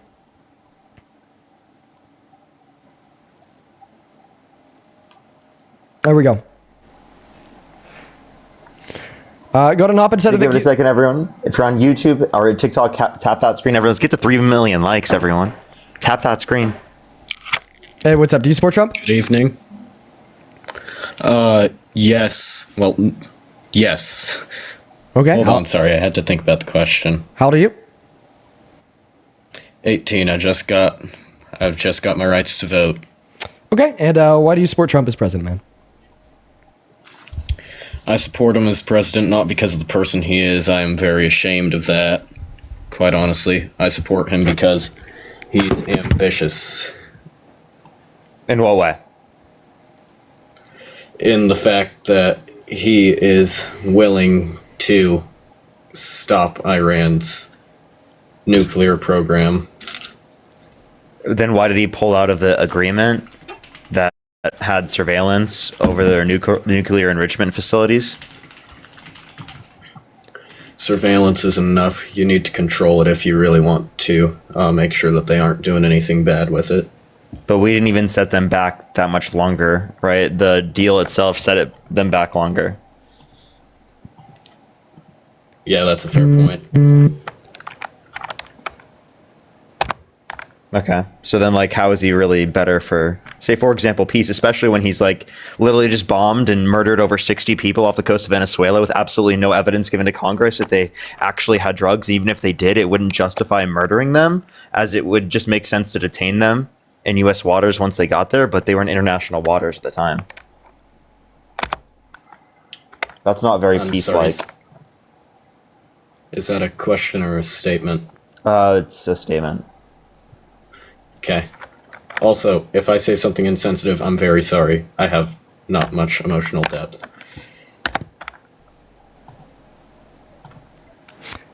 But, no. I support him because he's ambitious and he's willing to do what's needed for the good of, can't call it the people. Okay, well that's the thing. I don't think that he is willing to do. I don't think that he is willing to do what's good, what's for the good of, in the betterment of the people. Like for instance, I'll give you a really good example. He wasn't willing to allow emergency contingency funds to be delegated towards funding SNAP benefits for 42 million Americans, including 16 million American children, during November for the rest of the government shutdown, which amended for 12 days. Even when a court ordered him to do so, he still refused. Obviously, that would have been an action for the betterment of the people, and he was so unwilling to do it, right, to the extent that he refused a court that ordered him to do it. It's an action for the betterment of the country. We're already $300 billion in debt. We can't keep putting ourselves deeper into that hole. Well, we're actually over $30 trillion into debt, right? Not 300 billion. Not to mention that funding was resumed right back to SNAP as soon as the government shutdown was over. So this wouldn't have put us into more debt because those payments were and are right now being inevitably paid, just paid late, which he could have changed. Plus, Trump signed off on more debt-related spending comparative to the Biden-Harris administration by over $4 trillion. So if you care about debt-related spending, you want to be more fiscally responsible, while Democrats were more fiscally responsible comparative to Trump. You can't see me now, but I'm nodding. I'm trying to listen along. Okay, so do you want to respond to that, to the point that I made and how it effectively proves that Donald Trump is not willing to do what is for the betterment of the people, or is the debate over? It's not for the betterment of the people. It's for the betterment of the country. Well, it's not. How did refusing to fund food stamp benefits during the shutdown improve the country? Well, the people of the country are not the priority. The priority of the country is maintaining itself. I'm going to go to kick you then. If you don't think that the people are the priority of the country, I don't think that I have any business speaking to you because of a fundamental disagreement that exists. Hello, do you support Trump? Hello? Hey, do you support Trump? Yeah. How old are you? 19. 19, and what year were you born in, Jake? 2006. Okay, and why the hell do you support the worst pervert president of your life, Mr. Trump? Well, I mean, he's just the GOAT, honestly. Yeah, why is that? Well, he just made the economy way better. How so? How so? You know, he just gave us less taxes. In what way? Because he gave us less taxes. In what have way? to Like pay through like taxes. what policy? Yeah, I have no idea. So then how do you Okay. know that he reduced Yeah. your taxes? Because I heard it on the news. You heard it on the news from who? Probably like Tucker Carlson. Prime Tucker, you watched Tucker Carlson. Yeah. So do you And think you that think that that's a valid source? do you think that Tucker Yeah. Carlson is like just like an object like standard of evidence and truth? I mean, yeah, probably. So if Tucker Carlson says something, then something is true. You're trolling. Moving on to the next guest. Let's go to get that next guest, Brandon, loaded up into the box. Okay. Real quick, let's see. Mandy, thank you so much for the $50 over on Venmo, Mandy. I really appreciate you so much for that love. I want to see 500 Mandy W's down below in that comment section. I really, really do appreciate you. Thank you so much, Mandy. Mandy with the $50 says, as always, thank you for utilizing your platform to educate. Well, thank you so much for being here, and thank you so much for your continued support, Mandy. Please show some love to Mandy down below in that comment section right now, folks, for the $50. Huge shout out to Mandy, as well as Aris, that is ARIS. Thank you for the $20 on Venmo, who says, I live in South Texas, and I just saw a Cybertruck as a 911 emergency vehicle. Ick, dude. Holy shit. Yeah, man, they really love Elon down there, apparently. Thank you for the $50, Mandy, and the $20 Eris, as well as Yesina. Thank you for the $5, who says black women are the most educated in America. What a racist guest. Do better, America. Yeah, you're so fucking racist, dude. Sarah, thank you for the $5, who says, do you think we'll ever reach a point where men don't hate women? I think that point is incredibly possible to reach. Is it far away? Likely, unfortunately, because that is going to require widespread huge generational change.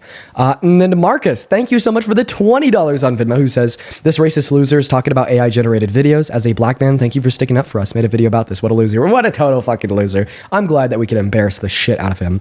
Lori, thank you for the $10, who says, thank you for schooling all the uneducated Trump supporters. Thank you for the $10, Lori. And Toss, thank you so much for the $5. I really appreciate that. What's going on? Do you support Trump? Brandon? I used to. I definitely used to. But you don't anymore? No, I've come to not really like what I've been. Peace, man. I'm super happy to hear that. Right now on live, me and Parker are just looking to talk to people that still do support Trump. So if you find yourself in that queue, make sure it's because you are currently a Trump supporter. We're going to go to get that next guest loaded up into the box right now. Folks, let's go ahead and get Doug Starr connected to the stream.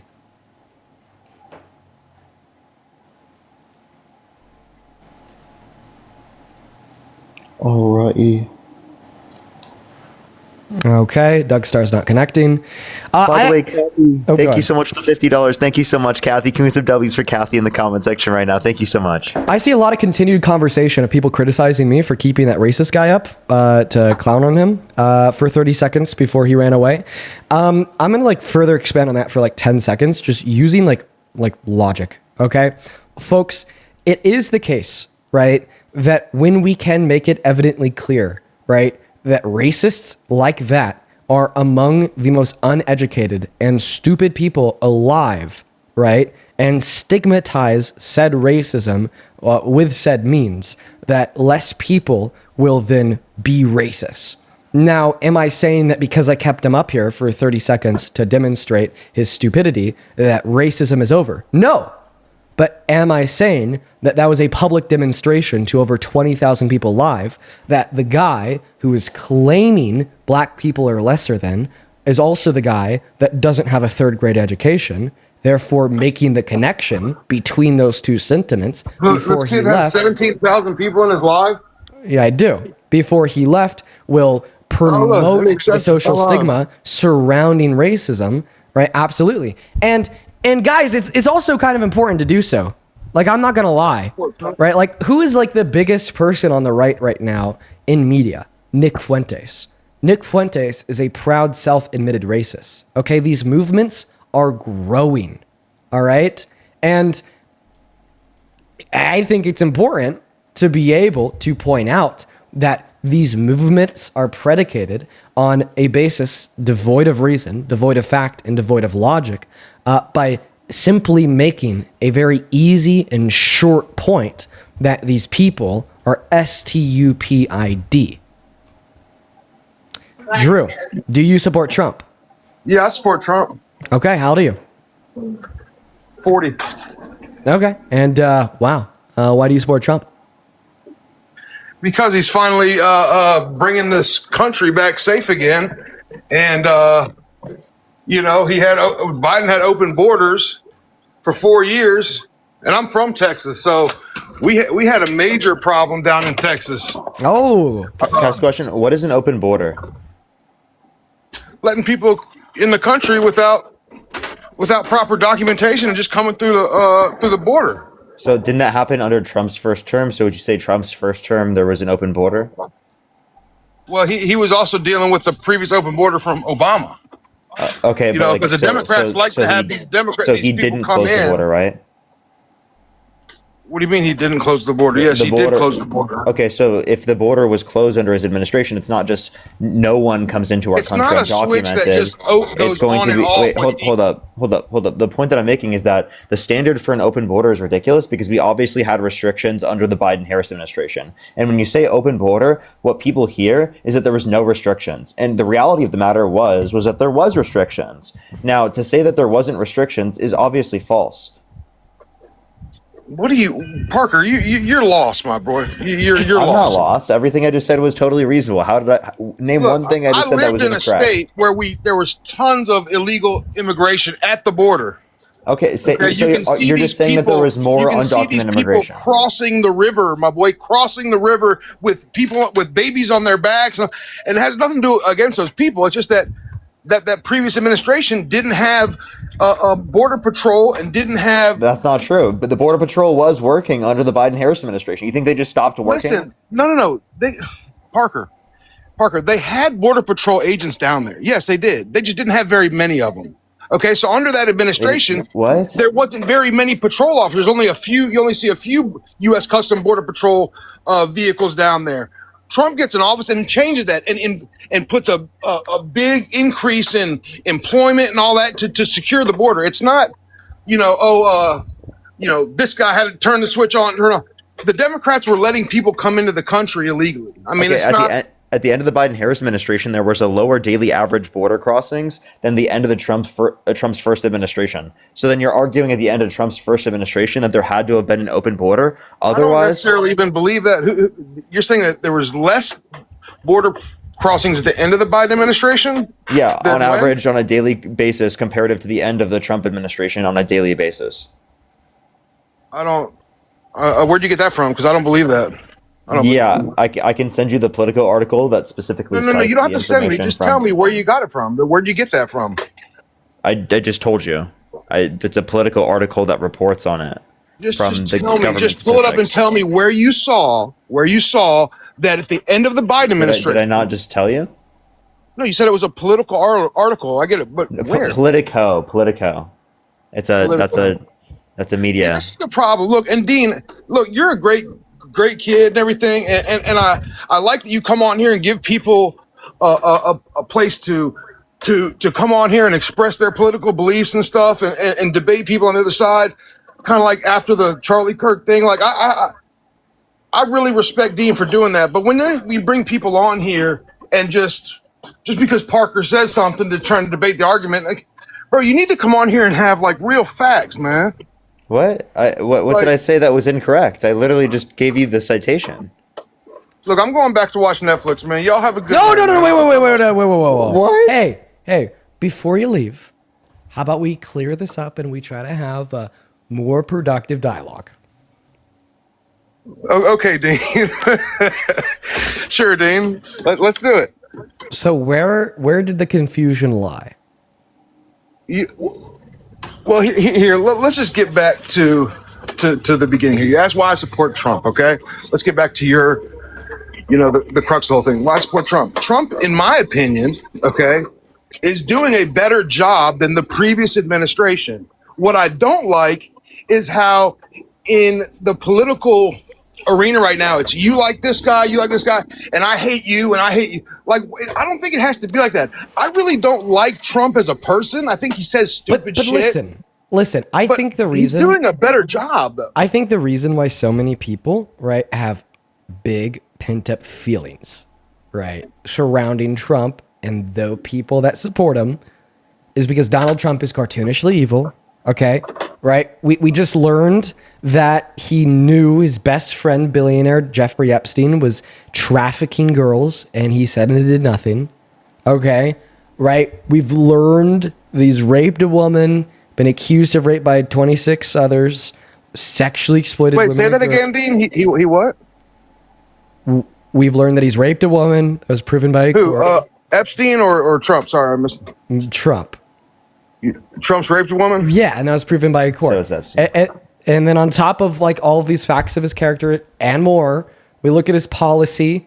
We see the largest redistribution of wealth from the poor to the rich in modern American history of the big beautiful bill, taking healthcare away from 10 million low-income Americans. We see his attempted coup of the government, right? In 2020, when he tried to rig and steal it from Biden with his fake electors plot. We then saw his supporters try to kill cops on the steps of the Capitol and smear their shit on the walls inside. And then we saw him turn around, call them patriots, and give them a full presidential pardon. Okay. And more. So it's like, for these reasons and more, when like we hear someone say like, oh, hey man, I support this guy full-heartedly, I think he's a great president, it can cause some animosity to exist. Okay. I hear you. I just think as me being 40 years old, right, and seeing numerous Democrat, Republican, you start looking at presidents of how they did for the people when they were in office. Not, oh, do I hate this guy? So look, I saw, as somebody who supports Trump, I also supported Obama. Obama gave me a tax credit on my first house of 10 grand for the first house home. Kamala Harris First ran on one of home those buyer's for tax credit. $25,000. Huh? Kamala Harris ran on that same thing, but instead of it being for $10,000, she ran on one for $25,000. Well, I'm glad that Kamala's not president, but Kamala, why also, not? also when I see these presidents go from like Obama, or you even going back further to Bush, and you see what they do, and you look at it objectively. Okay, while this president was in for 4 years, what did he do for me? Okay, let me tell you this: Trump on his first term, I got this was it was in 2020 when COVID. Okay, I got everybody got the stimulus, right? Okay, so through that term, like, damn, Trump's doing pretty good. He actually gave me, a truck driver, middle class America who works every day, I got a stimulus for, what was it, $2,300 or whatever.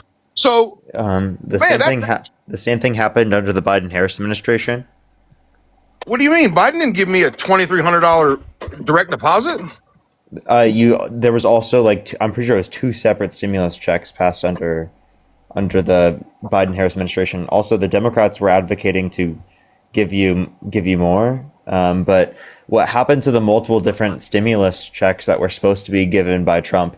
The one from Doge, the one for the tariffs. That'd be great. So if those end up coming in, I'm going to be a big fan of them even more. I'm just like, hey man, this president's actually giving back to people.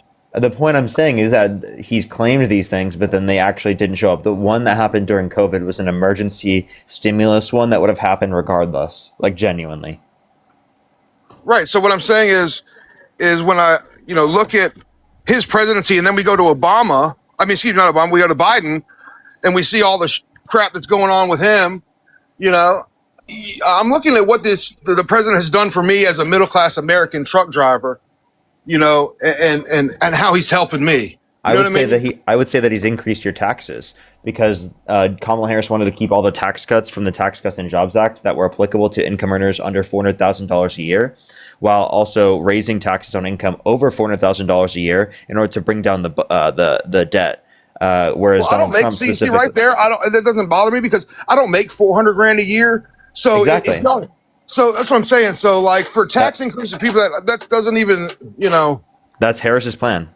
Now Trump's plan. I don't care because I don't make over $400,000. So exactly, that's Harris's plan. That's why you would like Harris's plan. Now Trump's plan was to increase taxes on the working class by imposing tariffs and decreasing taxes disproportionately on the rich and wealthy. So he literally is increasing taxes on you and then giving it to rich people, whereas Kamala Harris would have advocated for a tax cut for you, whereas she would have increased taxes on the millionaires. Why are you such a big Kamala? Is it just because Kamala? that was the Democrats? Yeah, that was the Democrats' last candidate. That's all right. The point. And you think she was a good candidate for the Democrats? Yeah, comparative to Trump, yeah. Okay. Or was she just the last thing they had going under Biden and they just kind of put her in there? Well, I think that she stepped up because she was vice president. And I also think that she was a better candidate than Trump. That's crazy to me that you think, and this is not being, I'm not being mean or anything, that you think Kamala Harris would be, excuse me, so I'm trying to be rude. Kamala Harris would be a better president than Trump, who is already, see that, and I guess, I don't know, I guess it's just maybe an age thing or something. I don't get it, but that's just. What about my age means that I just think objectively, if you look at, the two, I just don't see how you could see that Kamala would be a better president. I just gave you a pretty good reason. It seems like you agreed with her tax policy. So why do you think she's such a horrible candidate comparative to Trump? Because she was part of administration that had failing policies and that wasn't even doing a good job. So you're going to take the vice president from that administration, put her as president. Well, you just said that they had failing policies. What was one policy that the Biden Harris administration passed that was failing? Look, y'all probably know a lot more than me, and I get that, but what's one? Seriously, like what? Oh, immigration. So what's like an immigration policy that they passed that was failing? Well, look, like I said, look at the border. We're looking at the borders, not looking at their policy. So I want to look at their policy. What was like a policy? Well, I see. That's the thing. I don't know their exact policies. I don't. Yeah. So it's just talking points from Republicans that you've heard about Democrats being bad on the border, not necessarily a particular position that you disagree with Democrats on. So it just sounds like you've been bought into the propaganda of the scapegoating of Democrats rather than just actually saying what you disagree with specifically. Look, dude, I don't have a problem, with the Democratic Party. Sometimes they're good, sometimes they're not. But right now, if you're comparing Trump, who had a better track record, to Kamala, who doesn't, I just don't see how that could be I just don't understand how you could say that he's a better track record, considering that track record includes rape, sexual exploitation, 30,000 lives, and a attempted coup of the American government. Yeah, I have a question. Do you think that Kamala Harris slept her way to the top? I don't think so. Okay. Why do you think Trump slept his way to the top? Well, I was just gonna see. I'm gonna see who decides to say that point first, so that I can bring that point up to them. He's a billionaire who actually did something with himself. I know he's an idiot. He's not a good speaker. I don't think he should be tweeting. What president should be tweeting? I think that's cringy anyway. But dude, he had a track record of success. You can't take that.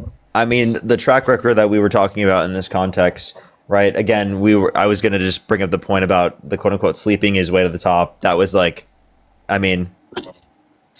was literally something that came out, You remember that information about the big beautiful bill? Look at this the big beautiful bill. Look at this unearthed tweet of Trump's. This is real, by the way.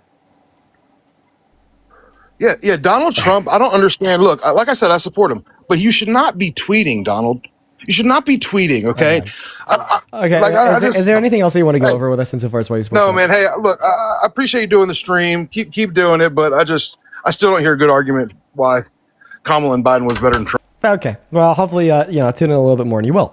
Let's go to move on to the next guest at this point, guys. Only up inside of that queue if you happen to be an American adult that supports Trump as president. Please. We have around another 30 through 60 minutes on stream today.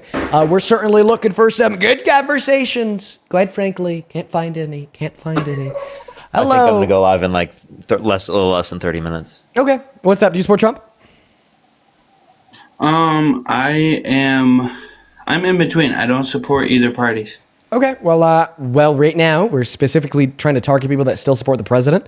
I would encourage you, though, to watch the stream, so hopefully we could get you in support of the left, but I think that the national emergency we're facing right now is truly just individuals still being in support of the right, more specifically MAGA, more specifically Trump.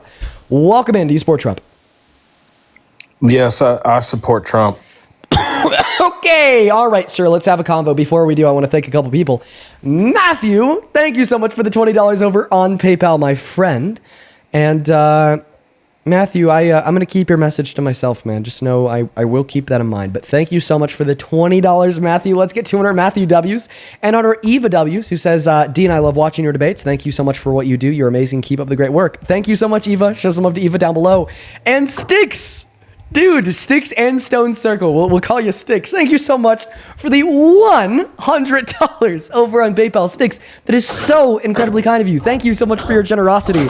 That is insane. That is so much money. Holy shit. Sticks with $100 says, I admire what you do and I'm grateful that you are educating those that want to learn from Fairfax, Virginia, Sticks and Stones Circle. Well, I really appreciate you for being here. I'm happy that you enjoy the stream and thank you so much a billion times over for the $100. As well as Sophie, thank you so much for the $18. In reference to that last racist guest, says, hope his job ceases racist remarks. It's disgusting how people come up on these lives and think that it'll have no impact on their future. Yeah, right? I hope that they see that too. Thank you for the $18, Sophie. Show some love to Sophie. And Jay, thank you. Good to see you. Thank you for the $75. Holy shit, Jay. Jay says, this is one exhausting live. I felt the need to jump in to a pool. I could just only imagine how you must be feeling. I think that you and your girlfriend should leave town and spend Thanksgiving and have some downtime without these lives, right? That may be nice, Jay. Jay, it's so good to see you. And thank you so much for the $75, my friend. And then Pinja, thank you so much for the $5 over on PayPal. Madison with a 3. Thank you so much. Then Josh, thank you for the $20 on Venmo. Thank you so much for the love, Josh. Thank you, thank you, thank you. I really appreciate you for that. Show some love to Josh down below for the 20 and Jared with the 20 as well, who says, thank you for being so steadfast in your efforts of educating MAGA. Well, I appreciate you for being here and thank you so much for the $20. Then Cara, thank you so much for the $10 over on Venmo. Adriana with a 5, Lucy with a 3, Jocelyn with a 5, and Brittany with a 1. We are all caught up. If you guys want to support me, you can find my Venmo and my PayPal right there. More notably, you can find the link to them in the link tree in my bio on TikTok and in the pinned message of that YouTube stream. And you could also find Parker's Venmo, PayPal, and Cash App in his bio. Make sure to show us some love as well. Rascals, go ahead and take it away. How the hell could you still support this pervert predator president, Mr. Trump?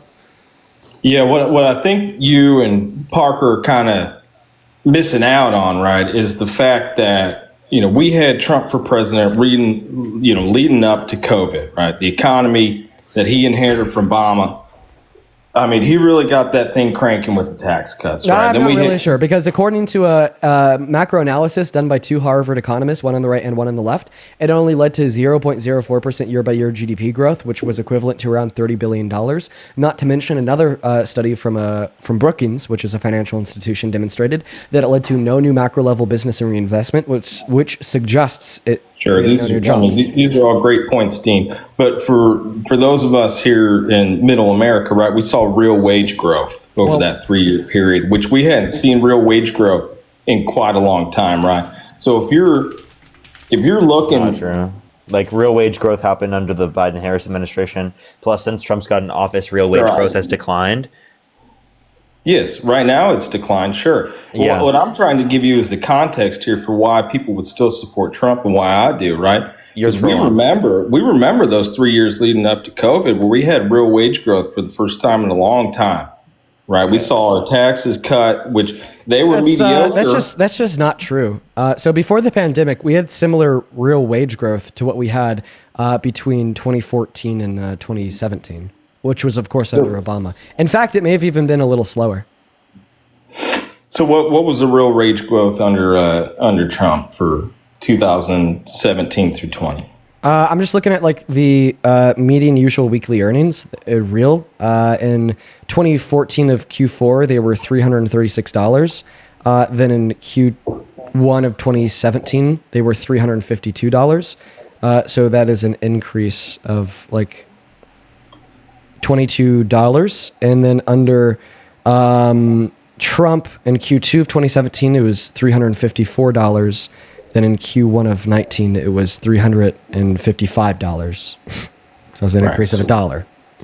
Yeah, but we're looking at increases here. So, we lead into COVID, right? And, that's a force majeure event, what I would say. And I don't disagree that he didn't handle that well. I don't disagree with that at all. Right. Then we get Biden and Harrison. The border is a disaster. I mean, we can all admit that, right? What particular border policy do you disagree with? It's not the border policy that I disagree with. It's his unwillingness to use executive action to fix the border, right? That he did. He did under he did reluctantly in his 4th year, Parker. He did reluctantly in his 4th year to what? Help Kamala. So we had Kamala. So we had 3 years of Biden saying, hey, I need the legislator to do something. Yeah, it was long term. The legislative is long term. Executive is not long term. Sure. If you have no initiative and you have no willingness to fix the border, then it's a short term problem for a president. No, he was willing at the end of his administration to accept the short term because he couldn't possibly get the long term. Yeah, because it was Trump called people in Congress to undermine that bill. Parker, let's be real here. It's because it was politically expedient for him to do something for Kamala, right? So obviously that was something that he did even prior to Kamala Harris starting to run. So I don't know what your point was. Yeah, he did that like a year before Kamala Harris stepped up. Okay, I relinquished that point then. Either way, right? And then back to Trump, right? So I just want to clarify. You support the guy that was like, "Hey, fuck you! If you're hungry, I'm not going to feed you. I'm going to refuse to use his contingency fund to run food stamps for 12 days during the shutdown." Or, "Hey, fuck you! If you're poor and you're on Medicaid, I'm actually going to take that away from 10 million of you." Oh, and by the way, I was best friends with Jeffrey Epstein while he was sex trafficking children, and I knew about it per a new email released by Congress that Epstein had sent to Ghislaine Maxwell in 2011. But like, you still support him as president. You think he's great because you didn't really like, quote unquote, Biden's unwillingness to solve the border issues with an executive order. I think what you and Parker kind of fail to realize here is it's not that we. Also, can you drop the fake Southern accent? No, I cannot. You can. I cannot. Yes, you can. I can't. I know you can. I can't. You accidentally dropped it for like 5 seconds, maybe like 10 minutes ago at this point. I literally can't. Okay, whatever. That's how I talk. You accidentally dropped it once again for 5 seconds about 5 or 10 minutes ago, but whatever. Go ahead. So what you and Parker fail to realize is it's not that we support, everything that this man does. It's the actions.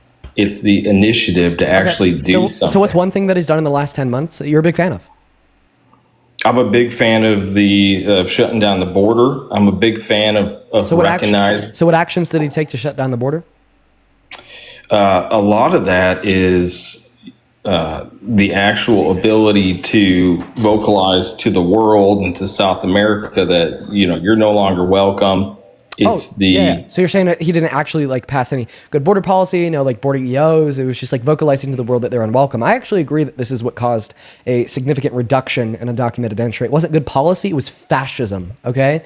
At the end of the day, if immigrants think that they're going to have a lower quality of life inside of America, then they're not going to immigrate. Right. And I think that Donald Trump is now promoting the image that they are going to have a lower quality of life inside of this country by like viscerally violating both the human and constitutional rights of the undocumented immigrants that are already here by having ICE, right, like kidnap naked children out of their beds in Chicago and throwing them in the backs of U-Haul vans, blackbacking college students and illegally taking them to an ICE detention center 1,000 miles away, violating the withholding order of a judge, or illegally deporting people like Abrigo Garcia in violation of the Constitution to be beaten and tortured and starved for 3 weeks in El Salvador, right, upon many other instances too that, I could go over, but for, to end my soliloquy here won't.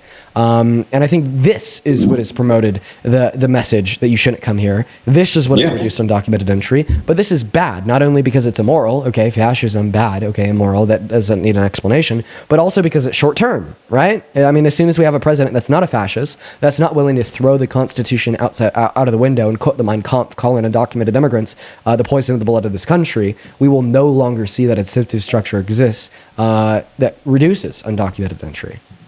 Yeah, well, all that is exactly correct. But what I'm pointing to is that there is a deliberate action here, right?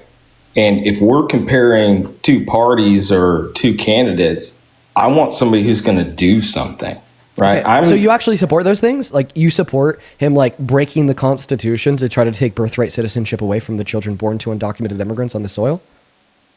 I have full faith in the third equal branch of the government, which is the Supreme Court, right? He's limited in certain aspects, that he's even limited politically in the Senate. That's just not what I asked you. Like, do you support that or not?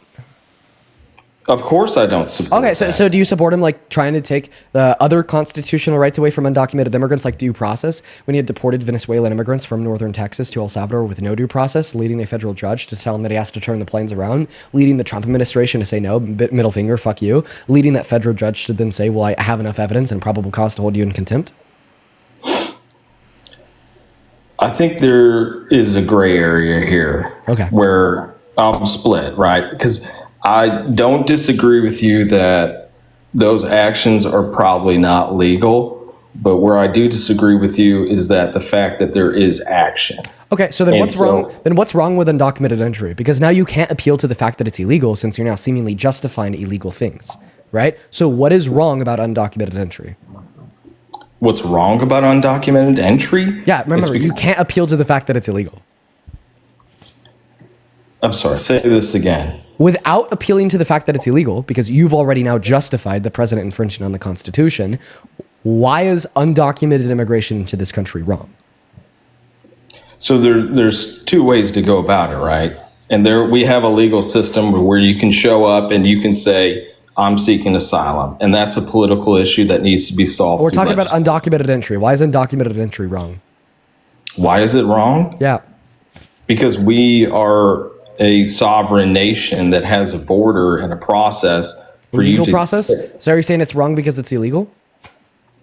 I'm saying, yes, it's wrong because it's illegal. Wait, but just like 20 seconds ago, you were suggesting that you're not necessarily sure that Donald Trump doing illegal things like trying to take their constitutional rights away is wrong, and you suggested that there's a gray area. So why is there a gray area when it is in reference to the president infringing on the Constitution, but there's not a gray area when it's in reference to a civilian infringing on a federal misdemeanor? I'm saying it's a gray area because the people have elected Donald Trump into office full aware, understanding that he was going to tackle this issue. Wait. They're also aware that he would take an oath, right, upon inauguration that he'd honor the Constitution. Obviously, he's broken that. I still think it's gray, right? We'll see how this works out within the court system. Yeah, it already did. It already worked out. We already got the ruling from the federal judge arguing that those deportations were illegal because he was doing so without due process. This isn't something that needs to work out in the future. This is something that got worked out, like, at this point, 6 months ago. Sure. And we've had lower courts rule, to stay Trump's decisions quite a few times, and then it comes to the Supreme Court and the shadow docket is ruled in his favor. So well, guess what? The Supreme Court's already ruled that undocumented immigrants have a right to due process. I think undocumented immigrants do have a right to due process. Doesn't mean they vote have for a right the candidate that violates their due process rights to a greater extent. I'm sorry, say that again, Parker. But then you vote for a candidate that violates their due process rights to a greater extent. Yes, and this is where it comes to the gray area, right? Because as a former Obama supporter and now a Trump supporter, the amount of inaction from our political leaders has just been tremendous, right? I'd rather have no action than a break of our Constitution. I'd rather have healthcare plan. See, this is where wait. What's Trump's healthcare plan? Oh, he doesn't have a healthcare plan. Yep, real action right there. When's he going to end the Russia-Ukraine war in 24 hours? Action there. He's not going to do that. It's hyperbole. But what Trump? When's the wall going to be built? Wait, when's the wall going to be built? It's not going to be built. Oh, this is yeah, where real action on that. This is where I think you and Dean you need to understand Middle America a little bit more, right? We understand that Trump says a lot of hyperbole, but then he doesn't do a lot of action. And in fact, so now he doesn't do the action. Interesting. He does do a lot of action. So we saw you just contradicted yourself. So April, we saw tariffs come in heavy, right? And now we see Donald Trump repealing them for affordability, by the way. Well, that's because Mom Donnie won, right? Wait. Mom Donnie won, therefore Donald Trump repealed tariffs? Yo, W Mom Donnie? Yeah, what the fuck? Can we get some W Mom Donnie in the comment section? But what kind of argument was that? Dude, okay, today, the Trump administration repealed a lot of their tariffs on grocery products to reduce the price of commodities sold inside of the grocery store. Point number one, this is conceding that tariffs caused inflation. Point number two, this is repealing the action that he's engaged in because it was bad and harmful to this country. Point number three, what the fuck does this have to do with Mom Donnie winning? What does it have to do with Mom Donnie winning? It's a political message that's winning. And when you recognize that, you have to change your political landscape for the transition to JD or Marco Rubio. But this is all a different point that I want to get into why people support him, and the reason why myself and others support him is the fact we seem just to be going around this loop. If you're saying he gets action done, then you're saying that he gets no action done. He does get action done. You have the tariffs. But he's starting to repeal the tariffs because the tariffs are bad. He's repealing the tariffs because they're bad. He's not repealing all the tariffs, right? He's going through, he's making deals. We got a deal with China, Britain, India's on the way, right? So some of this stuff you may not like, but there are going to be results from it, and there have been results from it. Okay, what results And have we as seen? you're seeing results being announced over the last You want to know the couple results? months. You want to know the results? The loss in jobs, the increase in unemployment, the increase in upward pressure on prices, the lower increase in real GDP. You understand that's all a representative of the results of Donald Trump's policies that he's enacted. You know what's mind-boggling to you all is that soybean farmers are going to go bankrupt, but yet they still support Donald Trump. You know why? Because they know that he's out there fighting for him. And that's what's different between the Democratic Party and Donald Trump. That's the difference. And this is what I'm trying to articulate. He has to be trolling. He has to be trolling. Wow, soybean farmers are going bankrupt because of Trump, but they still support him because he thinks that he's fighting for them. Because he is fighting for them. Then why would he make them go bankrupt?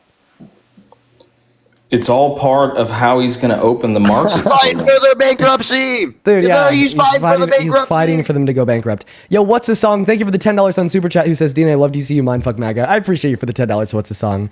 Cora, thank you for the 10 Canadian dollars over on Super Chat. I'm not going to read that one off, but I hope that you get help. Let's see here. Angela, thank you for the $5 over on Venmo. Who says, Dean, I love when you and Parker, when you are on with Parker, y'all are the best MFs ever. Have a great day and keep it up. Thank you, Angela. Vaughn, thank you for the $5. And Kinsey, thank you for the $20 over on Venmo. Who says, thank you for finding the good fight. I really appreciate you for the $20, Kinsey. Show some love to Kinsey down below in that chat, y'all. And thank you so much for the $20. Seriously. Thank you. About 1 billion times over. Fuck yeah, Kinsey. Then over on PayPal, Madeline, thank you for the $2. Layla with the $5. Madison with the $3. Thank you so much. And then Audrey, thank you for the $5 over on Venmo. All right, man. Is there anything else that you want to go over, Rascal? Well, I just want to ask you all, like, who do you think in the Democratic Party is fighting for?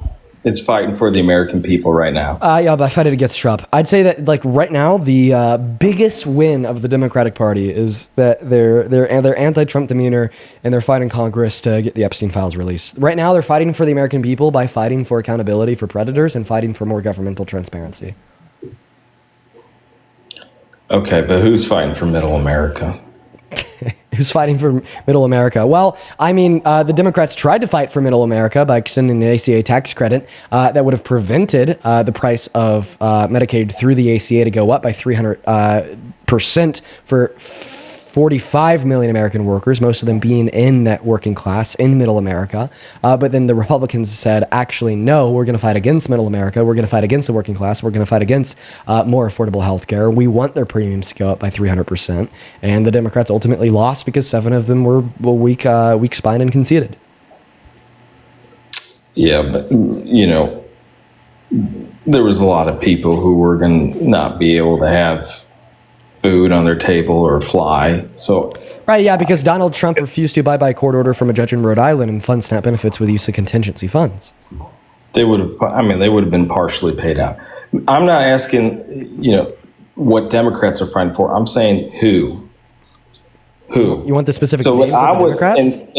And I'll be vulnerable with you here, Dean. Like, I'm a Trump supporter now, but you know, he is fallible.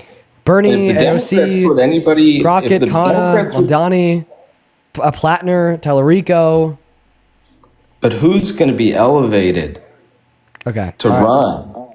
I don't think that any of these questions are relevant towards the debate about why you support Trump as president, so I'm going to go kick you at this point. You take care. All right, folks, this next guest will maybe be one of the last guests of the night. We might do like 1 or 2 after this, but this might be it. If you're watching it now and you want to support me, you can find my Venmo, my PayPal right there. You could also find it in the link tree in my bio. If you do support, I get 100% of the proceeds over on those platforms, and you get a notification on my phone like this. Ariel, thank you so much for the $15 on Venmo, who says simultaneously enraged and inspired listening to these conversations. Well, I appreciate you so much for the love, Ariel, and I hope that we can get more of that inspiration part and less of that enraged part, but it is very easy to get enraged when talking to these people. And Harold, thank you so much for the $50 over on PayPal. Oh my God, thank you so much for the love, Harold. As well as Harold, I just read your message. I hope that the radiation goes well, dude. Thank you for the $50. Just some love to Harold. Thank you. And then Kiara, thank you so much for the $15 over on PayPal, who says only action Trump is good at is, I'm not going to read that. Kiara. Good one, though. Thank you for the $15. All right, what is going on? Do you support Trump? I don't really know who I support. I just had a question for Parker, but it is a political question. And it's a really dumb political question, but Parker is a lot more like easier. He can dumb things down better than you can, but I watch both of you and I absolutely love both your streams, but he can dumb things down a lot more. So, what's a tariff? What's a tariff? Like I've been watching you guys for a while and that's the only thing I can't figure out. And every single time that I look a video up to dumb it down, I get like 16 different answers. So it's a tax on an imported good, and that tax is paid by the importing business, and it's passed mostly down to the consumer. But to be more specific, like if you even need like more dumbed down than that, right? So we like buy goods, we sell goods, right? That's the economy. But sometimes we buy and we sell goods with people and companies outside of America. And when a company outside of America wants to sell goods to a person or company inside of America, a tariff makes that importer pay a tax on the good they're buying. Okay, well, thank you for explaining that to me. I think I get it now. Thank you for me. Yeah. Let's go get that next guest loaded up in here. We got Major Savage connecting. Here we go. Hello, brother. Age. I am 25. Don't believe you for a second, my friend. Can I say thank you to two people real quick? Sailor, thank you so much for the $100 on Cash App. Give me some W's for Sailor in the comment section right now for the $100 on Cash App. Thank you so much. As well as Pamela, thank you for the $50. Thank you so much. I really appreciate Pamela. Thank you. Give me some W's for both of them in the comment section right now. Thank you so much. What's up, Dean? What's up, Parker? What's up, man? You support Trump? No, I don't anymore. I used to support him, but then I came across you guys and, I don't know, kind of opened up my eyes a little bit. Hey, man. You're why I do what I do. Appreciate you for changing your mind, man. Huge shout out to you. Yes. Huge shout out to you. Why I do what I do. Why we do what we do, honestly. Let's go. Let's fucking go, dude. Hell to the yes. What's up, Peyton? Do you support Trump? Yes, I do. Can you hear me? Yeah, Peyton, why do you support a pervert president? Can I talk about something that I feel like is very important? For the American, tell us why you support the predator president. You got the mic. For the American people, I feel as though America is in a slow burn. And the reason why I say that is I feel as though the freedom that we have in America is somewhat, I guess, deteriorating in the country. So you want less freedom? What freedoms do you think we should take away? I wouldn't necessarily say that our freedom is deteriorating the country, but I just feel as though that isn't it. I feel like we don't have America does not have an identity, if that makes sense, and that identity is slow burning us. And I don't know where necessarily it could be in the next century. What do you is what I'm saying. We don't have an identity. I'm sorry, that just doesn't make any sense. I just feel like what's the identity of America? Like what is the definition of America? Like you don't have to look it up. You don't have to look it up on the internet or anything. It's what do you think that America is identified as? Like what is America? Like this is the problem is people come to America and they don't know what America is. What is America? Please identify. What does this have to do? It's literally a country, right, designated within a certain area during a period of time. That's what it is. And then people live there. Are you asking what is American culture? What is this? Is that what you're asking? Yes. What is the culture? America is more than what it is today. What does this have to do with why you support Trump? I will tell you this. We better get there. Wait, actually, how about this? Do you think that America has culture right now? I feel like it's a very mixed culture that is hurting America. Okay, so it does have so it has culture. You think mixed culture hurts America? What mixed culture hurts America? I think I know what's coming. No, you don't. Let it rip, Peyton. Answer the question. What mixed culture hurts America? Get it out, Peyton. We just don't have an identity. Is all I'm saying. We just don't have an identity. Answer the question. What mixed culture hurts America? If you're trying to disregard me into some kind of I'm trying to get you to answer the question. Answer the question. That has nothing to do with what I'm talking about. Be specific. What mixed culture harms America? Yeah, because that's what you said, Payne. You said that mixed culture hurts America. Well, and this is in my opinion. I feel as though this is really important. I feel as though religion is the most important thing in the whole entire world. Okay. And I feel as though you have so many mixed religions within a country that it divides it. And that's why I'm saying, where will it be in the next century? America? I'm an atheist. That's the problem. You disagree with people being atheists? I'm sorry. No. I could be friends with a Muslim and we can sit down together. That's holding a different religious perspective. So what's your point? That's what's important. That's important to talk so then to you each just other. agreed that mixed culture is not bad. Okay, wow. Silence. Let me guess. But hold on. Let me guess. Problems with Muslims, right?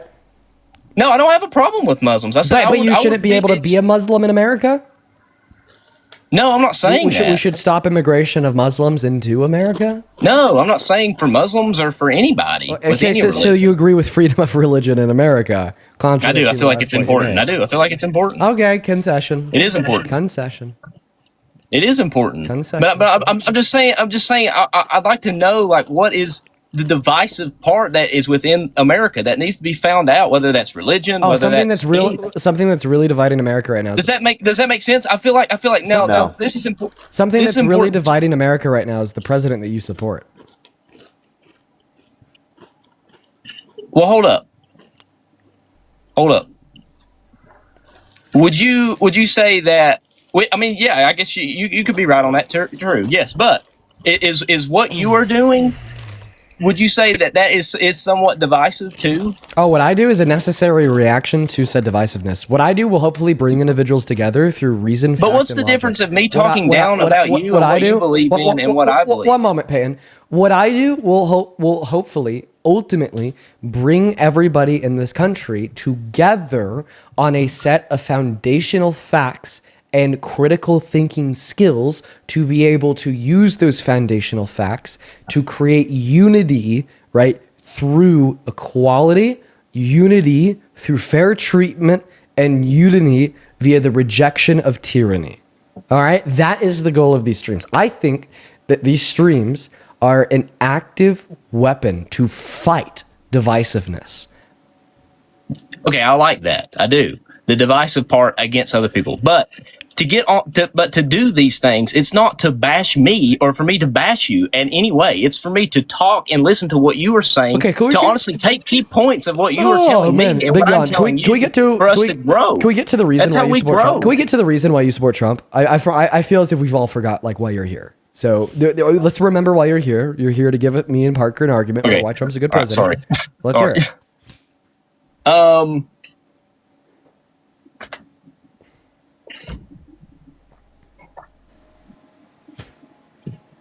Do you need a moment to think?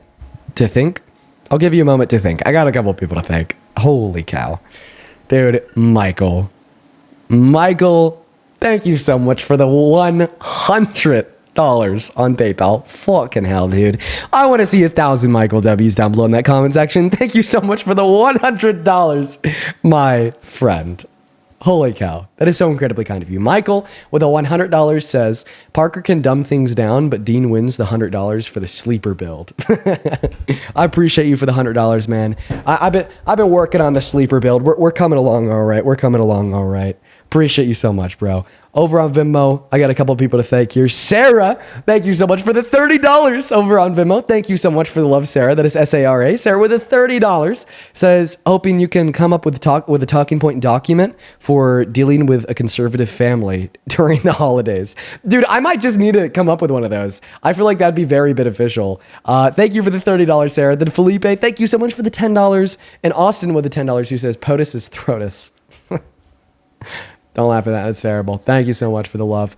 And of course, Harold, thank you for another $10 on PayPal. And Carson with the $10. Now, Mike, back to you, Mr. Guest. Why the hell do you support Trump as president?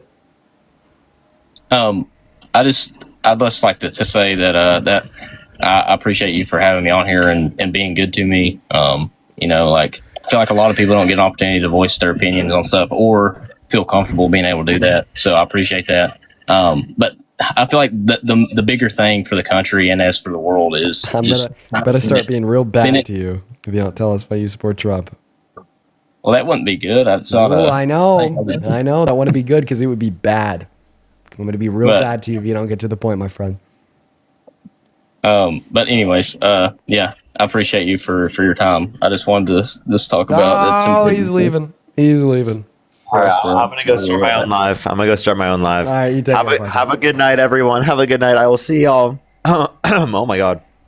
Alrighty, have fun. Bye bye. So yeah, all right, folks, this next guest is going to be the last guest of the night before we hop off. Let's go ahead and get the very last guest up in here, folks. The Great Sky. Thank you for the 10 Canadian dollars over on Super Chat. Thank you so much, The Great Sky. What's up, man? Do you support Trump? Yeah. Oh, no. How old are you? I have a question. I'm 16, but I have a quick question. I'm sorry, I got to kick you because you got to be at least 18 to be a TikTok live. You just take care there, my friend. Move on to our next guest, Shayla. We got Shayla loading up into the box, quite frankly. Hello, Shayla. I got to stop that. Do you support Trump? Shayla.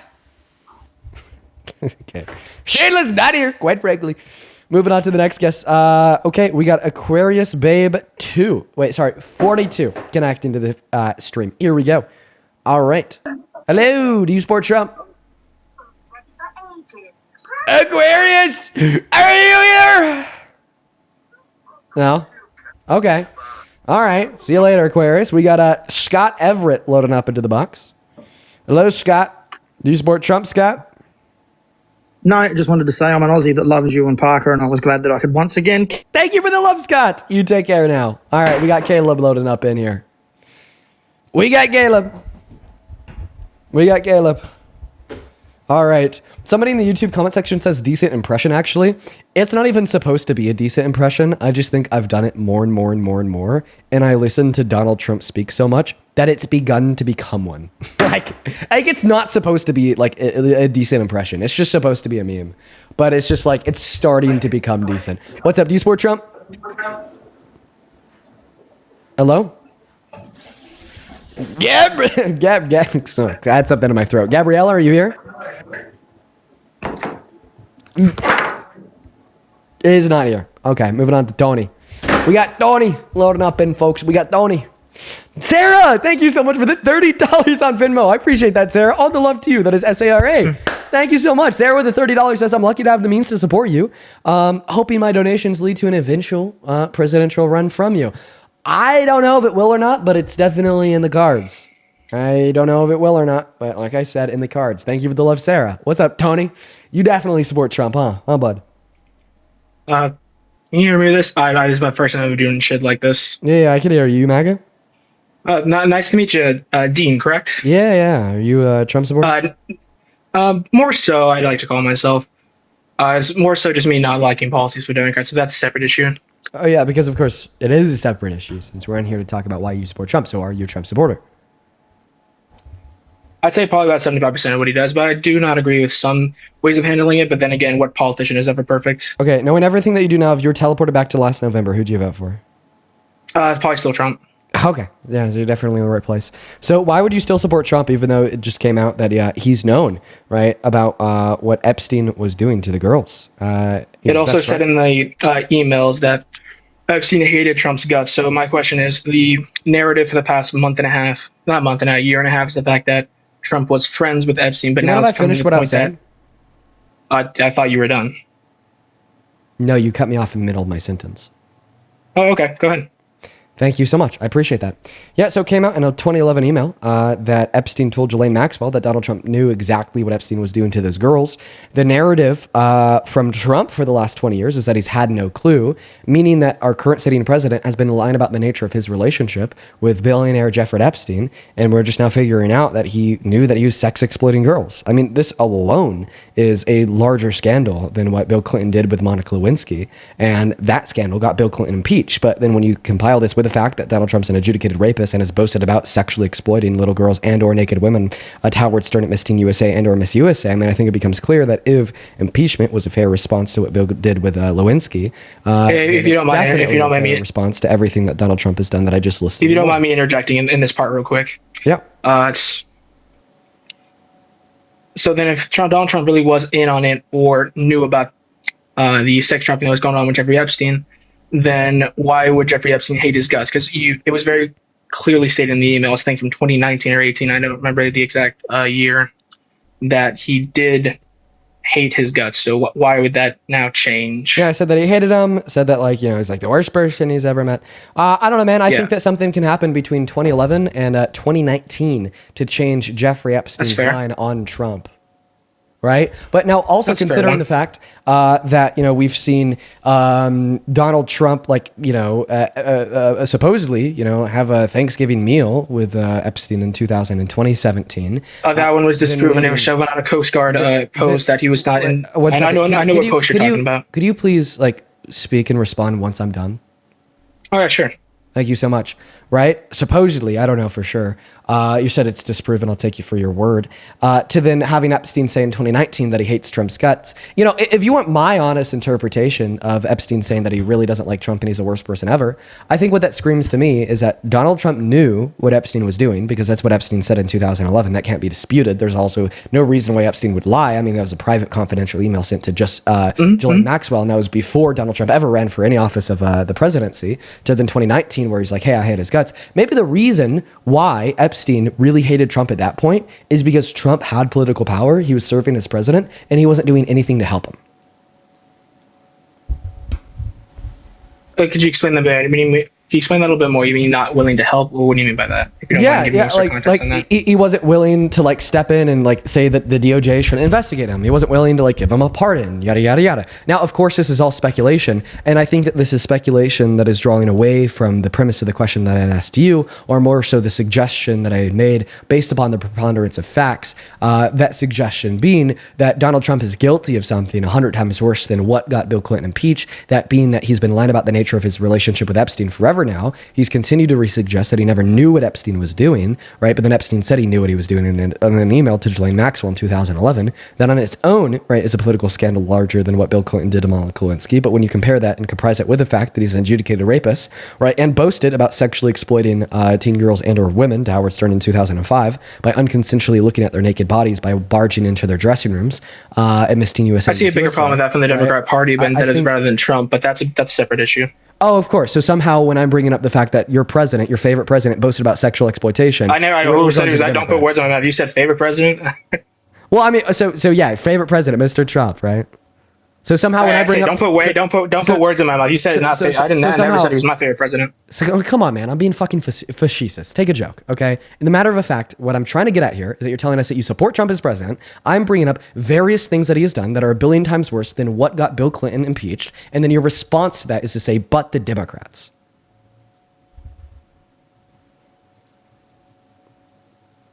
What do the Democrats have to do with Donald Trump sexually exploiting naked women and or naked girls at Miss Teen USA and Miss USA? I get what you're saying on that. None of the, I can't speak on a lot of this because, like you said before, a lot of this is going to be pure speculation. Now we cannot prove every single detail, especially in the emails, giving a light context more of this. Wait, I'm talking about the sexual exploitation that Donald Trump admitted to. He boasted about it. Yeah, do you mind giving me the context says that are like an ex post to this, True Social, if you don't mind me asking? No, I'll just play a clip. He boasted about Howard Stern in 2005. If you're a frequent viewer of the lives, I bet you've heard this about a billion times, but now you're going to hear it for a billionth and one. Here we go. I mean, some of these foreign girls, you know, Mr. Trump, in my country, we say hello with vagina. And well, you could also say, as the owner of the pageant, it's your obligation to do that. So you have done that. Now, I'll tell you the funniest is that I'll go backstage before a show. Yes. And everyone's getting dressed and ready and everything else. And, you know, no men are anywhere.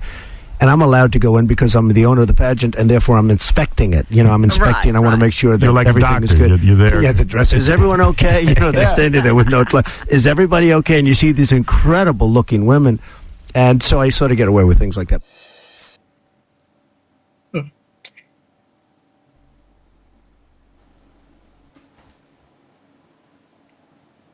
Thank you for bringing that context. I do appreciate the receipts for some of these things because I don't like how other people like to kind of just bring out a lot of bigger talking points, but I do appreciate that. Yes.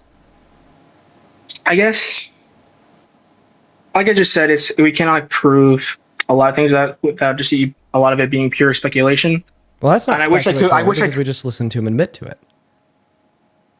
I didn't mean to that case specifically. I meant more so to the involvement of being directly connected to Jeffrey Epstein. That's a separate thing. Okay, well, And but in this case, because we can prove it, like, how do we respond? Right? Like, do we want somebody that has not only sexually exploited women and girls, but boasts about it like it's a good thing run our country?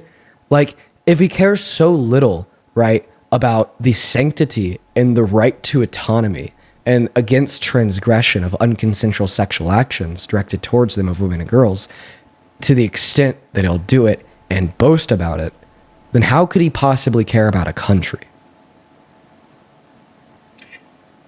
My biggest contention to that is probably just because I know you're probably sick of talking about this one before, because I understand that a lot of people on the right do talk about this a lot, is him kicking out of Mar-a-Lago. But yeah, I know you're probably tired about hearing about that as well. Well, I mean, we could talk about how he kicked Epstein out of Mar-a-Lago and how I don't really think it tells us too much. I mean, he said the reason why he did it is because Epstein was poaching his underage masseuses, right? But I just don't think that it has any bearing nor relevance, right, towards the line of dialogue that we were just engaging in surrounding his sexual exploitation of women and girls. My consensus is I get this a lot from one of my other friends. He's a veteran from Marine Corps. If you take everything that Trump says seriously, you're going to go mentally insane. Agreed. And again, I wish I could give more context or understand more about that, but I'm not going to sit here and pretend like I know everything intimately about every instance. I can respond to that. I agree that if you take everything Donald Trump says seriously and truthful, you will go insane because he lies so much. He lies a lot, right? But when do people lie? They lie when it is in furtherance of their own goals or goals that they care about. I don't think lies. I think a bit more of exaggeration. If you don't mind me explaining, respond to that one thing you just said. I say less about lies, more so about his exaggerations. Because I'm not gonna sit here and pretend like, oh, when he said I'm gonna have the Russian-Ukrainian war solved in a day. Anyone with a more than IQ of 5 knew that was horseshit, and that was gonna take a lot of time. Okay, so we also know that he wasn't exaggerating what he said he did to Howard Stern, because the victim said that he did it to him too. Right? Donald Trump said, I sexually exploited him. Then we had 4 underage teens that competed at Miss Teen USA say that this happened to them. And then we had Miss Arizona in 2001 say that he did this to her there too. Right? So we know that it wasn't like a lie. We know that it wasn't like exaggerated. We know that he did indeed unconsensually walk into the women's dressing room and look at them when they had no clothes on. Right? Because not only did he admit to it, but also the victims in which he did it to spoke out. Okay. If you don't mind me saying that again, so I can write this down so I can do my own bit more research about this. Because like I said, I don't know too much about this. So let me grab a piece of paper. Because I'm not here to yell or argue a lot about this and not wall off information. I do like taking in a lot of facts and whether or not I want to look into it. But I do appreciate that. But I'll definitely look into more in that point. Okay. Well, I mean, if you don't mind me repeating that. So... what all information did you want? I'm going to give you this information, then I'm going to probably in my life. So what information do you want? Dan, I was hoping to get another point out of this. Yeah, unfortunately, I'm at over 4 hours now. I'm pretty tired, so I'll give you this information. 4 hours, Dan. That's longer than I could do it. Yeah, I'm pretty tired. So what information do you want? I said the incidents that you said it was back in 2001 and the so this about the sexual entering of those locker rooms. This was something that he admitted to in August of 2005 to Howard Stern. You can find the clip on YouTube by just looking up Howard Stern Trump Miss Teen USA. And he did this at multiple beauty pageant contestants ranging from the 90s to early 2000s and Miss Teen USA, Miss USA, and Miss Universe. Right? And you could find the testimony of the women and girls that he did this to by going to Google and typing in various things like beauty pageant contestants speak out against Trump, Miss Teen USA, viewed naked by Trump, so on and so forth. Okay. And if you don't mind me asking, when you're next live, because I'd actually love to keep talking about some of the things, because I do find it intellectually interesting talking about different other stuff. Okay. Well, unfortunately, I'm going to go to move on now so I could get ready to end the stream. But you do take care, and I hope that you do your research into those things. I understand that we didn't get to have a full conversation. I usually have a rule where you only get to come up one time. But if you see me live in the future and you want to continue our conversation, feel free to hop back in that queue. I want to thank a couple people here, and we are going to end for the night. Sarah, thank you so much for another $30 over on Venmo. That is so incredibly kind of you. Thank you for your support. Thank you, everybody, for your support. We had so many individuals today show up and show out. Just know that I really, really, really, really appreciate y'all. Then also Madison, thank you so much for the $20 over on PayPal. Show some love to Madison and Sarah down below. Then Harold, thank you so much for another $50. Thank you so much, man. Thank you, Madison, Harold, and Sarah. You guys are so very, very, very awesome. Thank you guys so very much. Thank you so much for the love. Now, for everybody watching, I don't know if you could tell, I'm pretty tired. And it's also a Saturday night. Maybe I should like take my girlfriend out for like a dinner date. I guess it's 8 p.m. I bet we could find some place that's open. Maybe that would be a nice thing to do. I'm going to go explore that possibility. For everyone hanging out with us, peace and love, folks. You see me every day. You know you'll see me tomorrow. If you're on TikTok, if you haven't already, once you leave my live, please go watch my most recent posts. It is around 1 minute and 30 seconds clip from a conversation I was having with a Trump supporter where they were just straight up saying that child rape isn't wrong. I think that it's an imperative for everybody to see that shit to know exactly where we're at as a country. Now, if you are interested in watching some more debates, if you're hanging out with us on YouTube, head over to @ParkerGetAJob. He's going to be live for 4 to 6 hours. If you're on TikTok, head over to @ParkerGetAJob. He's going to be live once again for another 4 to 6 hours on both platforms. I'm out. Peace and love. See you tomorrow. Bye-bye.